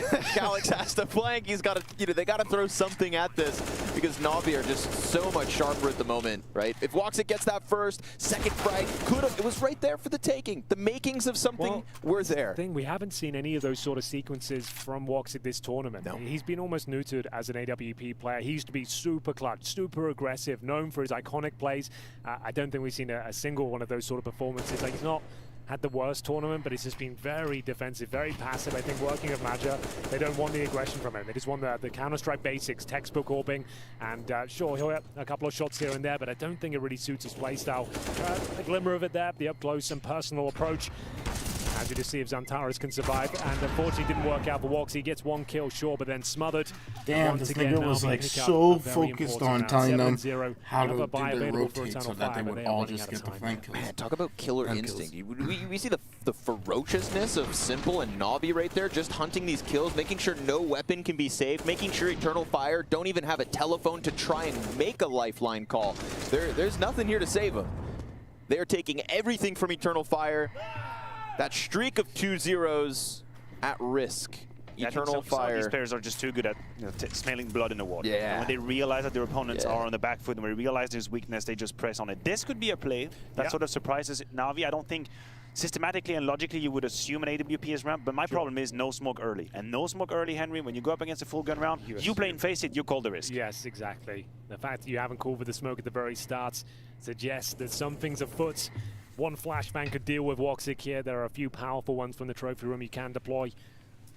And it looks like they're actually heading towards the ramp. I'm sure Alexi B has got said flash just so up his sleeve. They're going to be talking the lurk smoke towards Squeaky just to keep them on their toes as well. So Woxic will be tested here eventually. Now bear in mind that flash I just mentioned. That's the one that's going to get him. There we go. And he hits the shot, but he's been dissuaded. It's enough to push him off the line. That grenade's excellent. Softens Bit up even more so clean up from Major. Woxic, you want a little more, huh? Right, why not? Alexi B's been able to cross. Simple's awaiting that hell peek, knowing a player was back there. Alexi's gonna maybe peek into it, looking for a duel. But that ambition is his end. And a 5v3 comes from it. The best chance Eternal Fire could have hoped for to try and get this first nuke round win. Secret Let's see if anybody can rip it from their hands. Simple has gotten a chance to get closer, making sure that they're not creating that ambiguity as to whether they go down to B or whether Hell is compromised, and they're getting these players flustered. Ime has that Molotov back A site. They do chuck Util back onto the T's as well. The main player. Big moment for Xantares to come through. It's a 1v4 from Simple, and if there was more than 10 seconds, maybe. He gets cleared. Eternal Fire have broken through. Well, there we have it. It is Woxic holding at the ramp room, managing to at least find the first tag, which led to the first frag. And at that stage, Na'Vi taking full control of ramp, and they were just getting picked off one by one. Nice rotations here from Maja. Good positioning, waiting for the Alexi B probe as well. So it's their first round. They need to build upon it. They have a couple of AK-47s now. Woxic still with the AWP. And they need to post like 2 or 3 in a row before we can start saying that they're going to bring this one back. But it's a good start. I was surprised by how moderate the rhythm of that attack was. I thought once they heard the AWP shoot, they would immediately press charge. And in fact, Jer had time to be here. He was under heaven when that was needed. He got the kill very easily, stopped the attack. I thought he would be out of time. Fair enough. Well, we've got Woxic ramping once again. I kind of like the LCT's Molly secret in the trophy room. after the wall, or as the walls of smoke set up, and then they There's the push from Trophy, anti-Molly secret. Zanzara's Navi on this as side. well here. Timing might elude him. Just to make sure that nobody pushes he gets up. away with it. Emma spots him. It's information the one player is already down towards Secret. Woxic's rotated from ramp, and now getting... Let's go. Some world-class form here. We're seeing the shots starting to connect. There's the third. This is more like it from Woxic. There's that fire, that ramp peek, the follow-ups, the outer play, and nearly the ace. Here we go. It's just 12 health left on Ime, and that op's coming for him. Woxic changes guns. Don't. Did they lose this now? It's big. Everybody relax. Everybody relax. We're all right. It's all good. Woxic's done the work. All right. That's a 4K into conversion. And off of the back of aggression, right? Yeah. We wanted to see that fight. We saw what happened when he went into Hut, got an opening kill. That's one of his old moves. He used to do that when he played for us as well. He loves pushing in towards ramp. He drops the sentry, holds a trophy corner, and then when he feels the moment is right, he'll go in towards lobby. And more often than not, he hits the shots. If you let him off the leash, he can cause damage, but to your own team as well. Like when he's too aggressive, he means he'll get you a lot of rounds, but also throw a lot away. That's the problem. That's also needed right now. You have to be realistic. You're down 1-7. Yes. You have to be a little bit creative. And I think that, right kind now of we've like seen a formula from Eternal Fire that has been hinging on Wicadia and Teres. Well, Wicadia is 1-8. It's one of the worst starts he's had throughout this event. Make a case and if he's going to be 1-8, and if he's going to have some struggles, then how about we take Woxic off his leash instead? Let's change up our face. Let's get that op activated. And I think that we've had 2 examples of it shining, and one of them nets them around with. Well, he's certainly a momentum and confidence-based player, Woxic, so hopefully that's a sign of things to come, because Lord knows Eternal Fire need him firing on all cylinders here to stand a chance. As mentioned, Na'Vi have already posted a pretty decent half in the team side of Nuke. It's serviceable. Mainly on Vertigo, ended right here and probably still win the game. Throughout See the how many more series. They can post. Here's the aggression once again. Now he's their starting to feel ability himself. to come back even when they're down Looking 5, for the opening down frag 6. once again. This is like vintage Woxic. Losing 3 rounds in a row, get their money economy back, make a spurt play, save a few guns in the second round, and like bam, make a good 2-3 round comeback. Bring that in so that they break economy for the other team. This would be the and killer just change keep at all. spiraling for a little bit. Have no other opportunity to be aggressive. Also, a few times too, where like even if they don't get the pistol round conversion, they or pistol round, they always get the round conversion after that. Like they always are able to upset and break the economy, and get to like a solid 2 round, grace for themselves. Or more. When on CT side. Yeah, it's all kind of banking on this Woxic pick, and he's actually found the opener. What a scalp to take as well. Simple, removing the equation early here. But you just don't get to see on this side, so maybe on T side they'll have a bit more of a 40 seconds faster remaining. There's a pace and second kill aggressive as well. strats Eternal Fire starting to piece really this nuke push it together. up. Emma's down towards lower, and JL will try and join him. It actually got down the fence, like I said. Wicadia with the 2-piece. Who needed those frags there. Fucking chicken, because they've really been having Calix's anchor on the B side for the most part, so it's kind of weird. It's kind of nice that they're having a bit of a switch up on this. Beautiful. I mean, look at the way Na'Vi start to get their play activated, and it all just hinges on as we kind of set up that Woxic first entry. Woxic gets a kill, everything else falls into position. The smoke out from Hut. Yes, JL, Alexi, slip down vent, uncontested. Yes, they do it silently, but we've got Wicadia sitting downstairs, just comfortable, not scrambling back into a B site that, oh God, it's all falling apart. No, nay, sat on his angle, confident, because Woxic and everybody else around them had this one set up. The defense knew what was coming, knew when it was coming, and then most importantly, the individuals start to deliver here. This is an Eternal Fire waking up. This was the 4th aggressive move from Woxic back to back to back that always net them the entry frag. And this is his best performance yet in the tournament, honestly. Like, sure, they're 7-3 down, but in terms of impact he's had, a quad kill, opening pick, so we haven't said that at all throughout this tournament for him, even though Eternal Fire have been very good. Oh, JL got down vent. 3 players crossed over with bomb behind smokes, and JL dove It's an Alexi B special. All of his teams have done this. They sneak a player down vents, operate down towards lower, and here's the big man himself, finds the second kill of the round on this half buy. Dude, and of course, right, with that kill downstairs, the whole entire CT team starts scrambling. You catch a kill in main, that vent rotate back to A is open. Now Eternal Fire are panicking in 2 directions. Now Acadia's left, back sight, desperate. Woxic trying to regain control of this. We get that pistol push, back sight. Acadia's going to get overwhelmed by simply just the sidearms. And it's the ramp play that's all that remains. And as he tries to seek out that bomb plant, it is JL from a pistol kill inside of the vent to a coverage down on B. And Na'Vi, just when Eternal Fire showed us a glimpse of hope. That was just a good top to bottom round. Rip it from their hands. I was kind of confused on why they had Alexi. That pays off on Na'Vi. You have to be real. One of the few reasons Woxic got these early kills is because Na'Vi I was kind of confused on why they had Alexi outside mini while they have 3 running down, but JL just getting out and getting that kill on Calix. Complete different situation.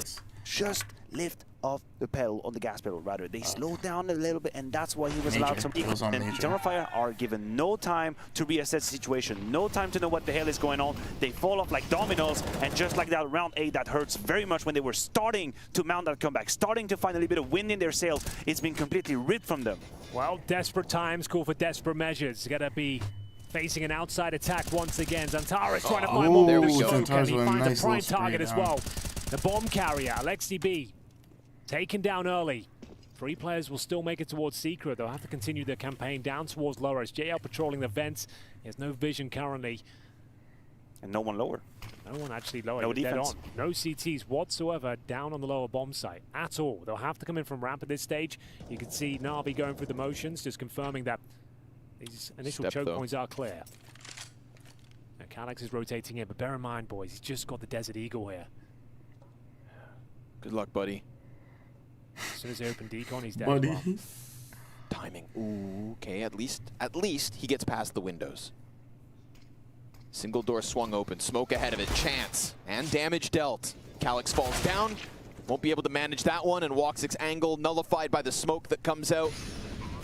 We do have man advantage for the CTs. Make it a double. Woxic's connected yet again, but Emet catching the back of those players pushing towards decon. Unfortunately for Simple, he's flushed out. He is forced out of this position. He is so compromised, but he has found the slimmest position to hold on to, and the coverage is fantastic. Woxic has opened up rounds, but can he close one?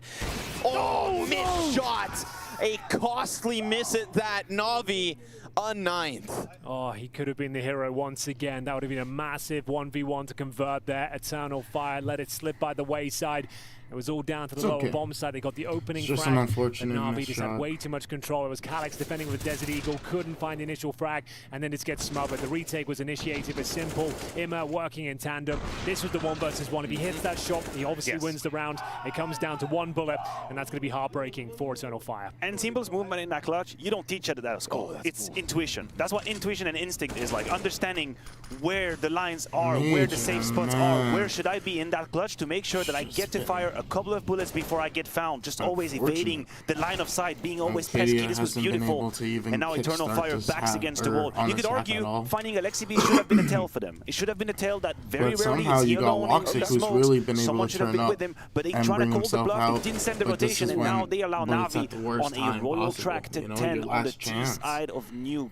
And he has no support. Very promising once again.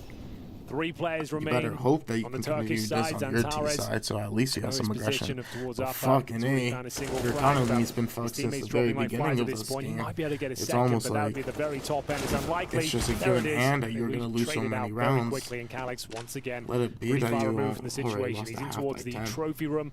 Now lobby, but MP9 in hand, bomb to be planted. There's just nothing to be done apart from saving AK-47. You can make a case about it from the complexity game and being like, oh yeah, fuck it, right? Saved AK doesn't quite have that glow when it's 10-3, they lost round 11 and 12 half 11-4 on overtime. For Eternal Fire. You'd feel like the 3 rounds they had built off the back of Woxic's aggression kind of gave them maybe not a new life. You already don't have that gave them some steam, like you don't have any guarantee. Like they were so this is a completely different situation from like, where the aggression would be and when it would happen. But then that round against Tech9 with JL's incursion into Van, and on the back of that rear clutch they just lost. It feels like you're just getting after losing outplayed. map 1 so one-sidedly. It's not like some bullshit where you have to pay for the A4. They were a very quick reminder that the individual levels can fight outplayed. But now we're watching them just crumble to the rotates, to the plays, to the fakes. And once again, the best they can hope for is 10-5. Same scoreline we saw on the first map. If they pull that off, great. It's a half. It's something they can maybe it's do a half with like a It is pistol a half. victory. It's 15. Yeah. And, it's looking pretty good for at least the 4. Okay, We've got a couple perfect. of trades here towards up. A 4 versus 2 now. Flames Perfect. This engulfing is the a bomb perfect site, situation but for you guys to be Simple in. and Imma remain. Need to try and scoop up the bomb if possible. There were plenty of time to do so, but surely there's nothing left to be done. Woxic with a prime position to find the penultimate frag here. It's a bit of a classic. You know how it goes. You're leading 10-3 T-side nuke. You try to rush through some Molotovs, looking for a different version of your offense. Emed down 1v3, connects the first headshot, second, and is given a chance at that third. It's a hollow victory at the end there, I'm afraid. Okay. You barely are celebrating that one. A kind of limp fist bump will come through as we get into round number 15. At least they picked up the AWPs in towards Upper. Not all is lost, but most of it is. It will be Na'Vi with a huge advantage here going to the final round. And you can see there's a full execution towards Upper. Well held by Eternal Fire. Might be too little too late, who knows. But for now, they've got to operate with a FAMAS, an MP9, and the saved orb. So it all comes down to this. Another weak buy as Lexi B will nade off that door. Woxic outside this time. He'll connect, and again, the pace is just getting crazy, right? We're gloves off Counter-Strike right now. We're rushing at everything. We're flying through Molotovs. I feel like both teams have come to an understanding. This half is done, and it finishes with that 5th. Eternal Fire burning out here in Malta in the face of an annihilation from Na'Vi. Let it be. Let this be. Way immediately after they have dropped their spores, the way a mushroom does. They hang around for years, so they add up in the forest, and you see them everywhere. Some conchs get brewed into a tea or smashed into a powder for traditional medicine. There's one that's called the beefsteak fungus. Apparently it's chewable if you get it like really young and tender, but it tastes kind of sour, and you might still have to boil it for some time. Here's the popular one, chicken of the woods, also known as sulfur shelf. Sulfur because it's yellow, and shelf because, well, look at it from the side. What makes sulfur shelf so special among polypores is that it has no skeletal hyphae, so it is tender and delicious. Lauren was awfully game to go foraging with me, considering that she hates mushrooms. She deserves an at-home spa treatment, courtesy of UFO hydrated polypores. Doesn't matter if they're orange or whatever, if they drop their spores from gills instead of a nearly microscopic sea of holes, then these are not the shrooms you're looking for. Here's a photo of a jack-o'-lantern mushroom.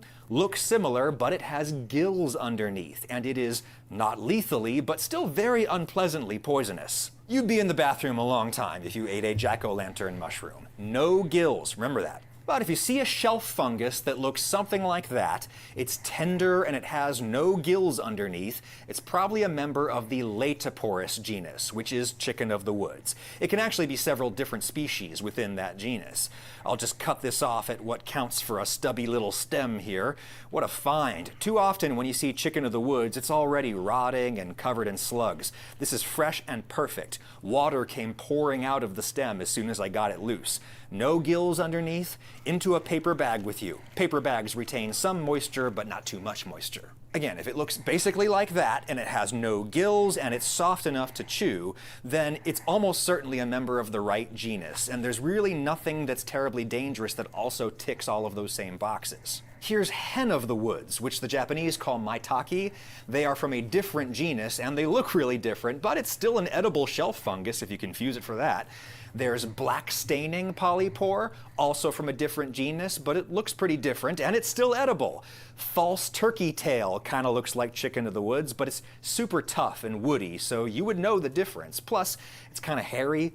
Giant polypore has that look a little bit, but you would touch it and you would feel how woody it is and you would know, unless it was very young and tender, in which case it's also edible, so fine. True mushrooms with a stem and a cap can be a little bit trickier, and when people are trying to forage for something that might look like a death cap or something really scary, one of the ways that they can be extra careful and safe is to get a spore print to positively ID the mushroom. Put down some solid colored surface, place the fungus with its pores or gills facing down, put just a couple little drops of water on top to create a humid environment when you cover this with a bowl and let sit. These conditions should make the fungus drop its spores. The next day, look underneath and just barely you can see white spores. That's the correct spore color we're looking for with chicken of the woods. However, chicken of the woods do tend to drop their spores right after you harvest them, and so you might not be able to get a spore print. I barely got any spores at all, you saw. But again, if there's no gills and it looks and feels basically like this, it's gonna be chicken of the woods or one of its edible cousins. I have washed this as best I can. I'll start by pulling off the individual shelves, which I can do fairly easily, and that's a good sign that I have the right thing. The flesh inside is white and it's not staining or bruising black, which is another good sign that I've got the right species.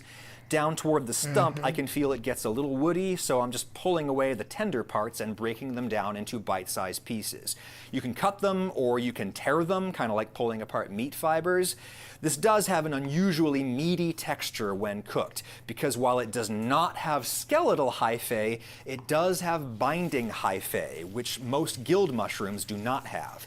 Binding hyphae branch out and form a structural mesh that holds the tissue together.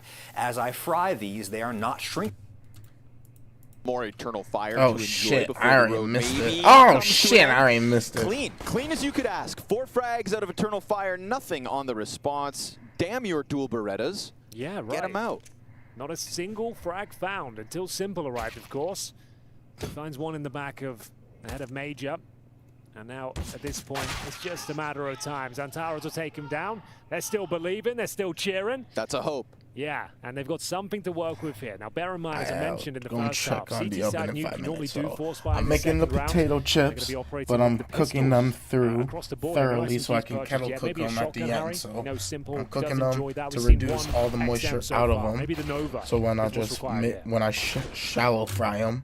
Oh shit. No Novas available. When I shallow fry them, it only takes a few minutes for them to cook instead of doing like a whole like 15-minute cook, you know, maybe cut it down to 5 minutes because they're already partially cooked and dried inside. Might be able to safely cross.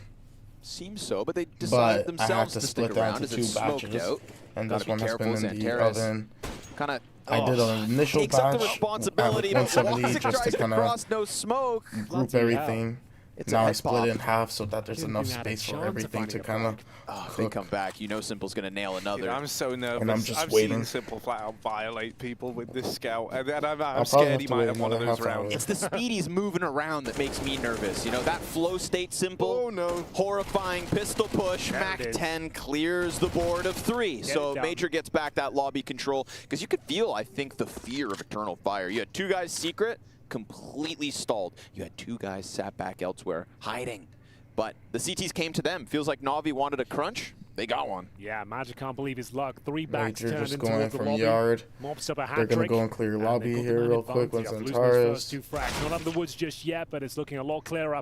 As Simple will be the last player remaining here for Na'Vi. And this is going to give them a couple of rounds, bear in mind. This is the force buy, as we'll see round 3 come through with a full eco for Nadas Vincere. Finding the CZ and bomb will be planted. So not really much to do here for Simple, hoping to find an AK. And that is significant. If he saves that to the next round, he can drop the CZ, and you know he can carry these sort of rounds, even with USPs around him. So the save has been called. Eternal Fire needs to be on high alerts going forward.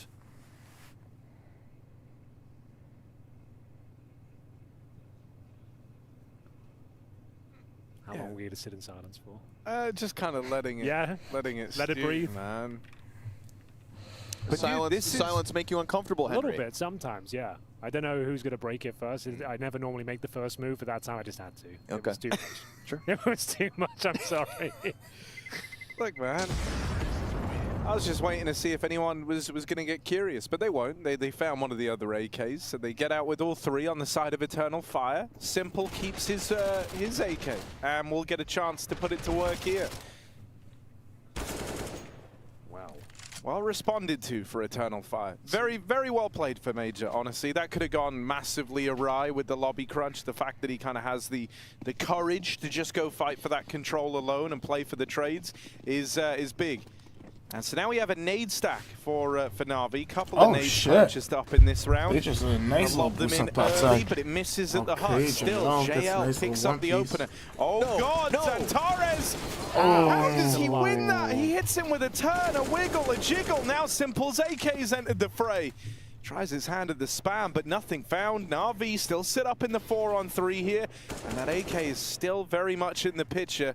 Getting itself situated up on top of the hut. There's that other rifle dropped. No one's retrieved it. Instead, aggroing into the lobby. Bit is fed to Eternal Fire. Okay, this is starting to stabilize now. As they head down towards lower, it should have been a 5-on-2, honestly. I don't know how JL doesn't get that second kill on towards Zantares. Looked like a done deal, but the smoke's been deployed. Astralis plan to come through in towards lower. Alexi B trying to deny it. Decent effort there, can't quite connect. And that should be enough here. Simple needs to consider, is it worth going for this one? Do you want to hold on to the AK-47 going forward? Yes. They've got about a 15-second window here to try and make it work. That grenade might dissuade them, though. Max damage to Alexi B. Now Simple will have to find 3 more kills. There's the first. And a second, but not the one he wanted, I'm afraid. Oh, he still has a 1 versus 1 here. There would have been time to defuse as well. A great effort. Bear in mind that's a pretty much full eco for Na'Vi, bringing it down to a 1 versus 1. Could have been their round if JL got that second kill on Zantares. Even Zantares taking like the craziest, I don't know, even like the swing onto Simple right at the end and actually taking that fight is mad. Zantares could have just stayed tucked, looked to play time, but he tries to go for the immediate trade, and Simple will oblige him at least. Zantares is very much the one who got away there. If he falls earlier on in the lobby, that's probably a Na'Vi round. Oh, dude, look at that, the speed of which that, like a colony of a million ants. Na'Vi just came flying at that top hut. Exactly like that. Swarmed in. AK looking to feast. Oh, nice little but nade Simple had from no Alexi, chance. though. Well, it's a nice opening grenade, courtesy of Alexi B. Throws it in the back pocket of Zantares, nullifies his efforts towards outside, to be honest with you. And bear in mind, Eternal Fire on a knife's edge. That last round, sure, they won it, but it was very expensive.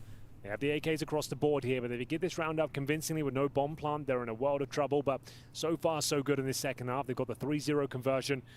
And looking for that first gun round now. Towards the ramp we go. It's a very classic position here for Bits. Just going to play for a bit of intel, go for one, and drop off usually. But Madja is the player that beats him to the punch and finds yet another opening frag. Curious what kind of flurry we get behind this. You know, Eternal Fire, I think, in these last couple rounds haven't been too quick to overplay. Even just sitting back in lobby, waiting for that squeaky push to come their way before they went down ramp, before they took over B. The same thing here. But Alexi B has a moment, a chance, as they are about to step right in front of him, and he has the support from Door. So if they tried to wide swing, well, there should be a helping set of hands. But JL seemingly doesn't get the trade frag, and Alexi dies.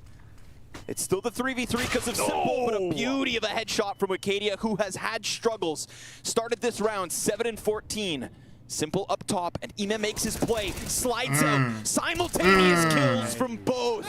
A 2 versus 3 for Na'Vi's 11th as he just slips up vent like it's nothing. Could it have been better timed there? Coming up the vent when your opponent's got his grenades in his hands as well. It's a beautiful thing that Ime delivers the double kill towards the end. It's a very frustrating round for Eternal Fire to give up. But Harry, they got the bomb planted. Not all is lost. Yeah, okay, so that's where he got it. I was really wondering where Simple killed Major. Major was the guy flanking through ramp after they got the opener there.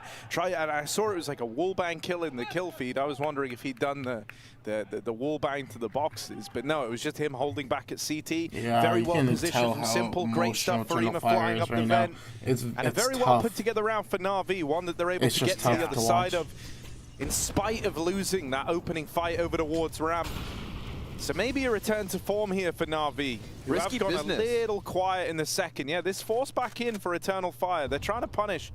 They have extra money because of that bomb plant, and with only 2 players surviving, they're going to try and take control of the money game. Yeah, this round might decide more than just the scoreline here. It could be the series, because Eternal Fire will have nothing to work with going forward. They'll be 12-8 down, presumably 13 after that as well. It's a decent execution towards up, but the MP9 only good for 1 here. Some access towards the upper bomb side, but Simple trying to shut them down. He's overmanaged though. He got overcaught. Overworked in the position, and now it's a bit of a scramble, but 3 players are towards up. No. Working in tandem, and they've got the advantage here. There we have it. All right. frantic. Oh my God, and the ferocious. emotions. My God, I Eternal love it. Fire. Like you just love said, this one might be more for just the round. This one might have been the series. And if Eternal Fire recognized that that's what they faced, damn, did they just pull it off. Simple going out of heaven. Yeah, kind of losing track of all the players that were coming at him. Wasn't necessary per se, but Calix is more than happy to oblige and gets himself a nice double to close things out. It's 9 on the board for Eternal Fire. This game is back on. Looking good for double digits as well. Not much up against him here in round number 21. Just an array of pistols, a couple of Deagles, some 5.7s, and fast pace towards Secret. Alexi B can do nothing about it, apart from call for the rotations here. Bit of open runway for Eternal Fire. It's simple. He's already down towards lower. Molotov just to keep him interested as they peel off Secret. Fast outer control, no problem, no threat. Alexi B's position, he gets there. But there's already a player out from back garage. I don't think Bit saw it. No, he didn't. They're coming closer, looking to maybe control that gun. Come on, EF, after that last round, you can't afford to let this slip. I like that Wikidia is taking the helm and doing all of this slowly. Oh God. No. Oh, the ramp God. push. Okay, Major has a chance to take it back. And I feel like Major's been important in these kinds of rounds that start to slip away. He is the guy that just picks up that slack. MAC-10 long range bests the pistol. Luckily, just the pistol. Who's up next? Yeah, it's the MAC-10 saving the day once again. A 3-on-3, but obviously heavily favors Eternal Fire. Maybe not for long, though. That's a disaster. Woxic, what are you up to? Doesn't consider main entrance to be a possibility. Just walks blindly into Simple's the 5-7 kids peek. of the AWP, and now this could get problematic. Calix kind of has to just drop the bomb in and play the post plant from heaven. That's really their best bet here in the 2-on-3. Calix needs to cover, and that's one way to cover. Ema tapped out. Calix up in the heavens now, waits for this backstab, and Simple, as he looks for the heaven player, not being given anything. He won't get this fight. Not yet, anyhow. Just looks for him. Tap on a Calix connects, but it's not the killing blow, and it desperately needed to be for Simple. With that not coming through, Na'Vi, I don't think they can even justify giving this one a look in. The nade will find Calix, but surely there's not time. Simple dropping in, and he can't get the round. All the kills, but none of the glory for Na'Vi. That was so insane. Well, they at least made it very expensive, but it will be Eternal Fire converting in the end. Just didn't have enough time to work with their Calix. A beautiful shot towards Squeaky Door, presenting some self-preservation there as well towards the top of heaven. And Maja, bear in mind, they were losing frags left and right. He actually saved the day, made this round winnable. It was Calix to convert the most important kills, if you ask me. The grenade made things interesting. If there was somehow a kid in play, they win the round, but not meant to be. And it'll be the second timeout now for Nardis Vincere. 11-10. Eternal Fire have turned up to this second half. I don't know, I had a knot in my head. Deficit on their CT campaign. They've actually woken up here. But there could be a third map. You never know. It got smaller as I was pulling it, so I think once it was again. just my hair tied. They're keeping things expensive for Eternal Fire. They've got the simple AWP. Pretty much for free, bear in mind. They saved that from the previous round and the AK-47. I'm sure Eternal Fire would like a game with a little less stress, but I do feel like we are hitting one of those moments where after this beautiful streak of 2-0 series goes their way, to get them to this point, you're down a map, you lose your pick, then your first half has 5 CT round wins. This is grit. It's grit and determination keeping them in it. And with an uptick of individual level across the board. It was Woxic in that first half to give us a couple. Yeah, you know, I think you can kind of feel the mindset switch, and Eternal Fire are getting really loud and animated as well. It felt like before, you know, they were kind of going through the stages of grief in real time. It was like they were coming to terms with the idea of like, damn, this has been a great tournament, but it's actually all over. And so that's what we kind of saw them like coming to grips with for a while there. But now everyone seems like they're believing, no, this can keep going. There is still more for Eternal Fire to offer here. But in the back of Garage, he's got his work cut out for him in this round. There is a massive Eternal Fire players out in the yard, but Alexi and Bit will stand tall. And between the two of them, they've now got the bomb away from Eternal Fire, and they've delivered a 5v2 to Na'Vi. Now bear in mind as well, this should be a pretty much guaranteed round unless Magic keeps delivering shots like that. He is looking incredible today. 16 kills here on Nuke. He's been the driving force behind the success as well, calling all the maneuvers, all the strategies, and finding some of the most impactful kills as well. Bomb still down. Woxic in an interesting position there, hoping a CT will let themselves know from the garage, but they will be saving by the looks of things here, and they have to save because they are bottom of the barrel in terms of loss bonus. They'll get $1,400 per player going forward. Woxic and Maja saving will get nothing. Maja could drop a Mac 10 or a couple of Deagles maybe, but yeah, it's not looking good going forward. It did start to feel like the shift in just identity was going from like coming to the workplace, losing your games, then they got into the battle mode, right? That pop off a few rounds ago felt good. Feels like the momentum was meant to carry them into that outer play, but Alexi B spamming a smoke. You could just see them freeze for a second, freeze up in that garage, let the smoke fade, and yeah, guess what? Bit's deep enough that you get phased out. 2 pickups like that from Bit. Entire round comes crumbled. That's bomb carrier as well. That's a winning moment from Bit in the back of the garage. And the reason that they're so nervous is it's an Alexi smoke spam of all things. Well, yeah, that's the wild part, right? It's like that round for Na'Vi kind of gets made easy thanks to chance, you know? Like Alexi really is just spamming Mouse 1 and hoping that he can find something through the yard smokes. And it's when that comes through that Eternal Fire get kind of lost in the sauce. Fast cross. Back to the yard, Bit back in garage again. Where have we seen this one? Alexi spamming more smokes now, but this time no kills found. Eternal Fire make it down. Wow, can they get any further though, Harry? That's a very potent smoke that's been deployed there, down towards lower. They had 4 players down there, ready to charge through, but thinking better of it. I think that's a correct decision. A difficult one to make. You've got all that territory under your remit now, but bear in mind, once again, this is the sort of round that decides it all. You only get $1,900 going forward. You let this one slip by with everyone going down. It's 13-10, presumably 14. You just won't have enough time to work with here. So what's the next call? They have no real utility. What? A single smoke and a flash. This comes down to brute force. Pixel perfect precision required here from the likes of Woxic and Xantares. Such a good setup as well for Na'Vi, right? Indicative of a good nuke team. They wasted no time to get down here. Smoke grenade at the perfect moment, and just a comfortable, relaxed angle from both Imet and Alexi. Now, Alexi doesn't finish his kill. The vent control has been lost, but A-Site is just entirely in the dark for Eternal Fire, so they're thinking a B-split. In the dying seconds of this series, of this event, of this run, what are you going to do? Because they just smoked off decon, right? So what's your next maneuver? How do you even get out of the decon door? Do you go back up the vents? It's going to be the bomb on the back of Calyx. Woxic might just go and present something elsewhere with the low HP and just suggest they're going else to another location, but 10 seconds remain. They've got to go for a deep breath. It all comes down to this. Simple's up, 10 seconds. Wicadia gets out. He crosses over to the deep plant. Cover has to be fantastic. Ema swings, stops the plant, and stops the hope of Eternal Fire. Time decides. You said, how would they get it going? Drenched in desperation. And then they clear Wicadia after time, no plant. Wow. That one right there is going to sting. Yeah, I mean, dude, even for when they get down lower, like the way that they went about trying to get the plant was in its own right kind of weird. To make the decision to go plant for the Astralis, they have Woxic kind of like faking the util out of double door, that's where Eternal Fire are planting.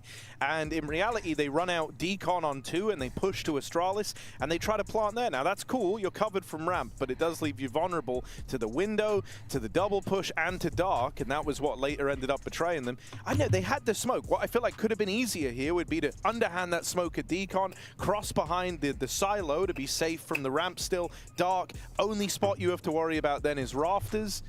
It would have been a safer way to plant the bomb. Listen, I don't care about any of that because we've got a Nova shotgun on the T side of Nuke. Fair play. Do you know what I mean? I wasn't ready for that. You weren't ready for that, That is what Calyx has bought. What does it mean though, Henry? Okay, so what, you're rushing vents maybe, or do the outside smokes and run down secret?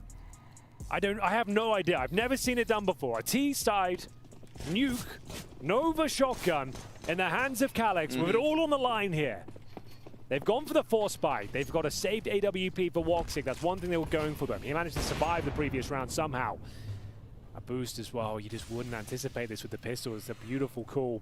What a time to deploy it as well.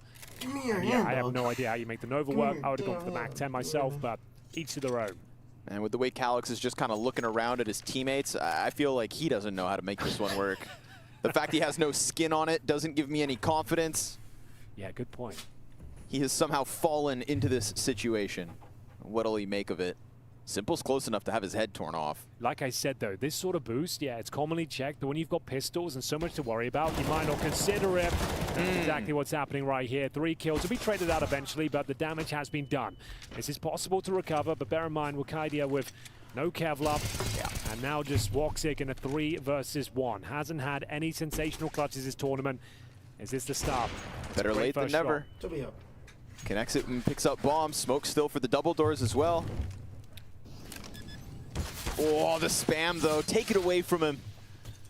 He's barely standing. That smoke can't be trusted. He is just in the most uncomfortable spot ever. But I love that Na'Vi don't just rush this. They don't overplay it. They've done a lot of damage. They've denied the plant, and now it's Woxic to make the next move. They don't really have to do anything here on the CT side, denying access toward the double doors, containing him. He'll go for a plant, which he'll get down, to be fair to him, and this is going to take something magnificent at this stage. He's got the potential to do so, but now missing that first shot might be in a lot of trouble here. That was the money shot right there. Yep. It doesn't happen, doesn't work out, but at least gets the plant down. Not all is lost. It's 14-10, but some money going into that next round. Jumping out of the doorway, picking up bomb. I mean, Control made that clutch possible. Missing those 2 shots when the smoke was fading. Sure. No, that's when that one fizzles out. So just simple boost it up. We haven't seen that position played against Eternal Fire throughout this T-side endeavor of theirs.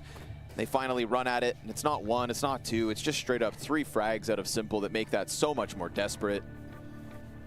But the bomb was planted. Yeah, but even with that, Henry, even with the bomb plant, like the money's out still rough Fire, as hell for Eternal Fire. It's going to give them a lifeline, potentially, right? Exactly. They're going to be able to drop guns over. But look at what they bring with them to deny match and series point to Na'Vi. It's not everything you want. There are limitations here. And Major's going to have to contest with them every step of the way when he tries to deliver the call that turns this game around. He's got a MAC-10 to work with, a couple of rifles, limited on the util. This is not going to be easy for Major or Eternal Fire. Here we go then. Eternal Fire backs to the wall to say the very least here. A couple of AKs, Woxic and Xantares to operate with them. A Galil for Wakadia, and Maja trying to do some initial damage here if possible towards the HUDs. Actually does considerable damage towards Imma, so that's a good start. That's the best they could hope for. Trying to maximize all they can with each of these utilities. It's been a while since we haven't seen any kind of outer pressure coming out of Eternal Fire. For better or for worse, they had a consistency in that wall of smokes and either taking secret or leaving it open. So looking for a bit of trophy control here are Na'Vi. Feeling those outside smokes being deployed. This is their rebuttal. Get a claim territory in towards lobby here. So Simple will cover the push. Bits investigates. Xantares on it, cleared. Done that. So clean. What? So incredibly clean. Peeks in, instant headshot. Yeah, and they peel off as well. Dude, you've got to give Alexi credit here for Na'Vi, right? This push from Simple and Bit is great, and it's a perfect time to do it. You know that at this scoreline, Eternal Fire probably aren't going to throw some mega fast play at you. They don't really have the util to double pump and exec, and so they likely, under the pressure, under the weight of this situation, we're going to come at you with a slow, defaulty round while they talk through the game plan, while they figure out what's happening here. And that has been completely uprooted. Na'Vi have tried to stop Eternal Fire playing this on their own terms. And double set up at the vent. This bait and switch again pulled out. And Na'Vi find 15 on the back of it. It's one of those moments, Eternal Fire throw those smokes out with everybody stagnant inside of the lobby. You know, yes, give praise to Alexi B for pushing Bit and Simple out, for letting them take over that trophy. But if you're EF, what else do you expect? You're just sat, allowing them to get ever closer. Okay, maybe you don't anticipate Bit just destroying Xantares in a head-to-head duel where he's holding the angle he peeks from. But alas, Eternal Fire just kind of losing any momentum in that moment. Bear in mind, the winner of this series goes on to play Monty on Saturday as well. Bit of a grudge match there for Simple especially. Looking forward to that, if it comes through, of course. So then there's nothing for 5 Friday, rounds still available. Eternal Fire will need all of them to take us to overtime here. 2 MAC-10s, 3 Galils, and a Hope. As we see them going towards the ramp room here. It's simple of a missed shot, but they're just allowing ramp room to be given over. It's not a problem. Yeah, they won't lose hell. That's mollied off. Simple.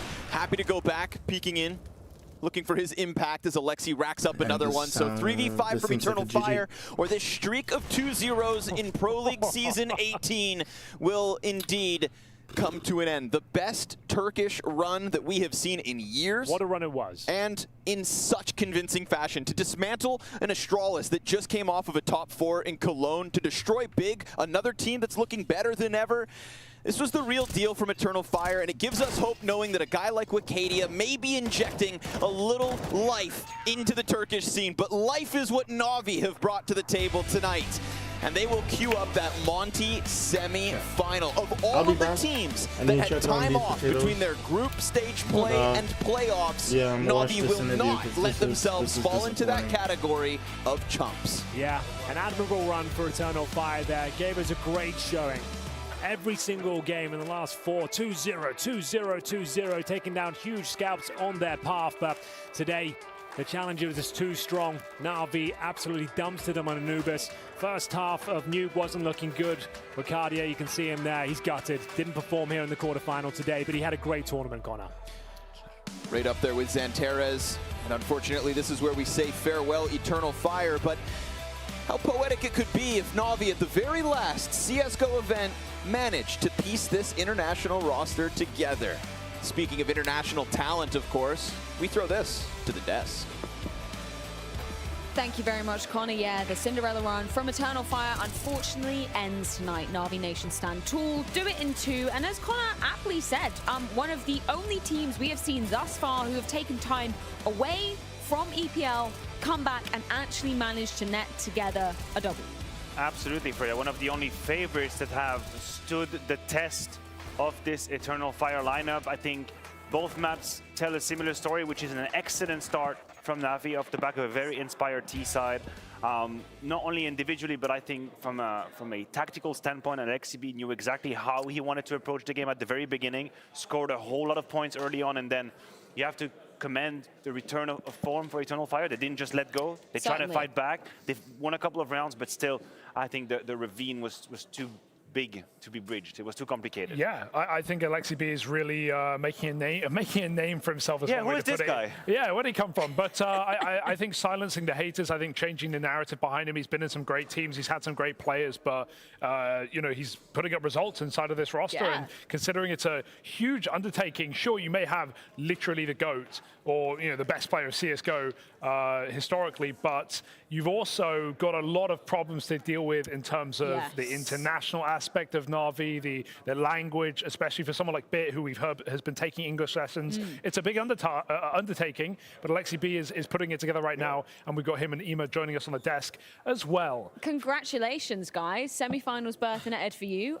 We were just praising how great of a read you had on Eternal Fire. I want to go back to Anubis because Matthew put up a nice little segment between maps where he was talking about your T side. You looked really in control and able to read Eternal Fire quite well. How much kind of prep did you put into that specifically?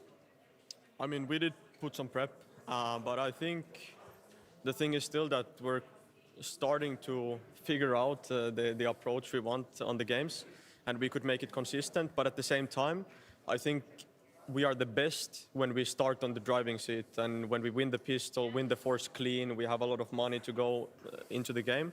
So that obviously boosted both of our T sides here. Right. But at the same time, I think they always managed to adapt, and we were struggling a little bit, but we ended up getting 10 on both, so it's good. Without revealing too much, of course, in these two very successful T side, how much is preparation and everything is going according to plan, and how much is spontaneous solution finding, spontaneous ideas as you're going through it? I think honestly we prepare a lot, but at the same time I think it's still like 80% right of figuring out. So I would put 20% on the preparation, because like if I compare to my old teams, so I think that we try to find the gaps, but at the same time we take into consideration what we try to prepare and all these things. And obviously us players might know a bit less when our analysts and coach are doing things, so maybe we tweak a little bit, but the players don't even know that it's because of a certain thing. But I would still say it's like 80% of our own game. Alexi, you played with some great players, some great AWPers, especially in your time. But what's it like playing with Simple and having him in your toolkit? Does it make life a lot easier? What's he like inside of the server? I think one of the biggest difference makers is that you know you're playing with one of the best in terms of that he's not afraid to say anything and he's not afraid to do anything. Like he could force himself to play the shotgun and no one is going to ask a single question, you know? And that's different from anyone else I played with. Ime, you're giggling at that. What's it like playing alongside him? I mean, it's good, and like Alexis said, it's different.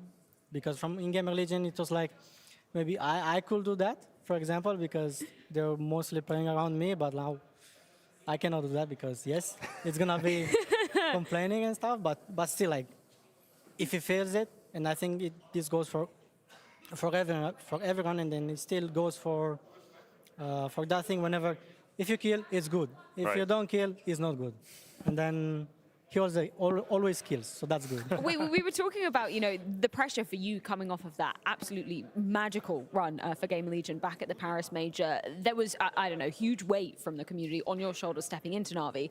Now you've had, like, you know, a little bit of time. Can you realistically say, like, did you feel that pressure? Do you still feel that pressure? Did it have an effect on you? I mean, for me, myself, it wasn't that pressure from anyone. Not from community, not from coach, not from teammates, not from anyone. It's just like winning the time. Because, for example, like now we just, like, whenever you started, I was the guy who's going, like, die. Because, like, we are missing something. Because we had a lot of situations whenever we are missing a smoke, we are forgetting a flash, a play, a roll, or something like this. And then I was the guy who took a lot of damage because of that. But it's still, like, I knew that we need more time, and we still need more time because we still have a lot of mistakes to fix. But it's still, we are on the right path, at least. And how do you feel now, individually? You've been together a little bit, your game is getting a bit better, these mistakes are going a bit more reduced. How do you feel individually in that game plan now? As you can see, I feel more comfortable a bit now. I might go a bit quiet sometimes because I'm a shy guy. Oh, like if there is some arguments, I might go quiet, and then I still play my own game, but still I'll be quiet. I'm not like that guy who's gonna scream, who's gonna shout, who's gonna say, "Oh, you're so fucking good" or something like this, you know? Because I cannot, like, because I'm pretty sure whenever you see me playing, I'm like, poker face. Poker face, yes. Yeah. I'm curious. I'm sure the experience for you as a player between Gamer Legion and Na'Vi now is very different. Could you tell us and the viewers a little bit in what way it is the most different for you from your previous team to now where you are? I mean, the easiest one is like playstyle. Okay. It's the playstyle is way different, and it's not like because of Alex or Suhi. It's like the team works like this. On Gamer Legion, we're like more structured, more let's do that, more how to say it, like more scripted. Yeah. Okay. And here we play more on the flow. We play out of info. We play like on situation with gaps, with everything, and then. Do you think it's harder? Do you think it's harder to play off info like that? Is that more complicated? If you think, and for me at least, it was. If you ask me in the first place, it's way easier to play like this. Okay. But if you try it, it's way hard because there are more situations, more things that happen on the map, and then, yeah. Okay, looking forward, you've got Monty. May have expected to see Vitality in your next matchup. How are you feeling about Monty and the run that they've been making here so far? I mean, I wanted a revenge against Vitality, but that will not happen. But I don't know. I mean, we knew that they play very good Monty, and then I think they surprised everyone, beating 2-0. Maybe at 2-1 it was like, okay, they got lucky or something, but no, it was 2-0. They smashed them, and then they played very good, and then I don't know, we're gonna check them as we do every time, and then we'll see what happens. Alexi, from your perspective, we were just talking about the fact that, you know, a lot of the favorites or the bigger dogs have come here after a prolonged period of time off, right? We saw Vitality competing back in Group A. They've had literally 3 weeks to be practicing, doing whatever they needed, and they've struggled to get back into form. For you guys, you're one of the only teams we've been able to see do that. So for your money, where do you think, you know, what were you doing right, essentially? What do you think you were doing better than the other teams in that off break, rather than coming straight from Group D into competition?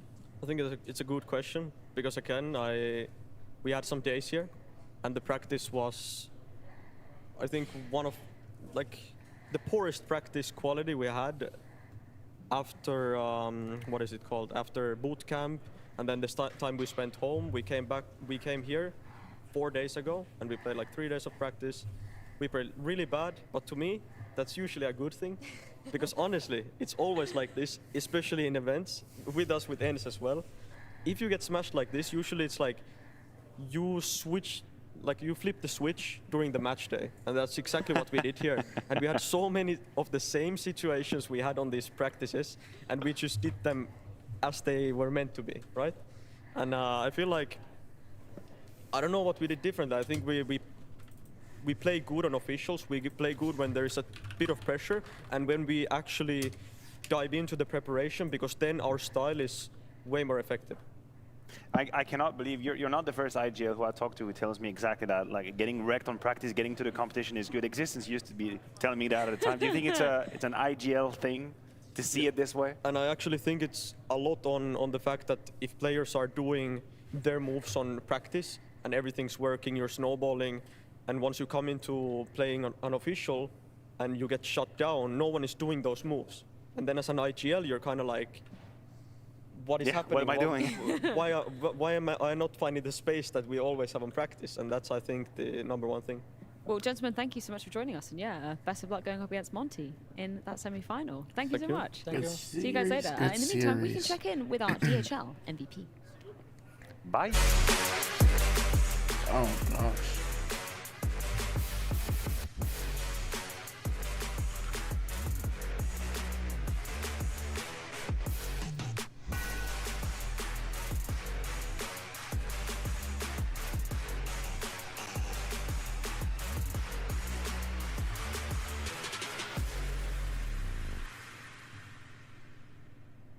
Yep, it's that time of the tournament. Again, our DHL MVP is up for grabs. And you guys, yes, you can have your say at home. Use your Twitch channel points, and we've got 5 potential candidates for you to be choosing. We just had him up there on the desk. It's Ime.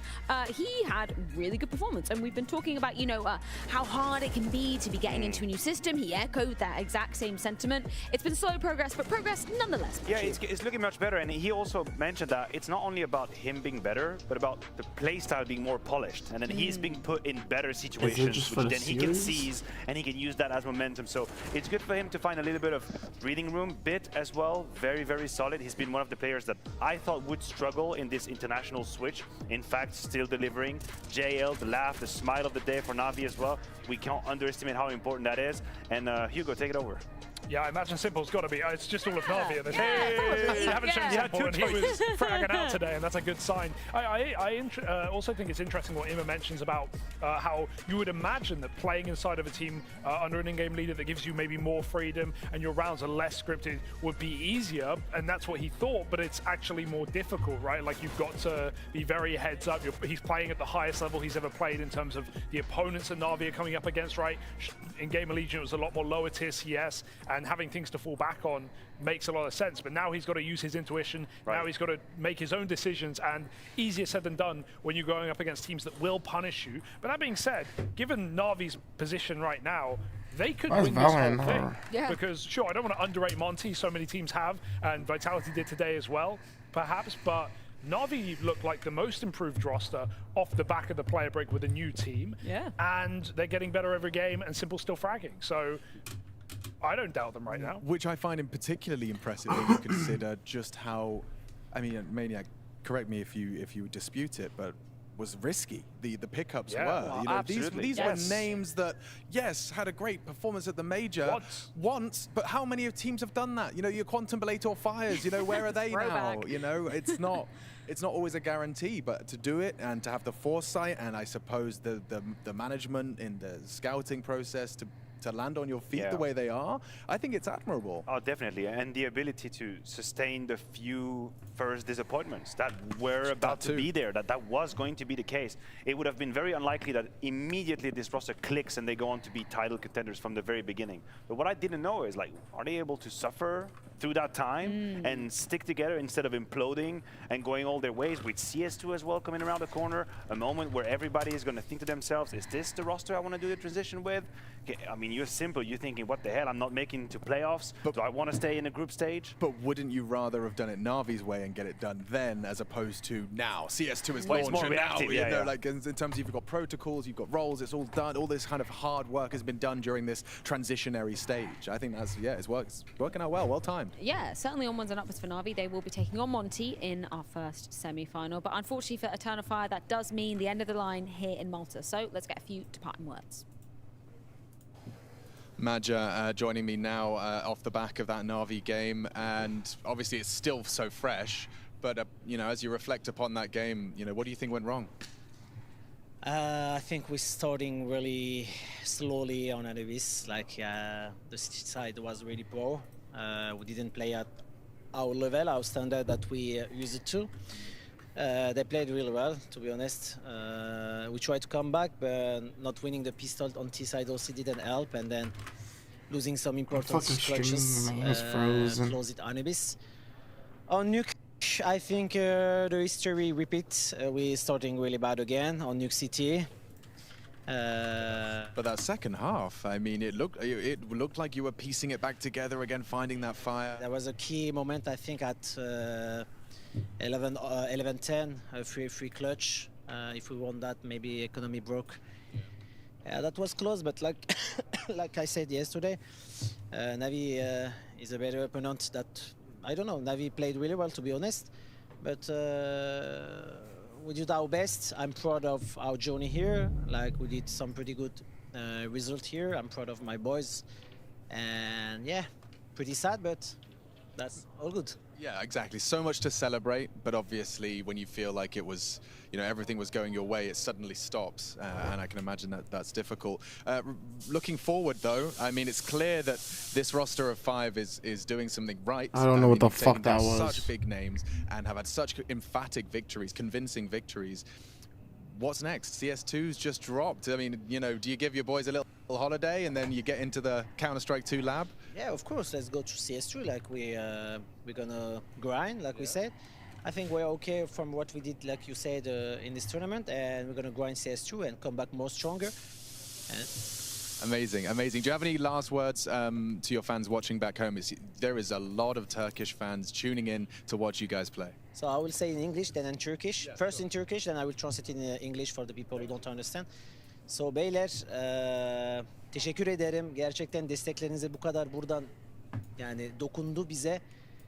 Hikaye keşke biraz değişik olmasını isterdik. Yani finale gitmek, gerçekten tarihe yazmak. Yani biz iyi bir savaş verdik burada. Sizin desteklerinize bize çok yardımcı oldu. İnşallah size mutlu edebildik. Biz size gururlanmak istedik. Size çok seviyorum. Allah'a emanet olun ve Ceren, seni çok seviyorum. Çocuklarımızı da öp. Oh, I feel like I understood some of that just from the context, but yeah, that sounded nice. I said in English that we did our best here, and their support was really important for us. That they supported, they sent us a lot of message, so I thanks them to them, and then I thanks my wife, and she kissed my kids, my both kids. That's all. That's beautiful. Maja, thank you so much for your time, and congratulations on such a great tournament. That's Maja, Eternal Fire, extinguished in the quarterfinals. Yeah, I think you hit the nail on the head. Machine. So much for them to be celebrating going forward. Sure, it might hurt right now losing to Na'Vi, but as Connor aptly put it as well, such a deep run for them, so unexpected as well. Yeah, but you know, human beings, we're not our best friends all the time. We're not nice to ourselves, and you know what they're going to be thinking about tonight. You know what they're going to be thinking about for this next week. It is not all of the people they stepped over, climbed over, and defeated. It will be this loss today that will ring through their brains. It shouldn't be, you know, like we're saying, but it will just, as the function of the beast that is our brains, it will be that way. That's what a competitor does. They think about the loss and they work harder and they come back and they do it again. Use that as fuel. Yes, use it as fuel. Hopefully it lights an eternal fire beneath the Turkish roster. I'd love to see them come back again, right? Second season, they just fell short of playoffs last time. This time they make it, and boy, do they make it. I don't think anyone expected them to make the run they did, beating Astralis, beating Big, not just beating these teams, but the way they did it as well. Yeah. And for a team and an organization that's had so many roster changes, so many young players come in and out. I think the big takeaway from me is not just Antares' form is somehow continually improving year on year, but Wicardia is one for the future. So yeah, nothing but pride, I think, for the Eternal Fire boys after this tour. Yeah, that ain't wrong. That's pretty true.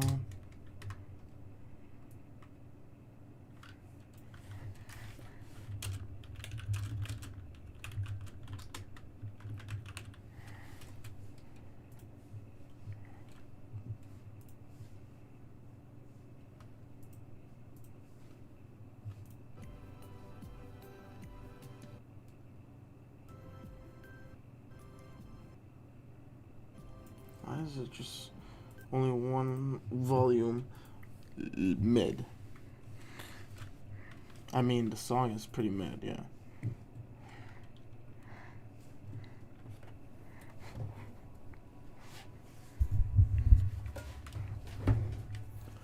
Hey.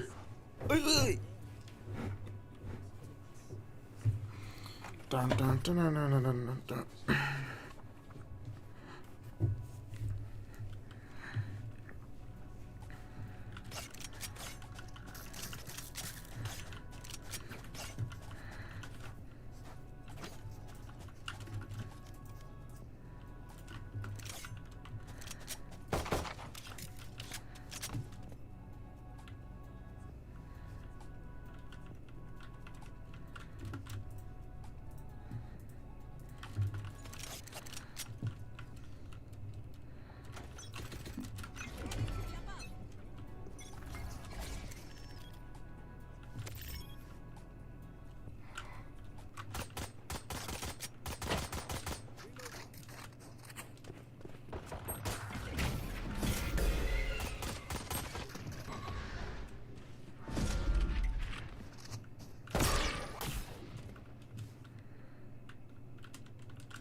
Noru was on B. Still 1B, yeah. Noru is the one on B. On A. No. Oh, he's on B now? No, what? That guy fucked me up long. I'm smoking for y'all. Watch long. There's nobody long. Nobody long. They can play too. Here.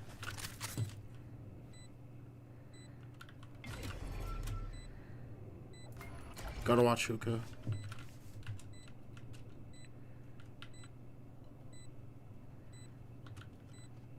You're a CT. One enemy remaining. Let's go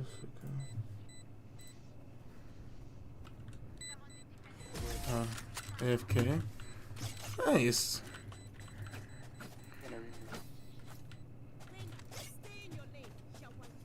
ND.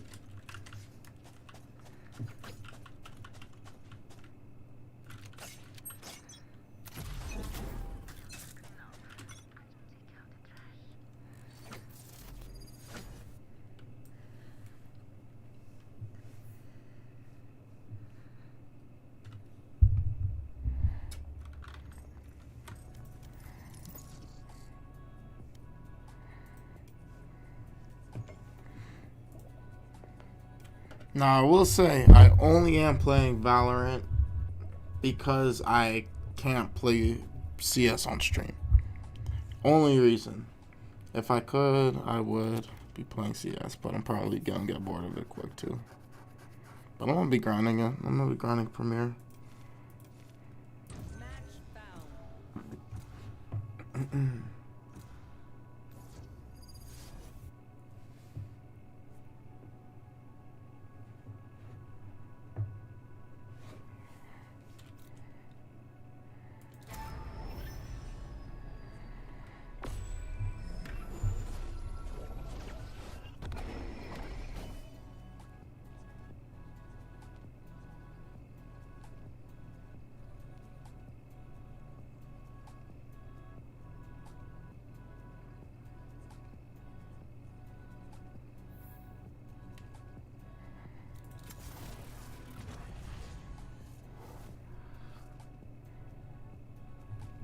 Let me just take a quick look at Bind so I know what map I'm playing on.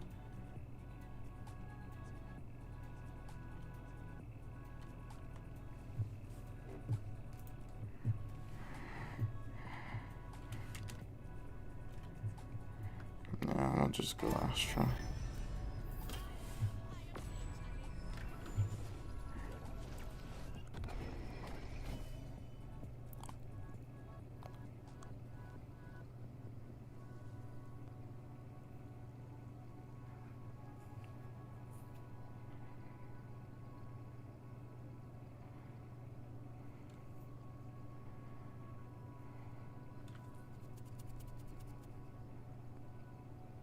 Okay, good. Game's canceled. Oh, I guess they did lock in. I guess they did.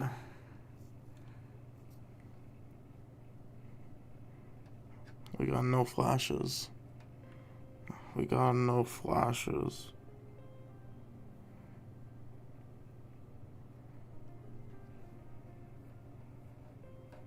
Oh God. We got no flashes.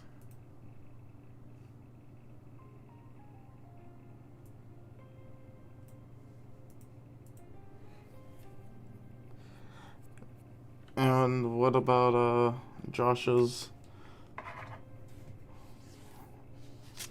What time are you linking?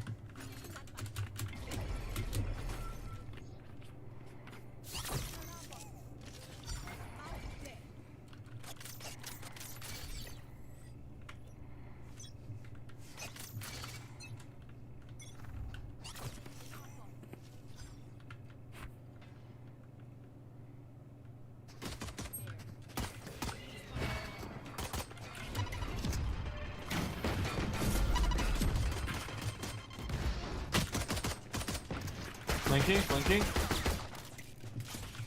Someone's flanking. No. Thanks.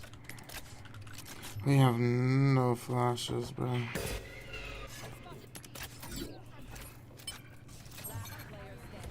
We got no flashes, bro.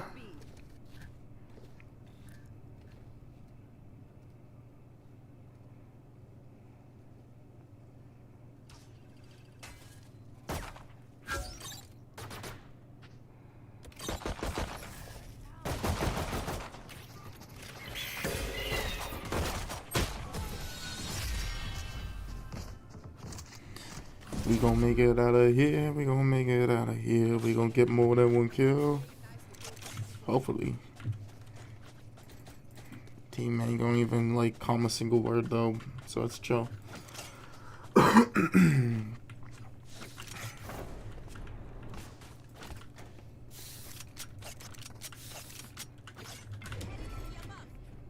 Look at me. I am Bobby Lee, running in the streets.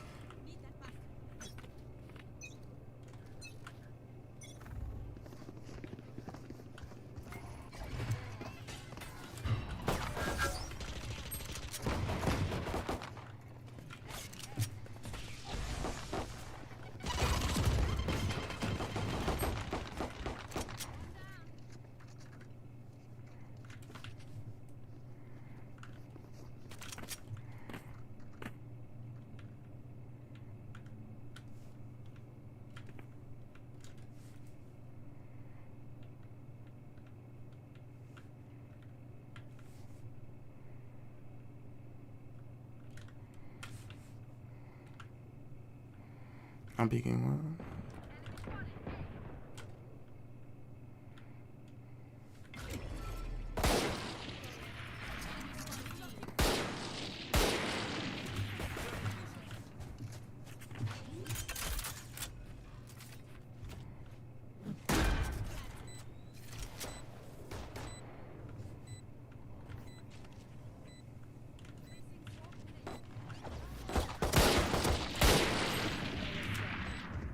K64 pushing elbow.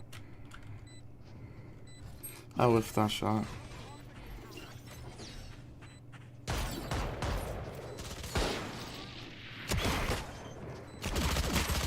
Nice try.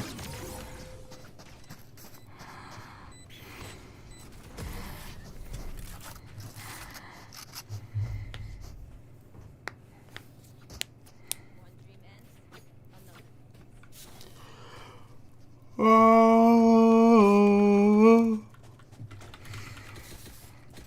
dun, dun, na, na, na. Peanut butter applesauce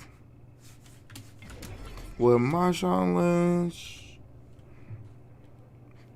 Hard for us to plan A. It's probably gonna be B.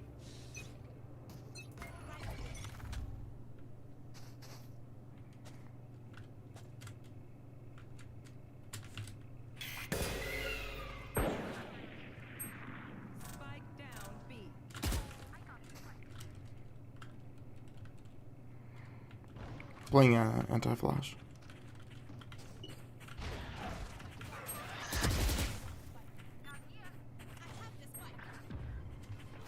This guy's close.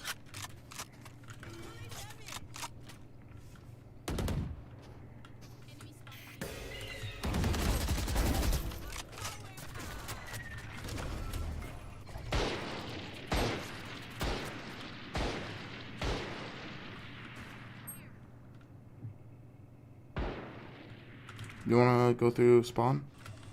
Go through shards, go through shards here. Go shards here. Come shards.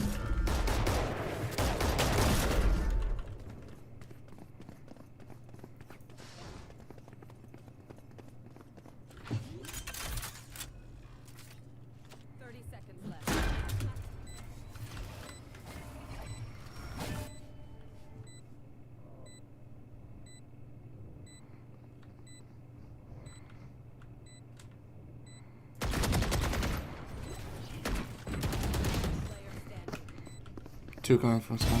One more.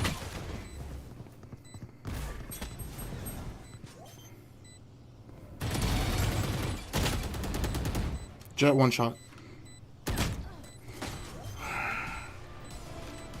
Nice try.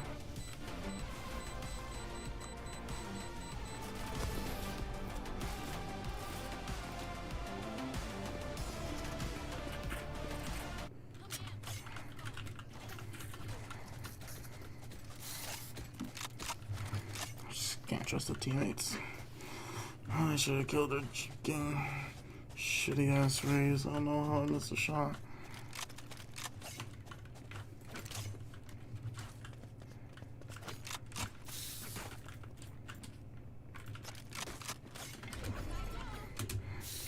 By next.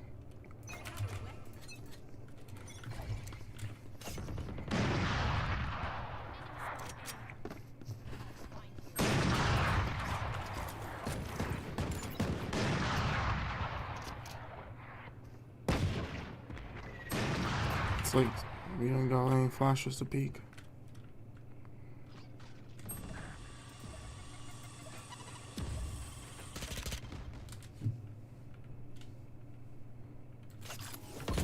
Player 80.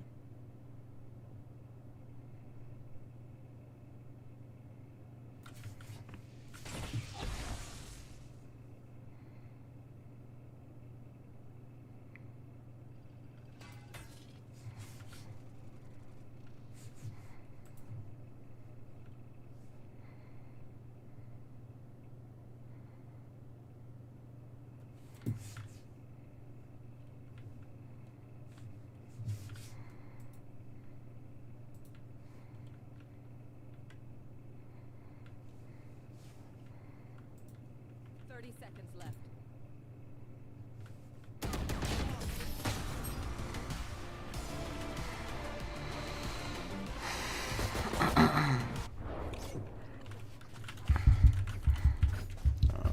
What the fuck is going on?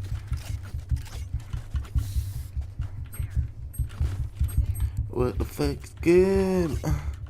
What's in the hood? Jet is probably opping B long.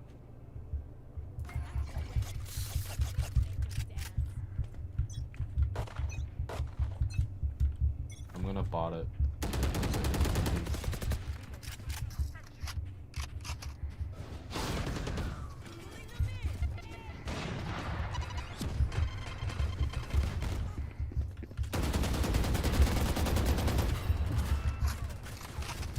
I don't have to commit here.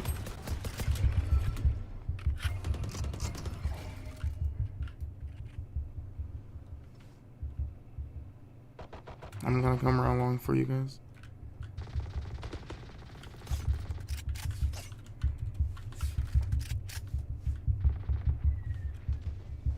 That's 2 smokes.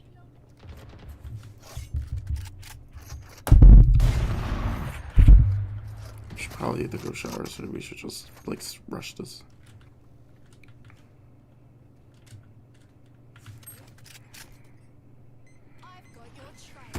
Alright, let's just go.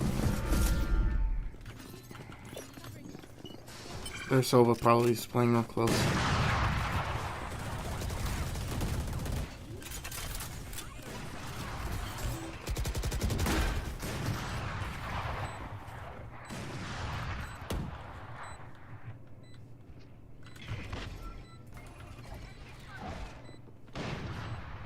I'm flanking now, just give me a moment.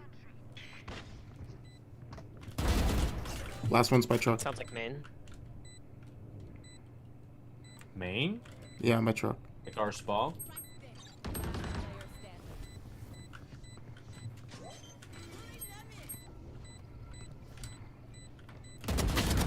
I don't know. My bad. I don't know how I missed that.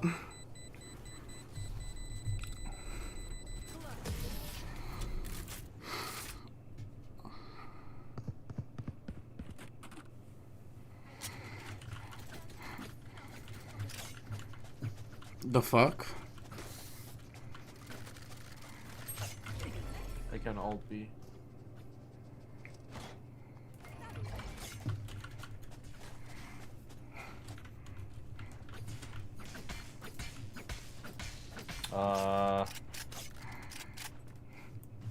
Can you stun this? I'll grab you. Actually, I'll stun.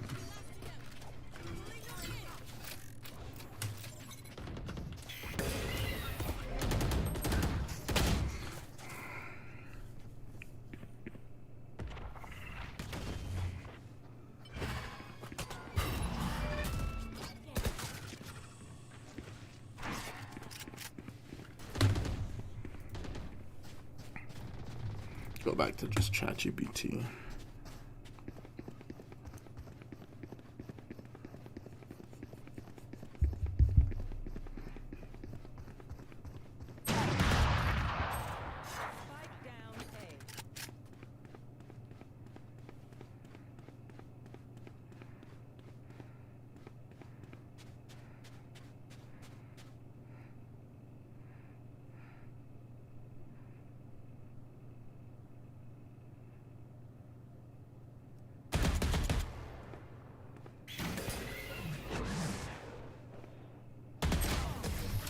Nice try.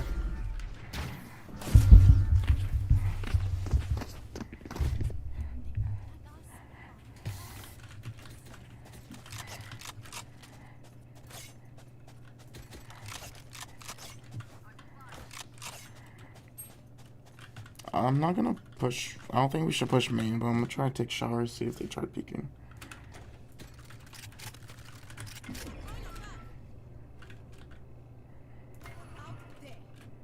They can alt shower.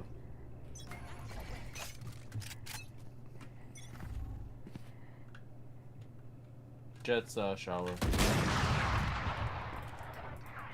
Almost. Sky B.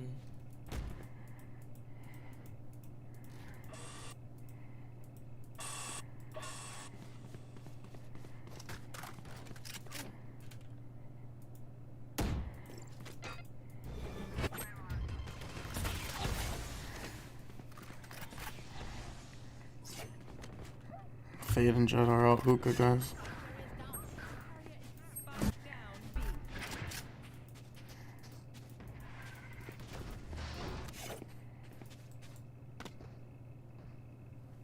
Yeah, this game is just a blow off. I still wasted the ult.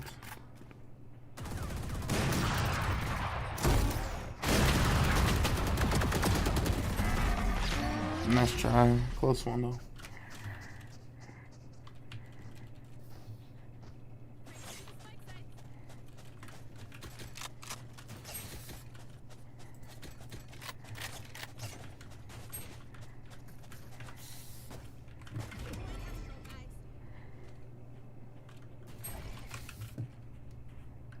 Go shower, I'm gonna alt shower. Stop switching side after I lose. They're gonna keep rotating. Or committing shower.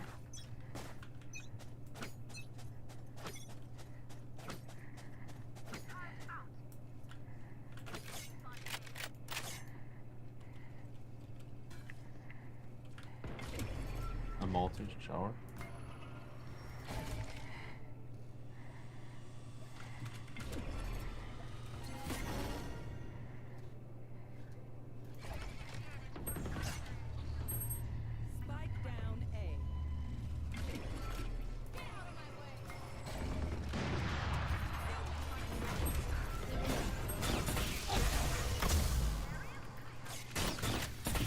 Oh god.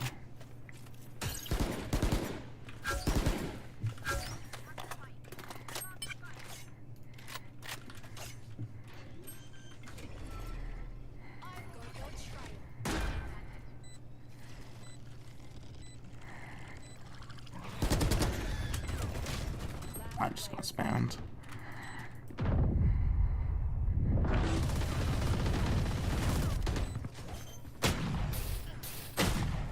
Nice try. All the games gonna be like this. Every time you win, you gotta lose some shit. So it ain't no R win, boy. It ain't no R win, boy.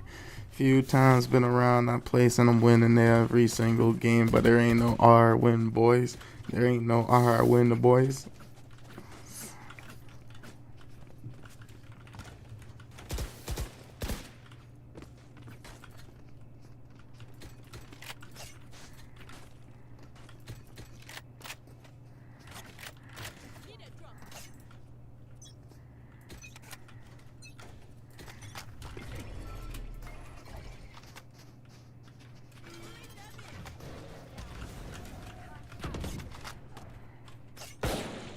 Still have my ult here, we can just pop off.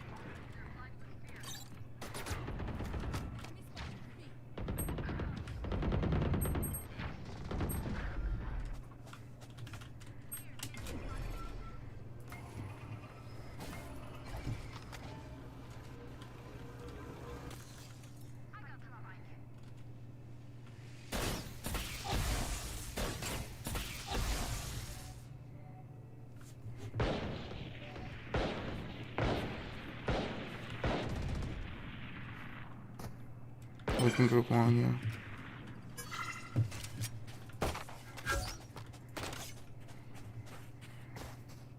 They know us two are here.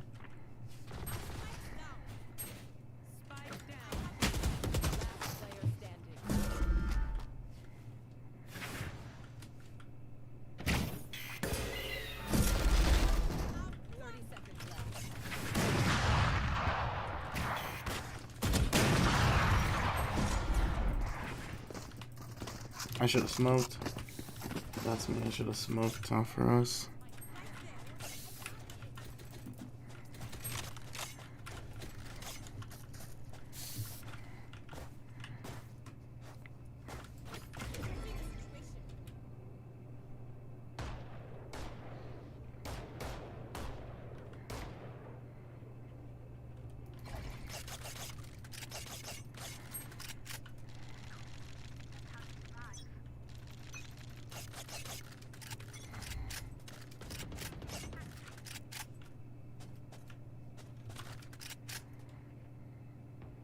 Nice.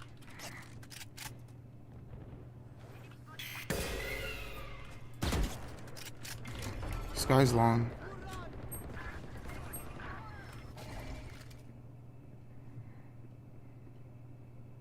Sky's still on B here.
I'm really just whipping my shots.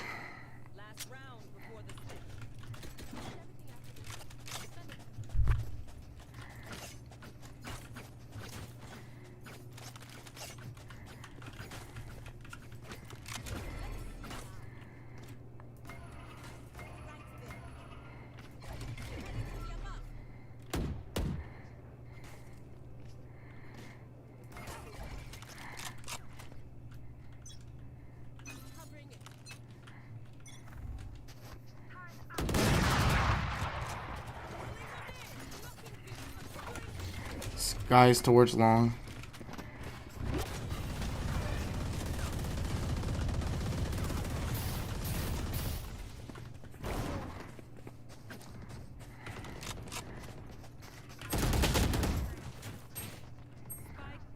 Two CT.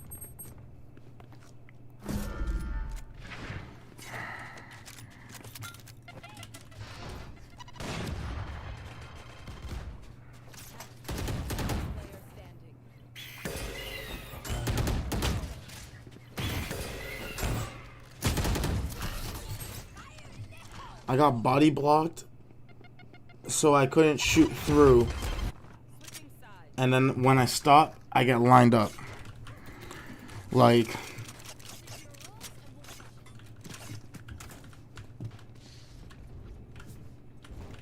what can I do there?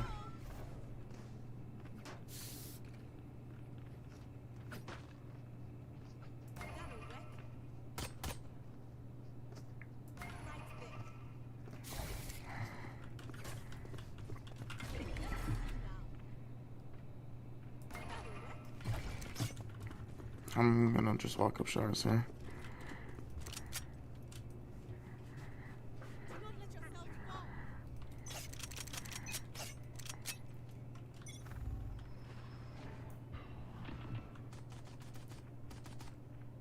Nothing showers. Alright.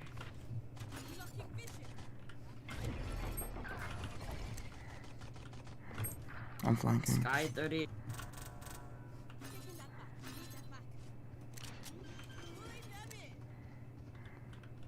They're all towards site. One Kobe. Timing on the smoke, bro.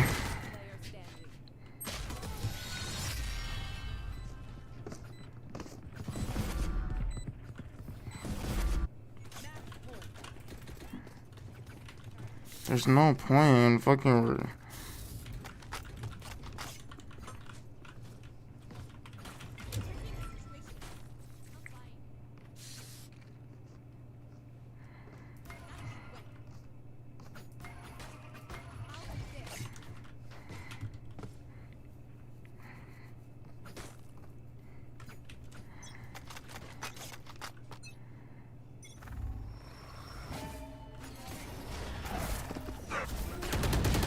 Two.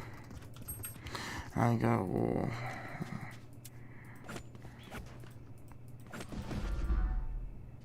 They TP towards me.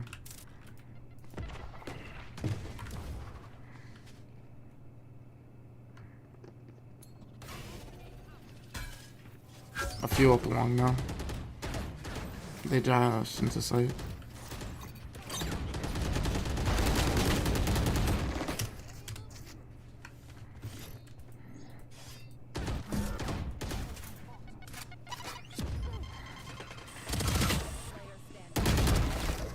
$110 raise.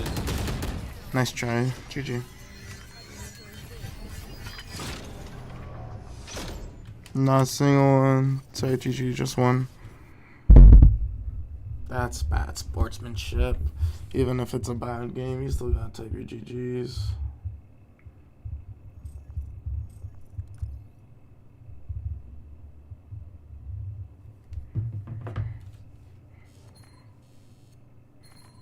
I don't know how you can really base down 22 RR. Literally nobody had a good game.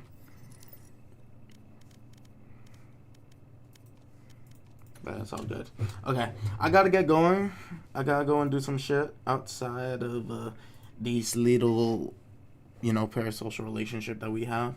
So, yeah, I might be back later. Probably not today. Probably tomorrow.